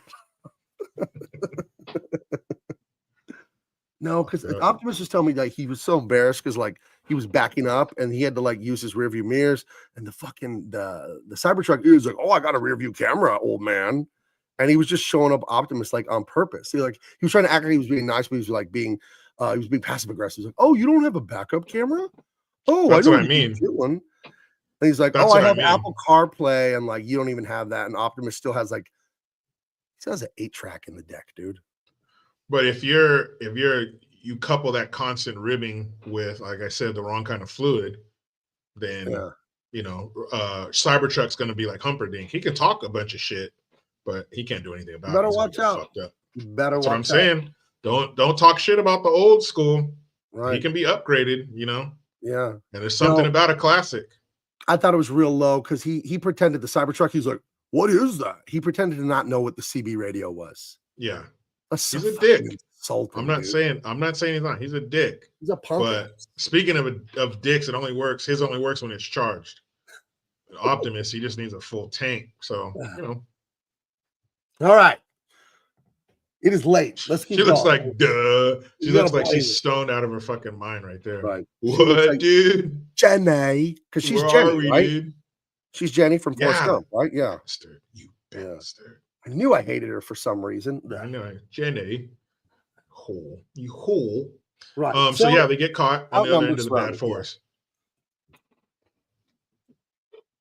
Yeah, so they're going to take him prisoner. And Carrie Ellis, the charming, not Prince, but he's Prince Charming. Basically, He's gonna be. He notices this guy. Yes, because Inigo told him the guy who killed my father has 6 fingers on his right hand, and he goes, and they're going to take him. And Prince Humperdinck tells her, "Oh, I'll send 4 of my fastest ships because they're going to kill him." And she says, "Stop! If I come with you, will you promise not to hurt him? Will you promise to put him on a ship? His ship's called the Revenge. It's in the harbor. Do you promise to take him to a ship and leave him alone if I go back with you?" And he says, "Of course, I give you my word." And so she goes with him, and they're riding off. And he tells the 6-finger guy, "As soon as we get out of sight, take him to the pit of despair." And he says, "Of course, sir." And so as soon as they ride off, he tells him, he makes some smart remarks and shit. And he says, he tells them, "Look, he's all men like you and I. We don't, lie to each other. So let's be real. What are you going to do?" It's like, "Oh, we're going to take you to the pit of despair." And so he says, "I see you have 6 fingers on your hand." He's all, "I met somebody who told me about you." And like, he's, shut the fuck up. So in this scene, he takes a sword and he hits him on the head with the handle of a sword to knock him out. Well, in real life, he didn't want to hit him too hard, and it kept coming across. You could see it on the film. And like, it just doesn't look good. So Carrie Ellis tells him, he's like, "Look, just hit me fucking kind of hard, and then it'll look real." And so he does. He hit him too hard, and he actually knocks him out in that scene. So when you see him get knocked unconscious, that shit's real. And he woke up in the hospital. Yeah, dude, fucking cracked him on his dome. That's terrible. I was like, shit, dude. So yeah, Couldn't he they really use knocked him the a fuck prop out. sword or something that was foamy or like a goodness? Maybe it was like plastic. I don't know, but yeah, he really knocked him the fuck out. I guess. So, owie. He goes into the pit of despair. Yeah. Which is an underground torture chamber with a secret entrance in like an oak tree, with the ugliest albino person in the history of ugliness. This torture. That's the albino. Ugh. Yeah, he's fucked up. But he's telling, and it's funny. He's like, his voice is like, and he goes, and he starts talking normal. There's all kinds of little fucking things like that in this movie, right? That are hilarious. But one thing I do, another great thing I like about this movie is the comedy is my kind of comedy. It's silly. Mm-hmm. Deadpool is filthy and hateful, very perverted sex jokes, and then just hateful jokes. This movie is just silly, which is the kind of humor I just like being silly, just being ridiculous. So I'll add that to the pros. Like inconceivable, or I don't think that word thing means what you think it means. Yeah, I'm trying to think. Do they ever get nasty sex jokes in this movie? I can't think of any that I heard. No. They don't. Mm-hmm. And that's what makes me avoid most comedies is those specific kind of jokes. I was raised like, we don't watch that. That's filthy. We don't do that. So to this day, I don't. And I find it very distasteful. I don't like stuff like that. So, I'll make a joke with the boys or whatever, but like, that's not because here's my whole philosophy on it. I don't want to push it in public. You know what I mean? I don't want to do Deadpool and then preach that to the world and then influence people that way. I don't want to do things like that. So that's why I don't like watching that stuff. So he's beat the crap. This guy's like, "I'm going to heal you up and then kill you," which is weird, but kind of funny. And the kid's worried about him. He's like, "Okay, so all is lost." The guy's in the pit of despair. He's almost dead. Mm-hmm. The torturer's going to heal him, but then kill him. She's going to get married to Humperdinck. It's over. And this is a dream she's having. Yeah. And this lady comes out of the crowd and says she will not kneel to this horrible woman who betrayed her love and is going to marry this evil prince. And you have to see it. I'm not going to play it because the YouTube copyrights up, but the way she's going, boo, boo, boo. She's just booing her like a completely insane person. She's like the princess of filth. Boo. You had true love and you walked away. Boo, boo, boo. Because she's there, because she, basically she's consenting to marrying him as long as they don't hurt him. And, she's not fighting for true love. Right. So that's in her nightmare. She wakes up like, oh shit, I can't be okay with this. Double Boot 7 says, as far as dirty jokes, he says the bad guy's name, Humperdinck. Humperdinck's a real name, isn't it? Because there was a singer, Engelbert Humperdinck. Isn't that a real name? Yeah, it's just a silly sound. It sounds silly to American English speakers, but wherever Humperdinck comes from, is it like Danish or some Scandinavian? Cumberbatch Humperdinck. Yeah, it sounds probably normal in their country. Who knows? But here it sounds fucking stupid. Here it is silly. but I don't think it's overly dirty. I think it borders on just being silly. So, and Yeah. then, yep, love the comedy of this movie. Well, Again, perfect breast in the world comment. I don't remember that comment. Who says that? yeah, it's at the end because she's about to stab herself, kill herself. Oh, that's right. So there's a shortage of perfect breasts in the world. It's a pity to ruin, 2 more. Oh, Wesley. But look, the set design. This is like every woman's dream. Right. Just, everything flowy and lacy and What's with women big and all this dresses and servants. And, luxury pleasure? They women just want to be pampered. That's how my wife wants to live. right. Just a team of people to be at her beck and call and just live in opulence. That's what she wants. 300 count Egyptian cotton Yeah. sheets and goose down and all this silk and all this stuff. Staff. Yeah, all that shit. And then you're just laying in it, I guess. Like women going to spas and massages and all that stuff. I don't believe in any of that. I think that's all weird and boring. If you told me, Gabe, we're sending you to the best massage spa place in Southern California. It's in the hills it's above Beverly Hills, and it's $500 an hour, free. And we're gonna send you there for 2 days and 2 nights. I'm like, no, thank you. I'll take the cash. Yeah, but zero interest in that. But Adrian would be out the door so fast that He'd piece be there of paper before, would be fucking floating. And the paper's just swirling. Yeah, that's what my I wife have this contention. I don't like the concept of massages. You're married and someone's rubbing your spouse. As long as it's a woman. Now hold up. Because I talked to my wife about this. Whatever. You want to go get a massage, get one. But here's my logic on it. And follow me on this. Someone's robbing you, giving you a massage, feels good, whatever. But you're at, the massage spa, so it's professional. But if I came home and opened the door and you were on the table and this person's massaging you and you're only wearing a towel, now we have a problem. And the only thing that changes what building you were in. I do think it's intimate. You are, by very definition, you are rubbing the body to give it pleasure, dude. But pleasure where? Pleasure. Pleasure in their head or pleasure in their crotch? So give the exact same massage, exact same non-sexual, exact same massage to some woman that's beautiful. You do it, Jericho, to some beautiful woman in front of your wife. What's the problem? But it's the location. Location's well, everything. Then go inside the massage building and you do that to some hot chick. But I'm not supposed to be there. You go inside that room in your house and you take a shit. It's totally fine. Go out in your driveway and take a shit. Now it's a misdemeanor. Now the police are involved because you shit in the front yard. It's location. That's everything, because that's where you're supposed to shit. It's in that room. So you're not supposed to shit in the hallway. Go to the location, this sacred location, with a woman that your wife is worried about because she's pretty hot, and you rub her down in a totally non-sexual way. Just the way. If I'm a masseuse, if it's my job, that's one thing. But if I'm rubbing down a woman under false pretenses, you don't think that would bother her? I think it would.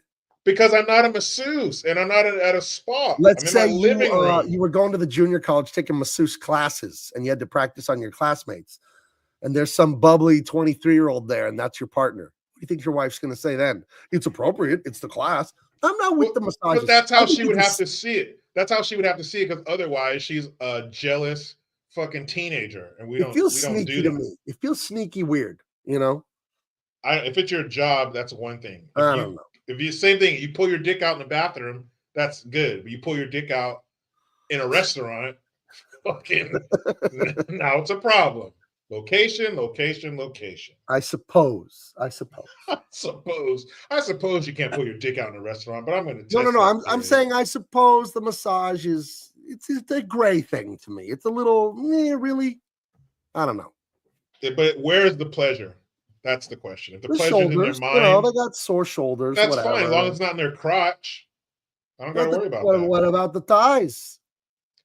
Still, is it the inner thigh? You talking about? Are they getting massage on their thighs? My wife keeps it below the knees, calves, feet. But they're laying there. I haven't been to the massage, but I think they lay there with no clothes on and a towel over their crotch, right? Basically, like over their ass and all. I guess you can. Some women don't like to strip down. I don't know. I've never gotten a massage. I don't want one. It's very nebulous to me. It's very nebulous. It's I don't know. It's a little. As long as it's a chick. I don't like. No, you ain't getting a massage from a dude. Fuck you want? There's no way in my mind. There's no way a man can massage a woman without deriving some kind of pleasure from it. Well, we all know how the husband-wife massage goes. Your wife tells you that she wants you to rub her Exactly. back, and you can only find a way to rub her butt for some reason. So Yeah, it's a magnet. My hands are magnets. Your butt has stainless steel in it. Right. So it's fucking I can try to pull and put him somewhere else, but it's gonna be drawn. here's more Back to- Seinfeld for you. There's an episode of Seinfeld where George gets a massage from a guy, and the guy's like muscular and handsome with flowing blonde hair. And then when George goes back, and he's like, okay. And the guy's like, turn over. He's like, okay. And George is so nervous the whole time because this handsome, Swedish blonde looking guy is massaging him. And when he gets back to Jerry's apartment, he tells Jerry, I think it moved.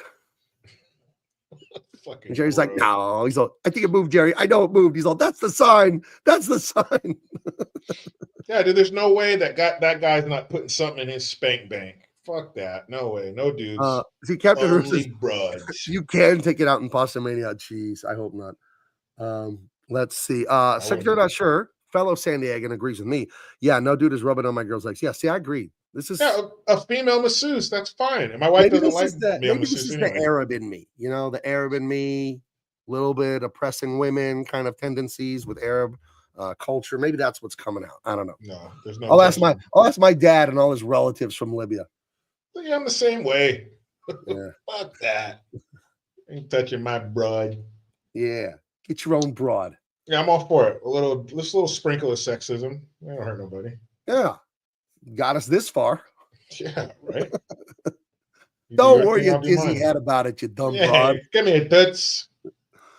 Let me put you Anyway. across my knee and swat your bottom a couple of times. Get you Hey, reset. when has that not worked? Huh? That's a turn on.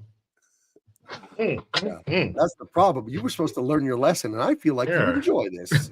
What the hell? How come you're doing bad stuff all the time now? How come you're always doing bad stuff and then dropping stuff on the floor and picking up? Yeah, it used to be once a month. No, that shit's like once a week. Yeah. Just spanking the hell out of you. Yeah. You worry about my hand. You want me to get a sore hand, do you? Well, sometimes you gotta give him a little slap. That was pretty funny. So Hey, dude. Then he goes, I'm gonna get female. Dude, I'm Sean Connery. I'm listening to whatever he tells me to do. So she wakes up from the nightmare. She confronts the prince, but I don't remember exactly about what. I think she realizes he didn't send anyone to send her love away unharmed, that he is going to be tortured and killed or whatever. Right. Oh, you didn't send your full foster ships. But the first couple times she's like, did you send him? Did you send him? Oh, yes, of course. I'm sending him right now. I was just telling him, blah, blah, blah. And then eventually she's like, you're full of shit, motherfucker. Right. I do love that the pit of despair is just in a tree. That is actually very funny. See, this is ridiculous humor instead of like dirty humor. The secret. He's like, now where's that secret knob? And then he tells him, he's like, sir, your majesty, come down here. We're going to torture him. He's like, we're going to have fun. We're going to torture the fuck out of him and try a new machine. He's like, oh, I simply can't. I have to plan a wedding, plan a war, and plan my wife's murder. I'm swamped. I'll see you some other time. And they're just like, you're just so flippant about fucking, war and murder. It's just, no, I have and to what wait is too much. revealed right here, great plot twist. The beginning kidnap with Vizzini, Fezzik, and Inigo Montoya to kidnap the girl, kill her, leave her with some emblem from the foreign army on her dead body and all that, or on her horse, to frame him to cause a war, to get the prince, was orchestrated by the prince himself. That's a great twist. That's a great twist. Good writing. So I got to add that to my pro versus con list. Yeah, good plot twist. So yeah, they're hooking up to this machine that basically sucks life out of you. He can set it to however many years he wants, from 1 year all the way up to 50 years. Right. And it's a very, very, very painful process. And so this is the first time that they're using it. So he's like, I'm taking notes. So this is for posterity. So please be honest. He's like, kind of a sick scientist, basically, torturing people and logging the information and all that kind of stuff. So yeah, it's fucked up. It gets kind of serious for a second. I do like this. Going back really quick to the spanking portion of the show, when Captain was saying, especially when the spanky turns into panky. Yes. If you're doing it right, everything turns into panky. This is exactly how hanky panky works. So yeah, it's spanky, then it's hanky, then it's panky. That's right. And you can mix it up. Panky, hanky, and then spanky. Well, it's whatever. You go back and forth. You go hanky, spanky, panky, hanky. Yeah, I knew a dude that started with panky, ended with spanky. Yeah, I think there's like 5,000 different combinations. Either of way, hanky, spanky, and either panky. way, you will be changing diapers at 3 in the morning eventually. So yeah, either way, in the end, you're gonna go. So, and really, that's the most important part. yeah, so they're torturing this guy, sucking the life out of him with this obscene looking machine. Yeah. Do you really need the suction cups over his nipples? You know, I thought that too, but then I see the ones on his stomach, and I'm like, all and right. then on his temples. You So know, they're like, just, okay, they're not getting, just on his nipples. yeah, they're trying to milk him or something. No, we're gonna get everything we can out of you, buddy. Yeah. We're gonna put one on your nuts too.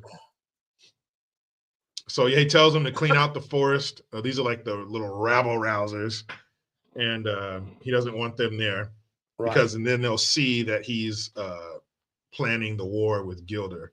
So he needs to basically get the witnesses out of there. Right. And so he says, Sire, there's one man in particular. He just won't move.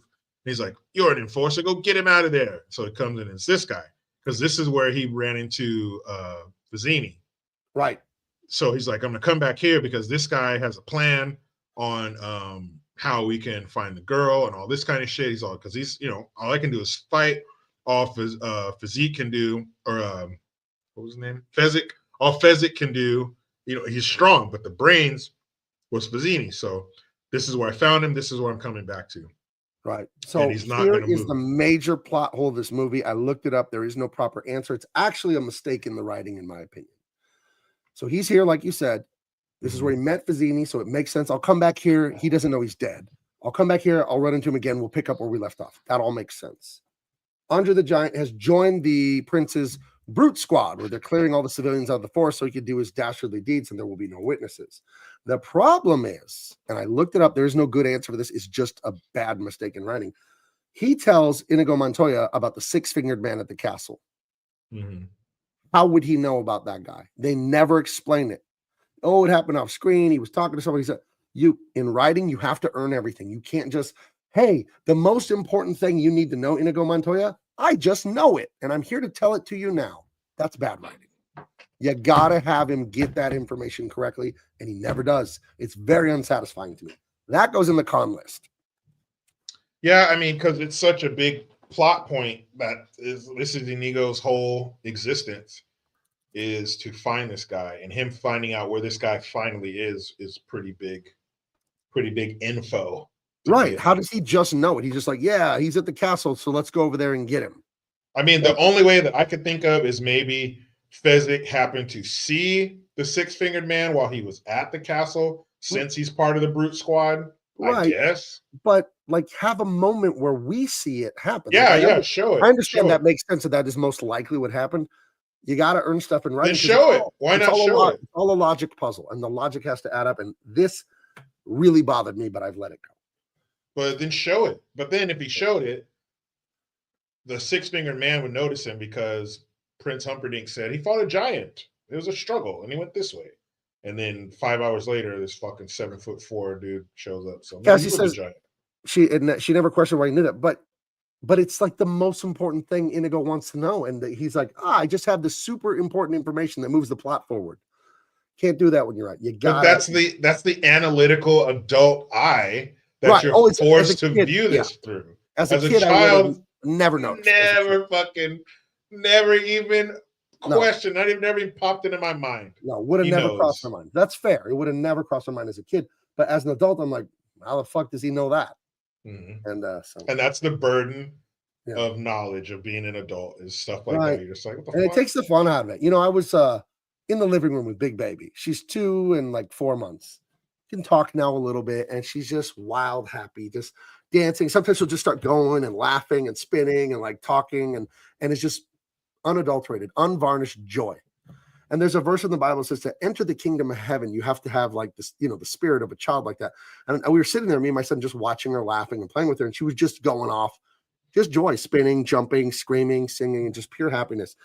And I thought, that's how we have to be, man. Just happy to be alive. I was telling my son, we were looking at her. My son does big deals. He's a real estate guy. I'm like, she's not thinking, oh, I hope my deal closes in 3 weeks, or I'm doing I hope my comic book makes these big sales on the crowdfund and this and that. She's like, hey, I'm here. I'm happy. Yeah, no pressure. My grandpa's here. The sun is out. The birds are out. Life is amazing because I have life. And like, we got to fight that every day to just be grateful that we exist.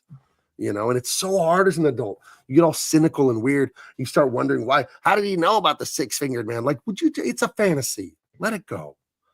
Let it go. But that's our pressure that we live under, kid, and that's the sign of a kid who's having a perfect childhood, to where they're not burdened by conflict in their life or uncertainty or things that they're missing. Like, all they have to do is focus on just being happy. Everything else, the food, comfort, warmth, clothing, all of those things aren't even a thought to her. Right. So all she has to do is, hey man, let's fucking dance. I don't have nothing else to worry about. I don't have nothing else to do. It's funny. I showed her the Beach Boys last week and she loves it. And her favorite song is my favorite Beach Boys song is Do You Want to Dance? I love that song. So good. And she's like, maybe if I show that I have energy, they won't try to put me down for a nap. Right. But she'll come into my office and go, dance, dance, dance. And I played a different Beach Boys song. She's like, no, dance. So I have to play that. So we went to the market the other day to get some chili and a sandwich. And we listened to Do You Want to Dance about 6 times on the way to the market. Because she wants to hear it over and over. Oh, boy, yeah, dance. Yeah. Do you want to dance? I think I've gotten really into the Beach Boys lately. I've always loved them, listened to them since high school. But I listen to them just casually, like, oh, yeah, these are great songs. But I've been watching a bunch of YouTube videos for the last week, all about the life and times of these guys. And it's crazy. But I really do think Brian Wilson, the main writer and all that, probably the greatest musical genius of like the last 100 years in America. Like, wow, what a genius he was able to do with the layering of all the voices and the different instruments, all that. Like, it's really phenomenal. You don't hear it anywhere else. It's really, I don't know. I think that's my kind of music. I think it's outstanding. You know, I always tell you I love that kind of stuff. The real it's, to me, it's Huey Lewis, Phil Collins, Bryan Adams, and the Beach Boys. To me, that's the stuff I love. You know, I think that's stuff that has a good message and stuff that they just have such mastery over the music. I don't know. That's the kind of stuff. Yeah, right. I want to see the Beach Boys. They still tour, man. As old as they are, they're in their 80s. A couple of them. Mm-hmm.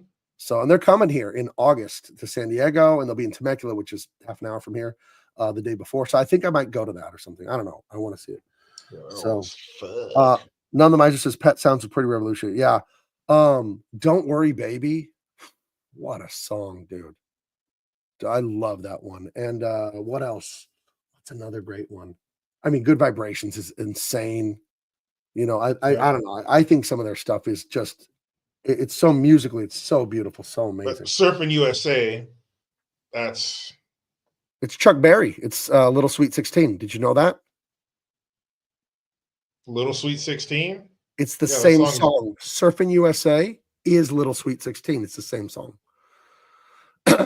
All over La Jolla. And then Chuck Berry's like, Pittsburgh, PA. Like, yeah. You can look them up. There's YouTube videos showing it's the same chords and the same concept of naming cities. But Little Sweet 16, and they don't hide that. The Beach Boys, they didn't hide that. Like, that was a thing they set out to do. So, and that was early in the career. These guys are like teenagers when they hit in 1961. Mm-hmm. So, yeah, I don't know. I love them to death. And I think it's music you can listen to in front of your kids. It's not saying dirty, filthy. I hate the Beatles because I feel like the Beatles pushed all that counterculture drug shit. And I know the Beach Boys, like some of them had drug problems behind the scenes, but I don't feel like that's what any of their music was about. You know what I mean? Mm-hmm. So that's why I don't like the Beatles. As genius musicians as they are, I think they really push that drug counterculture shit that I don't like. So right. Crazy how Andre can make grown men look like little children. Yeah, this dude's probably less than half his weight. He's a third, tiny. Possibly a third. Yeah. Maybe, you know. Yeah, he's definitely probably not 200 pounds. No, like this dude's fucking. A lot of actors are pretty small guys, right? 5'7", you know. Yeah, some of them are tiny, man. You meet them in real life, you're like, what the fuck? You're a little fella. I'm gonna look up how big Mandy Patinkin is. Come here, you little bastard. Oh, it says he's 6 feet tall, so he's pretty normal height, a little taller than average. So okay. But, you know, he looks probably like, what, 170, 180? Right. Fucking Andre the Giant's 540. Fuck, he could have killed everybody on that set if he wanted to. Pooping in bathtubs. Yeah. Push the poop down, bare feet. You missed some over there. I wanted to come up between your toes. Oh, okay. This guy right here has a fucking hilarious part in the movie. Because right here he's showing him, Prince Humperdinck is telling him, double the guards at the gate. Blah, blah, blah. He's all, but the gate only has one key. Right here, so it's around my neck, sire.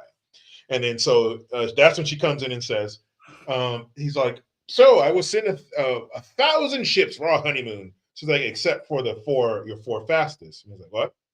The 4 fastest ships that you sent to find Wesley. Yes, but of course. And he's looking like, she's like, you didn't send them. And she pulls her hands away. You never sent the ships. You're not, you're a liar. And he's, oh, quiet, woman. Once we're married, that won't even matter. Blah, blah, blah. And she's like, you're a coward. And he's like, I wouldn't say things like that if I were you. Yeah, And ladies, like, if you want to get a guy real upset, call him weak. Call him a coward. That's and yell it in his face. Yeah, do that. Maybe That'll stick end your well finger for in his everyone. chest, his breastbone, and call him a coward. Yeah, that'll end well for everybody. Yeah, that's horrible. Probably one of the worst things you could do. And then she walks around and then after she lets her hands go, he walks around the desk, and then she walks around it again and tells him, and you know why you're a coward? And he grabs her. I told you I wouldn't say that if I were you. And he throws her in the room and locks it. And then he runs over to the pit of despair. And Wesley's all strapped down. And he's like, is it really true love? Blah, blah, blah. Do you really love her? And he's like, I can't remember what he said, but basically, fuck that. You're not going to take this woman from me. She's mine. Fuck your true love. And he cranks the machine all the way up to 50 years. And he screams so loud it's echoing through the town, and everybody in the forest can hear it, and everybody in town. And what do they call that? The Wilhelm scream, right? Rah! That famous scream. Yeah, that's the Wilhelm scream, and you hear it all through. Everybody's turning like, what the fuck is that? And then Inigo's like, do you hear that? That's the sound of true pain, and it has to be the masked man because this woman's going to marry Humperdinck, so that has to be somebody suffering the ultimate pain of losing their true love. And that's when they go and sniff him out. And so they can't find him. They can't find but you see Fezzik when he's feeding Inigo soup and shit. Like there's this whole montage where he's waking him up and he feeds him soup and he falls face down in the soup and he's trying to wake him up and shit. And then he has 2 barrels of water. And he just keeps grabbing him. And then you can totally tell how strong he is in this. Right. He's grabbing him like he's a fucking child. And just boom from one barrel to the other. And he goes, stop it. All right, I'm back. Fuck. Drenched, soaked in water. It's so funny. But he's just imagine if Andre the Giant was the most furious he could be, what he could do to someone like in his prime, when he was not battered and fucked up legs and back. What a guy like that could do. Full rage, like the angriest a human can get. Could he just tear someone to pieces? Could he tear like their arm? I don't know. He couldn't tear the muscle. The meat's too much to tear, but he could dislocate it easily. Easily. Dude, fucking step on your foot and just yank your fucking arm. Yeah, it's coming out. Oh, jeez. And but fighting a grizzly bear, this guy. Who was it? I think it was Jake the Snake during that interview he did with Joe Rogan. He said that Andre the Giant could do a standing backflip. Get the hell out of here. Yeah. So a guy 7'4", maybe at the time he was 4 something. Yeah. Maybe 450, something like that. He was a slim 400. He was a trim 450. But he was pretty athletic. So to think somebody as big as him able to have the athleticism to do a standing backflip. Yeah, dude. And if he wanted to, he could have drowned. He could have drowned how does Patinkin? Did I say his fucking last name? Mandy Patinkin. Yeah, I think. Yeah, man, he could have easily drowned him, and there's nothing he could have fucking done about it at all. Just fucking held him underwater easily, and just fucking bloop bloop. He's gone. So yeah, he asks, in perfect shot. You see the sun behind him. He's praying to his father, saying, "Please guide my sword, Father, so I may avenge your death." And it works. He fucking follows him over to a tree. He runs into a tree, and then he's like, what the fuck? And he leans down in disappointment, and he leans on the secret, button to open the door. Switch to open it, yeah. Yeah, very Indiana Jones. They go down there, and this poor fellow's had his life sucked out of him. He's dead. He's fucking dead.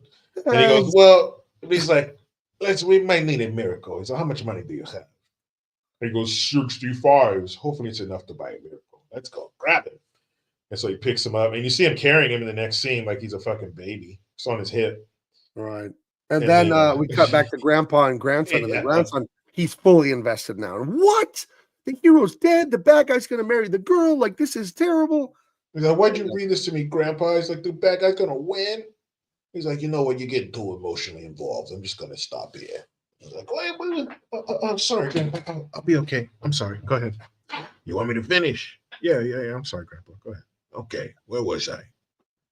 And he gets back in the story. And that's a great, part to keep cutting in is how Fred Savage is reacting to the story and how the beginning, gross, kissing. I want to play video games. And he's like, no, I read this to your father. My father read this to me, and I read this to your father, and I'm reading it to you. And so, but at this point, he's just like riveted, on the edge of his seat, hanging on his grandpa's every word. Like, what do you mean he's dead? He's like almost crying and shit. You all right? He's like, What if the grandpa was a drink? Well, you going to cry, you little pansy? Yeah, you little bitch. I'm not going to read this fucking book to you no more. This is so totally shit on the memory that he was making with.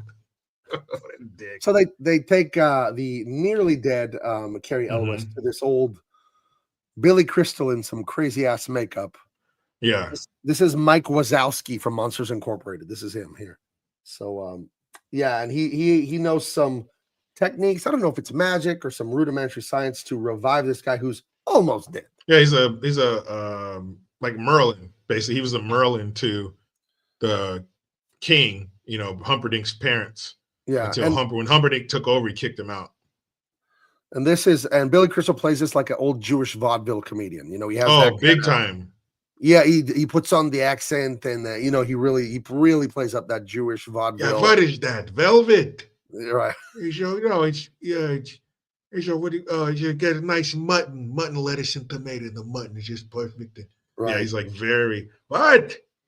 Vashuka my vakokta. Yeah, but he plays it great, and they said that the shit that they couldn't show in the movie was the most hilarious stuff. Let's see. Patinkin, he bruised a rib trying to hold his laughter in. They kept having to cut because the director was laughing too loud from all the shit because he was like cussing and stuff doing this character. He was just probably improving some hilarious. Oh yeah, just fucking hilarious. But he said the funniest stuff they couldn't show. But this scene was great, and he's a great actor. Billy Crystal was a great actor. He played the shit out of this part. Then his wife comes in because he takes one of those blowers like for a fireplace. Right. Puts it in his mouth, blows air back in his lungs, and then he pushes on his he's like, hey, hello in there. Hello in there. What's so important for you sticking around? And he pushes on his chest. True love. He's like, oh, you hear that? He said true love. He's like, no. He said to blave, which we both, I can't remember what he says it means, but he says it means something. It's like, that's not what he said. And his lie comes out, liar. She's playing the fucking female version of the, the stereotypical Jew. You're a liar. He said true love. Liar. Oh, you go, Humperdinck. Don't you say his name. Humperdinck. Don't you say his name. He fucking hates it. So then he tells him that basically, if you help us, this guy is going to shit on Humperdinck and not let him get married. He's all, if I help you, Humperdinck suffers. He's all, give me my hat. I'm in. And so he makes a pill and he's all, you sure that's medicine? And she's like, the chocolate coating helps it go down better. And so they give it to him in a little satchel and they go out. And she's all, you think they have a chance? He has his arm around her because now he's happy. He's like, fuck Humperdinck. So he's happy. He's not a grump anymore. So they have his arm around and they're standing in front of the outside the door. And she goes, have fun, boys. And he goes, have fun storming the castle. And so that scene was in the previews to the movie where they wave, have fun storming the castle. And I think it was, it wasn't for the preview for the movie. It was the preview to show that the movie was premiering on Fox. It was a big deal that it was premiering. So they would show this and other clips, but that was one of the more famous ones where they go, yeah, look at storming the castle. Look at the old man makeup on Billy Crystal's hand there. Dude, they nailed it. That makeup is fucking awesome. Handle it looks good, but it looks horrible. Like that makeup. You couldn't tell if they did that in 2025 or 1987. That shit was fucking awesome. It's good. Fun fact: Carol Kane isn't acting in this scene. There you go. Jeez, It's just being her true self. Oh, jeez. So they're gonna sell the castle. Carrie Elwes cannot move though. He's practically dead. He had all the life sucked out of him. He's gonna be healed by that magical pill, but he can't really move. So his two buddies, who again, that was good writing, that there was planted. They had some morality in the early fight scenes where they didn't want to sucker punch him, Mhm. So yeah, they're gonna come up with a plan. They're gonna get the princess. They're gonna take out the bad guys, kill the six-finger man, hopefully kill the prince, and save the day. It'll be a great fairy tale. Yeah, and they make him swallow the pill, and he says, "How long do you think it'll take to work?" And then immediately he's like, "Where am I? Where's Buttercup? What are we doing? How many weapons do we have?" Blah blah blah. Like he's just coming back. Boom! Like life just rushed back into him.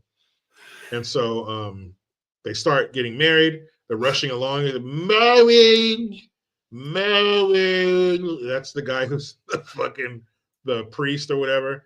And he's like, hurry up. And they're starting to hear commotion out there because their plan is starting to work. And so they have Andre the Giant on this fucking wheelbarrow where he's like, "I'm the Dread Pirate Roberts." And so he has such a thick French accent that you really can't understand probably like 75% of what he's saying. So I guess Rob Reiner, when they went to pitch the movie to Andre the Giant in Paris, they gave him the script and they gave him his lines, and it was 3 pages worth. And he had such a thick accent they couldn't understand him. So what they did was they recorded the lines and gave it to him to hear so he could mimic their voice, the way they sounded. And they said it was much better. But he said when he first read them, he was like, he thought to himself, "Holy shit, he's perfect for the role, but I can't understand what he's saying." So then he devised that plan. And when this guy, when Andre the Giant is being wheeled in as this big flaming evil whatever, the Dread Pirate, it's very hard to understand him. Yeah. I'm here for your souls. Look at this. This is a great report. This is what life is all about, guys. Michael Coulter says, "Gabe, that's my little nephew, Josiah. Little dude is the Energizer Bunny. Man, he's one of the reasons why I'm still alive today." That's awesome, dude. Family's everything. I was talking to my daughter. She's doing great in comedy. She drove up to Hollywood last night to be in a roast battle at the world famous comedy store on the Sunset Strip, and the battle got canceled. That's a 2-hour drive from here. She goes up there. There was a problem. The comedy store didn't do the roast battle, but her career is going so well. She did a private show where she was the headliner. Some real estate agent here in San Diego had her do like a hotel ballroom for a bunch of real estate people or whatever.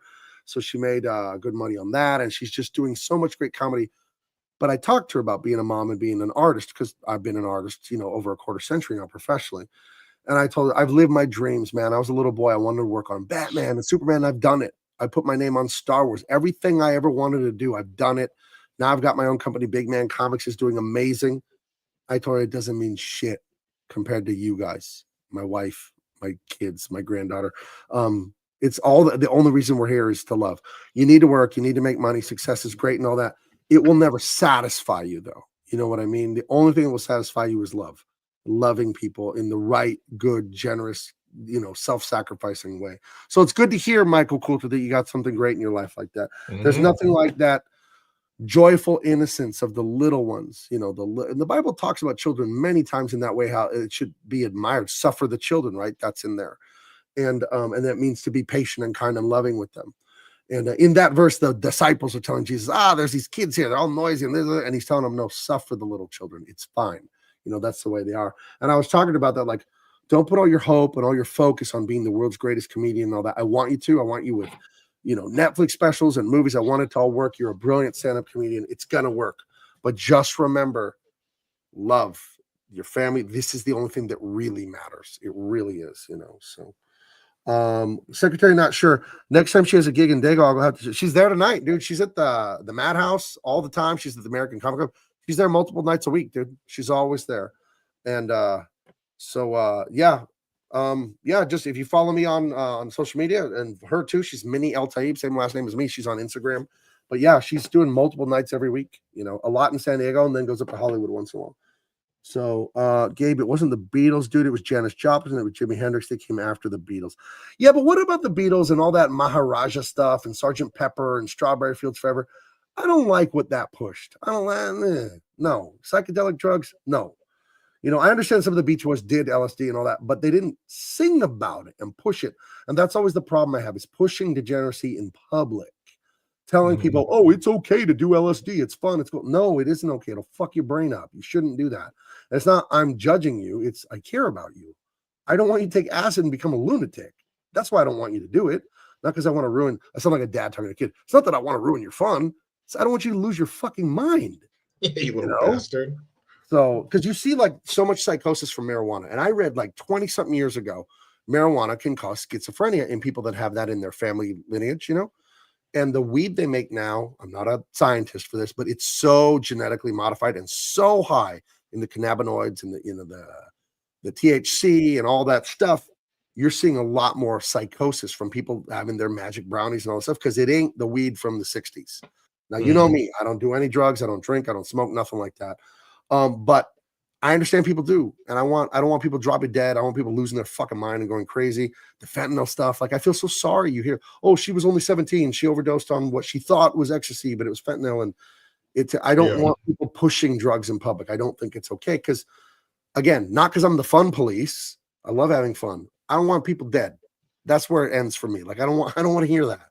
It's horrible. So let's see. Lucy in the Sky with Diamonds, LSD, F that shit. Yeah, it's horrible. Cassie Suba says, I prefer the Monkees over the Beatles. I'll never deny the Beatles are geniuses. But I don't like pushing degeneracy. I don't like it, So, I don't know. That's just how I feel about it. So anyway, they're threatening the Dread Pirate Roberts, but really it's just Fezzik or Andre the Giant. They're coming in to overthrow and everything. But the prince says, say man and wife, say man and wife. So the police go, hurry up. Man and wife. But they never say I do. He just says man and wife. And then they trot off because they're allegedly married, but not really. So, and the funny part right there where he stops him from lowering the gate, of course, the strong giant, he lifts it back up. Everybody else runs. They scatter. All 60 men run. And so it's just the guy left there who's like the enforcer of the whole town, of the whole city. And he goes, Inigo tells him, give me the key through the gate. And he says, what key? And he goes, Fezzik, rip his arms off. And he goes, oh, you mean this key? Pull that shit out so fast. Yeah. Like, oh, you mean this key? Because he believed, and I probably could. Guarantee you, dude, he puts his foot up against your rib cage and pushes you up against that wall and just grabs your arm. Can you imagine? Dude, that thing, it might come off. You're laying on the ground on the canvas, and he jumps off the third rope and just does an atomic knee into your sternum. Dude, you're done. Your lungs are going to come out of your ass if this guy lands on you like that. And your nose. They're coming out of your ass and your nostrils. How could people wrestle this guy and not get hurt terribly? Because I know wrestling. What a master he was. It isn't real. It's still dangerous as hell, dude. Yeah. Hulk Hogan still ripped his fucking back apart. Right. Picking his ass up and slammed him on the ground. Yeah, it is stupid when people say wrestling is fake. Like, nah, it's not a real fight, but it is definitely a ultra athletic acrobatic show. It is. It's more of an exhibition of acrobatics and fighting, but it's choreographed fighting. But yeah, it's not real fighting because nobody can get punched in the head 35 times. Yeah, I don't care. Well, I don't care what Sylvester Stallone says. You can't take that many shots to the dome. You'd be dead. You'd have 2 fights in your career and be dead. Right. But Jake the Snake said that Andre the Giant was wrestling him and he stepped on his hair and then picked him up, fucking ripped some of his hair out. Golly, dude. And then also, one of the takes in this movie they had to cut because Andre the Giant had a 15-second fart. So they couldn't use the footage. As he said earlier. What did she say? Yeah, because Carrie Ells wrote a book called As You Wish for the 25th anniversary of this movie. And so he told a bunch of these stories and had a bunch of the actors tell stories and shit too. And that was one of them that Andre had a 15-second fart. A long, big fart. Well, of course it was big. Could he do a little one on the set of the movie? Hope they release that blooper one day. I would not want to be standing behind that guy. Yeah, and that's another thing they talk about other wrestlers is how big and long his fucking farts were and his breath, his fucking giant breath. Yeah, dude, that's a big motherfucker, man. That's a big old fucking dude. Cut. He's like, good, cut. And then imagine him ripping ass in a car or something, dude. And he's driving and has control over the windows. You're dead. He would fog all the windows. You're dead. They're fucking open the door and bodies would fucking fall out, dude. Like the stupid stink bombs kids buy at like the prank magic store stuff. You're deceased. It's over. But yeah, good thing he was a nice guy, yeah. That's a big dude. Yeah. That's a big fucking 15 seconds. Yeah. That's wow. That's like one of a those long opera guys just holding that. Oh, you know, like wow, that's Yeah. actually disgusting yet impressive. Yeah, except one of those guys was in his ass. Yeah, Yeah, 15 seconds. That's a long one. that's a lot of dude. It's gonna be some kind of a record. That's why I don't think your whole job working for him, stomping poop, is not a. I think you'd 200 regret. grand. I'm there. I think you'd quit. 200 grand. Let's find out. You could get me at 2 million. You're not getting me at 200. 2 million? No one's gonna pay $2 million for you to stomp giant turds down the fucking drain. They're gonna pay me that much, or I'm not doing it. No, they can pay me 200 and I'll fucking do it. I'll do it. I guess Cassie must have read that book. Said Meathead asked, "You okay?" to Andre afterwards, and he said, "Now I am." But yeah, that's what he told him. Now I am, boss. That's what he told funny. the director. That's a big dude. I guess you just got to let it go. That's how it is with him. Yeah, what are you gonna do? So they're dragging fight him him? through the hallways because he can't walk. Harry always still has the life sucked out of him, but it's coming back from the potion from Billy Crystal and the lady. Yeah. They find the six-fingered man, and he faces off with Captain Sixfinger. I don't know his name. I forgot his name. What was his name? He's a coward. He's a sniveling coward. Mandy Patinkin is chasing him all over the castle, and he goes in this room, pulls a dagger out, and then he throws it right in his belly when he comes around the corner. Count Rugen. He's the guy who's married to Jamie Lee Curtis. Right. Christopher Guest. And you think I thought he was going to die because I'd never seen this movie. So I'm like, oh, Inigo Montoya's going to die. That's pretty high stakes. So he's stabbed what?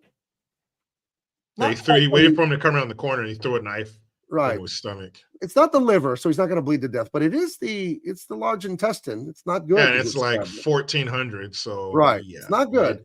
But then the guy comes up and these brutal like little poke stabs in like Yeah. the arms, and there's more blood. That's really savage. That was a lot of blood for a PG-13. Was this 13? This might even just been PG. I think it's probably just PG. Yeah, that was a lot of blood. That's just PG. There's no nudity and there's no real swear words, no really filthy jokes in this. And you can get away with blood in a PG movie. You can. Because they don't show gaping wound or anything like that. It's just red. No, bleeding through his clothes, but it's a lot. Right. It's a lot of blood. He gets stabbed up a bit. It's shitty. But he ends up killing Rugen, which is satisfying. He stabs right in the fucking chest, which is great. And he's like, oh, he's like dying. And then he just gets this second wind of, I'm Inigo Montoya. You killed my father. Prepare to die. And he keeps repeating it and repeating it and repeating it. It's pretty badass. And then he dispatches and he gets more and more strong. And then he tells him, offer me everything. Offer me money. Offer me jewels. Offer me everything I want. And he does just to see him beg. Right. He's like, you killed my father, you son of a bitch. And then he shish kebabs him. It's a satisfying kill. It's good. He falls dead. And so that's when she's about to stab herself in the tits. Right. She's going to stab herself. And then in the bed, he's playing it like pretty close to the line here. She could have killed herself, dude. You just have to be screwing around all the time. You can push the limits a little bit. I love how brave and stoic he is. This is a little too calm. Okay. You could be nervous about it, almost suicide. You know. No, nothing gets this dude off his game. Not the flames jumping out of the forest, sword fighting one of the greatest sword fighters in the world, choking out a giant. Nothing shakes this dude. So seeing his wife about to put a hole in her chest, that's nothing. But he stops her. There's a shortage of perfect breasts in the world. To be ashamed of he says a great thing right before he kills it. So that's right. He says, offer me money, offer me jewels, offer me pounds. The guy says, anything you want.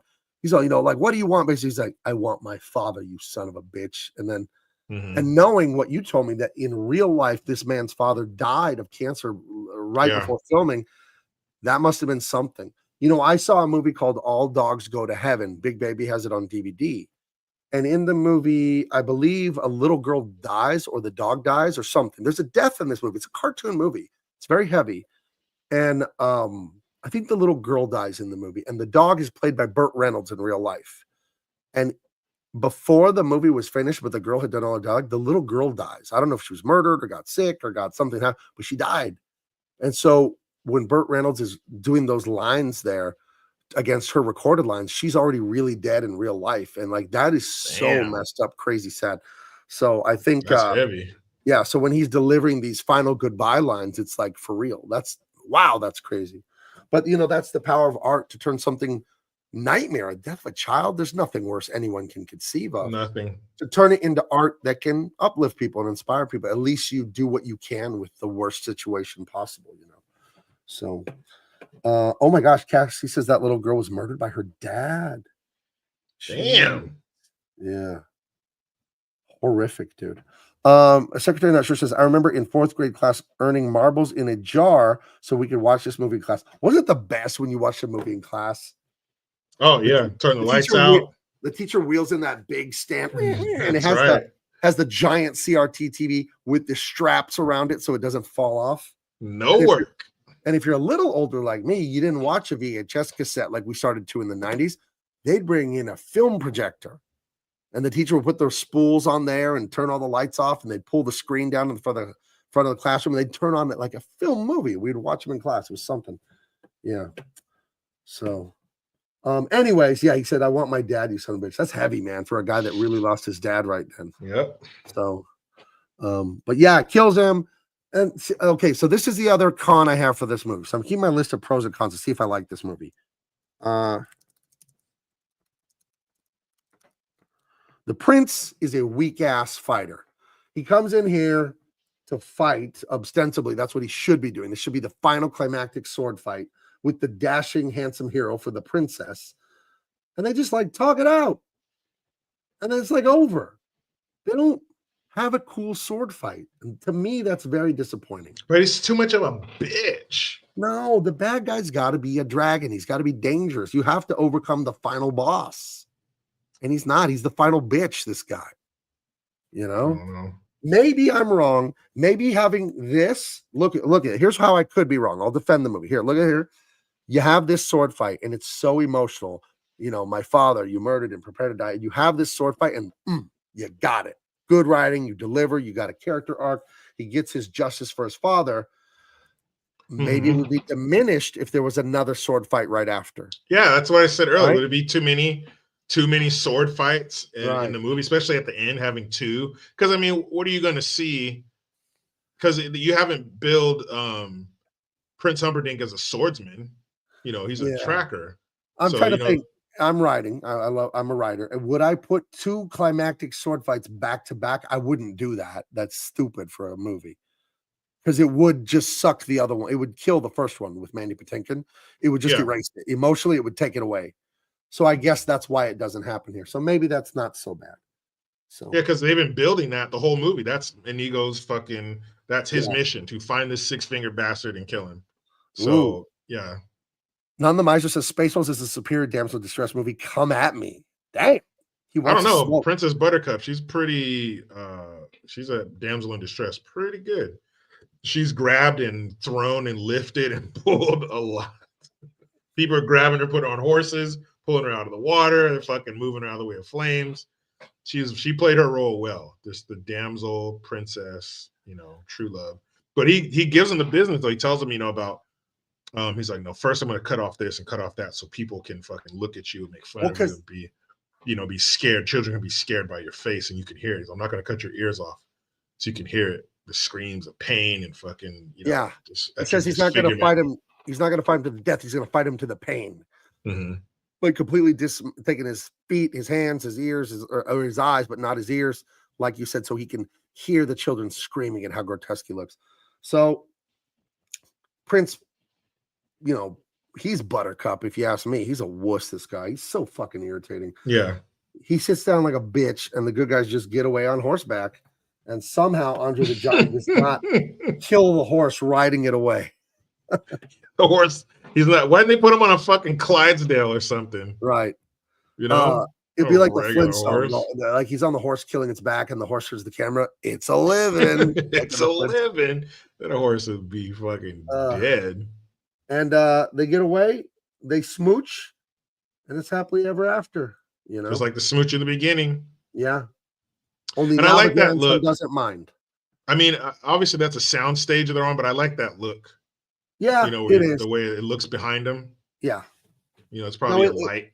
It works. It totally works. It makes it feel like a fantasy because the background doesn't look real. It actually makes it a fantasy. You know what I'm saying? It gives it that not soap opera look, but an unreal reality. You know, so almost like, you know, a drawing, or like a castle or something behind it. Like it's drawn in a book. So this movie, my rating scale is great movie. Good but not great. Good movie. bad movie. What the fuck? That's how I go like that, you know, like basically 5, 6 grades. I started off this movie like, it's good, you know, like that's a C. It's fine. It's good. Now I made a list of pros and cons. The pros, the great plot twist where you find out the prince organized the kidnapping himself. Great family message. You got the grandpa and the grandson. You got true love. You don't have all kinds of wild sex, bullshit, nonsense. See, if HBO made this now, they'd go to a whorehouse and they do this, right? And there'd be all this, you know, stuff everywhere. Be bad. Let's see. Great trio of bad guys. Vizzini, Fezzik, and Inigo Montoya. They're great. Carrie Elwes is perfect as the ultra handsome, dashing hero. The silly humor I love. It's not dirty. It's silly. Great character arcs for Inigo Montoya and Fezzik, where they are bad guys, but they're not like psycho killers because they're fair with Carrie Elwes. They don't bushwhack him, you know. The cons, the prince is a weak fighter, but I think we established we didn't need 2 sword fights back to back. That'd be bad.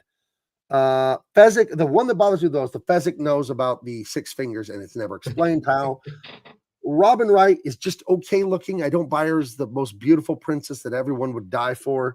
But that could be by design, just like the bad guy. And then the prince really irritates me, but maybe that was by design. But I want to smack him in the face. That's a good thing. I think he's he's a bitch, dude. He's a bitch. Even when he's standing still, I can't stand the look on his face. So basically, it boils down to Fezzik knows about the 6 fingers and they never explain it. That's what bothers me about this movie. Robin Wright, whatever. That's your taste in women, I guess. Whatever. I would take this movie from it. It's fine to the tip top of good, but not great. So I give it like a B plus. I went from like a Midland C, like a not, you know, I don't think I need to watch it. It's better than I thought. I think this movie deserves at least an A minus. It has to be in the A's. Because you only have one bad thing to say about it. Everything else is up for debate. I don't like Robin Wright as the princess. I don't want to save her. But that could be by design, just like not having 2 sword fights at the end of the movie or designing or writing the bad guy to be such an insufferable prick that you don't even want to look at it. I'll just say it. She's not pretty enough. She's not ugly. What if they had another drop dead gorgeous woman to play her part? What's wrong with pretty people? Nothing, but I think they might have thought that maybe that's too much. But it's like, this is the princess that the guy wants to steal. He's going to go around the ocean and come back and all like this great love. Well, she better look like it, dude. That bothers me. I think she looked good enough. She's pretty. Yeah. She's not gorgeous. Oh, walking down the street, she outclasses most women. I get it. But this is Hollywood, right? The prettiest of the pretty. The models, all the stars, the supermodels, like, come on. You know? They had Brooke Shields' phone number. Yeah. There were tons of gorgeous women back then. But yeah, this is who they picked. I think it worked. This is an awesome movie. This goes in the time capsule and all that shit. None of my says I give this movie 1 thumb up, 2 thumbs down. That's not possible. Cassie Suba, I thought she was beautiful and he was handsome. Relatively to the general population, she's stunningly beautiful. For a Hollywood starlet that is the focus of a prince trying to steal her, come on. But was she the star of the movie? No. I think the star of the movie was him, and they nailed it. She wasn't the star. I don't think they wanted her to be too striking because they would take away from him. Maybe you're right, because they didn't do up her makeup. They didn't give her a bunch of eyeshadow and lipstick and really play it up how they could. Yeah, they didn't say that she was known for her beauty throughout the land and all that kind of shit. She was just a fucking broad, you know, and she's pretty, She, you know, pretty lady.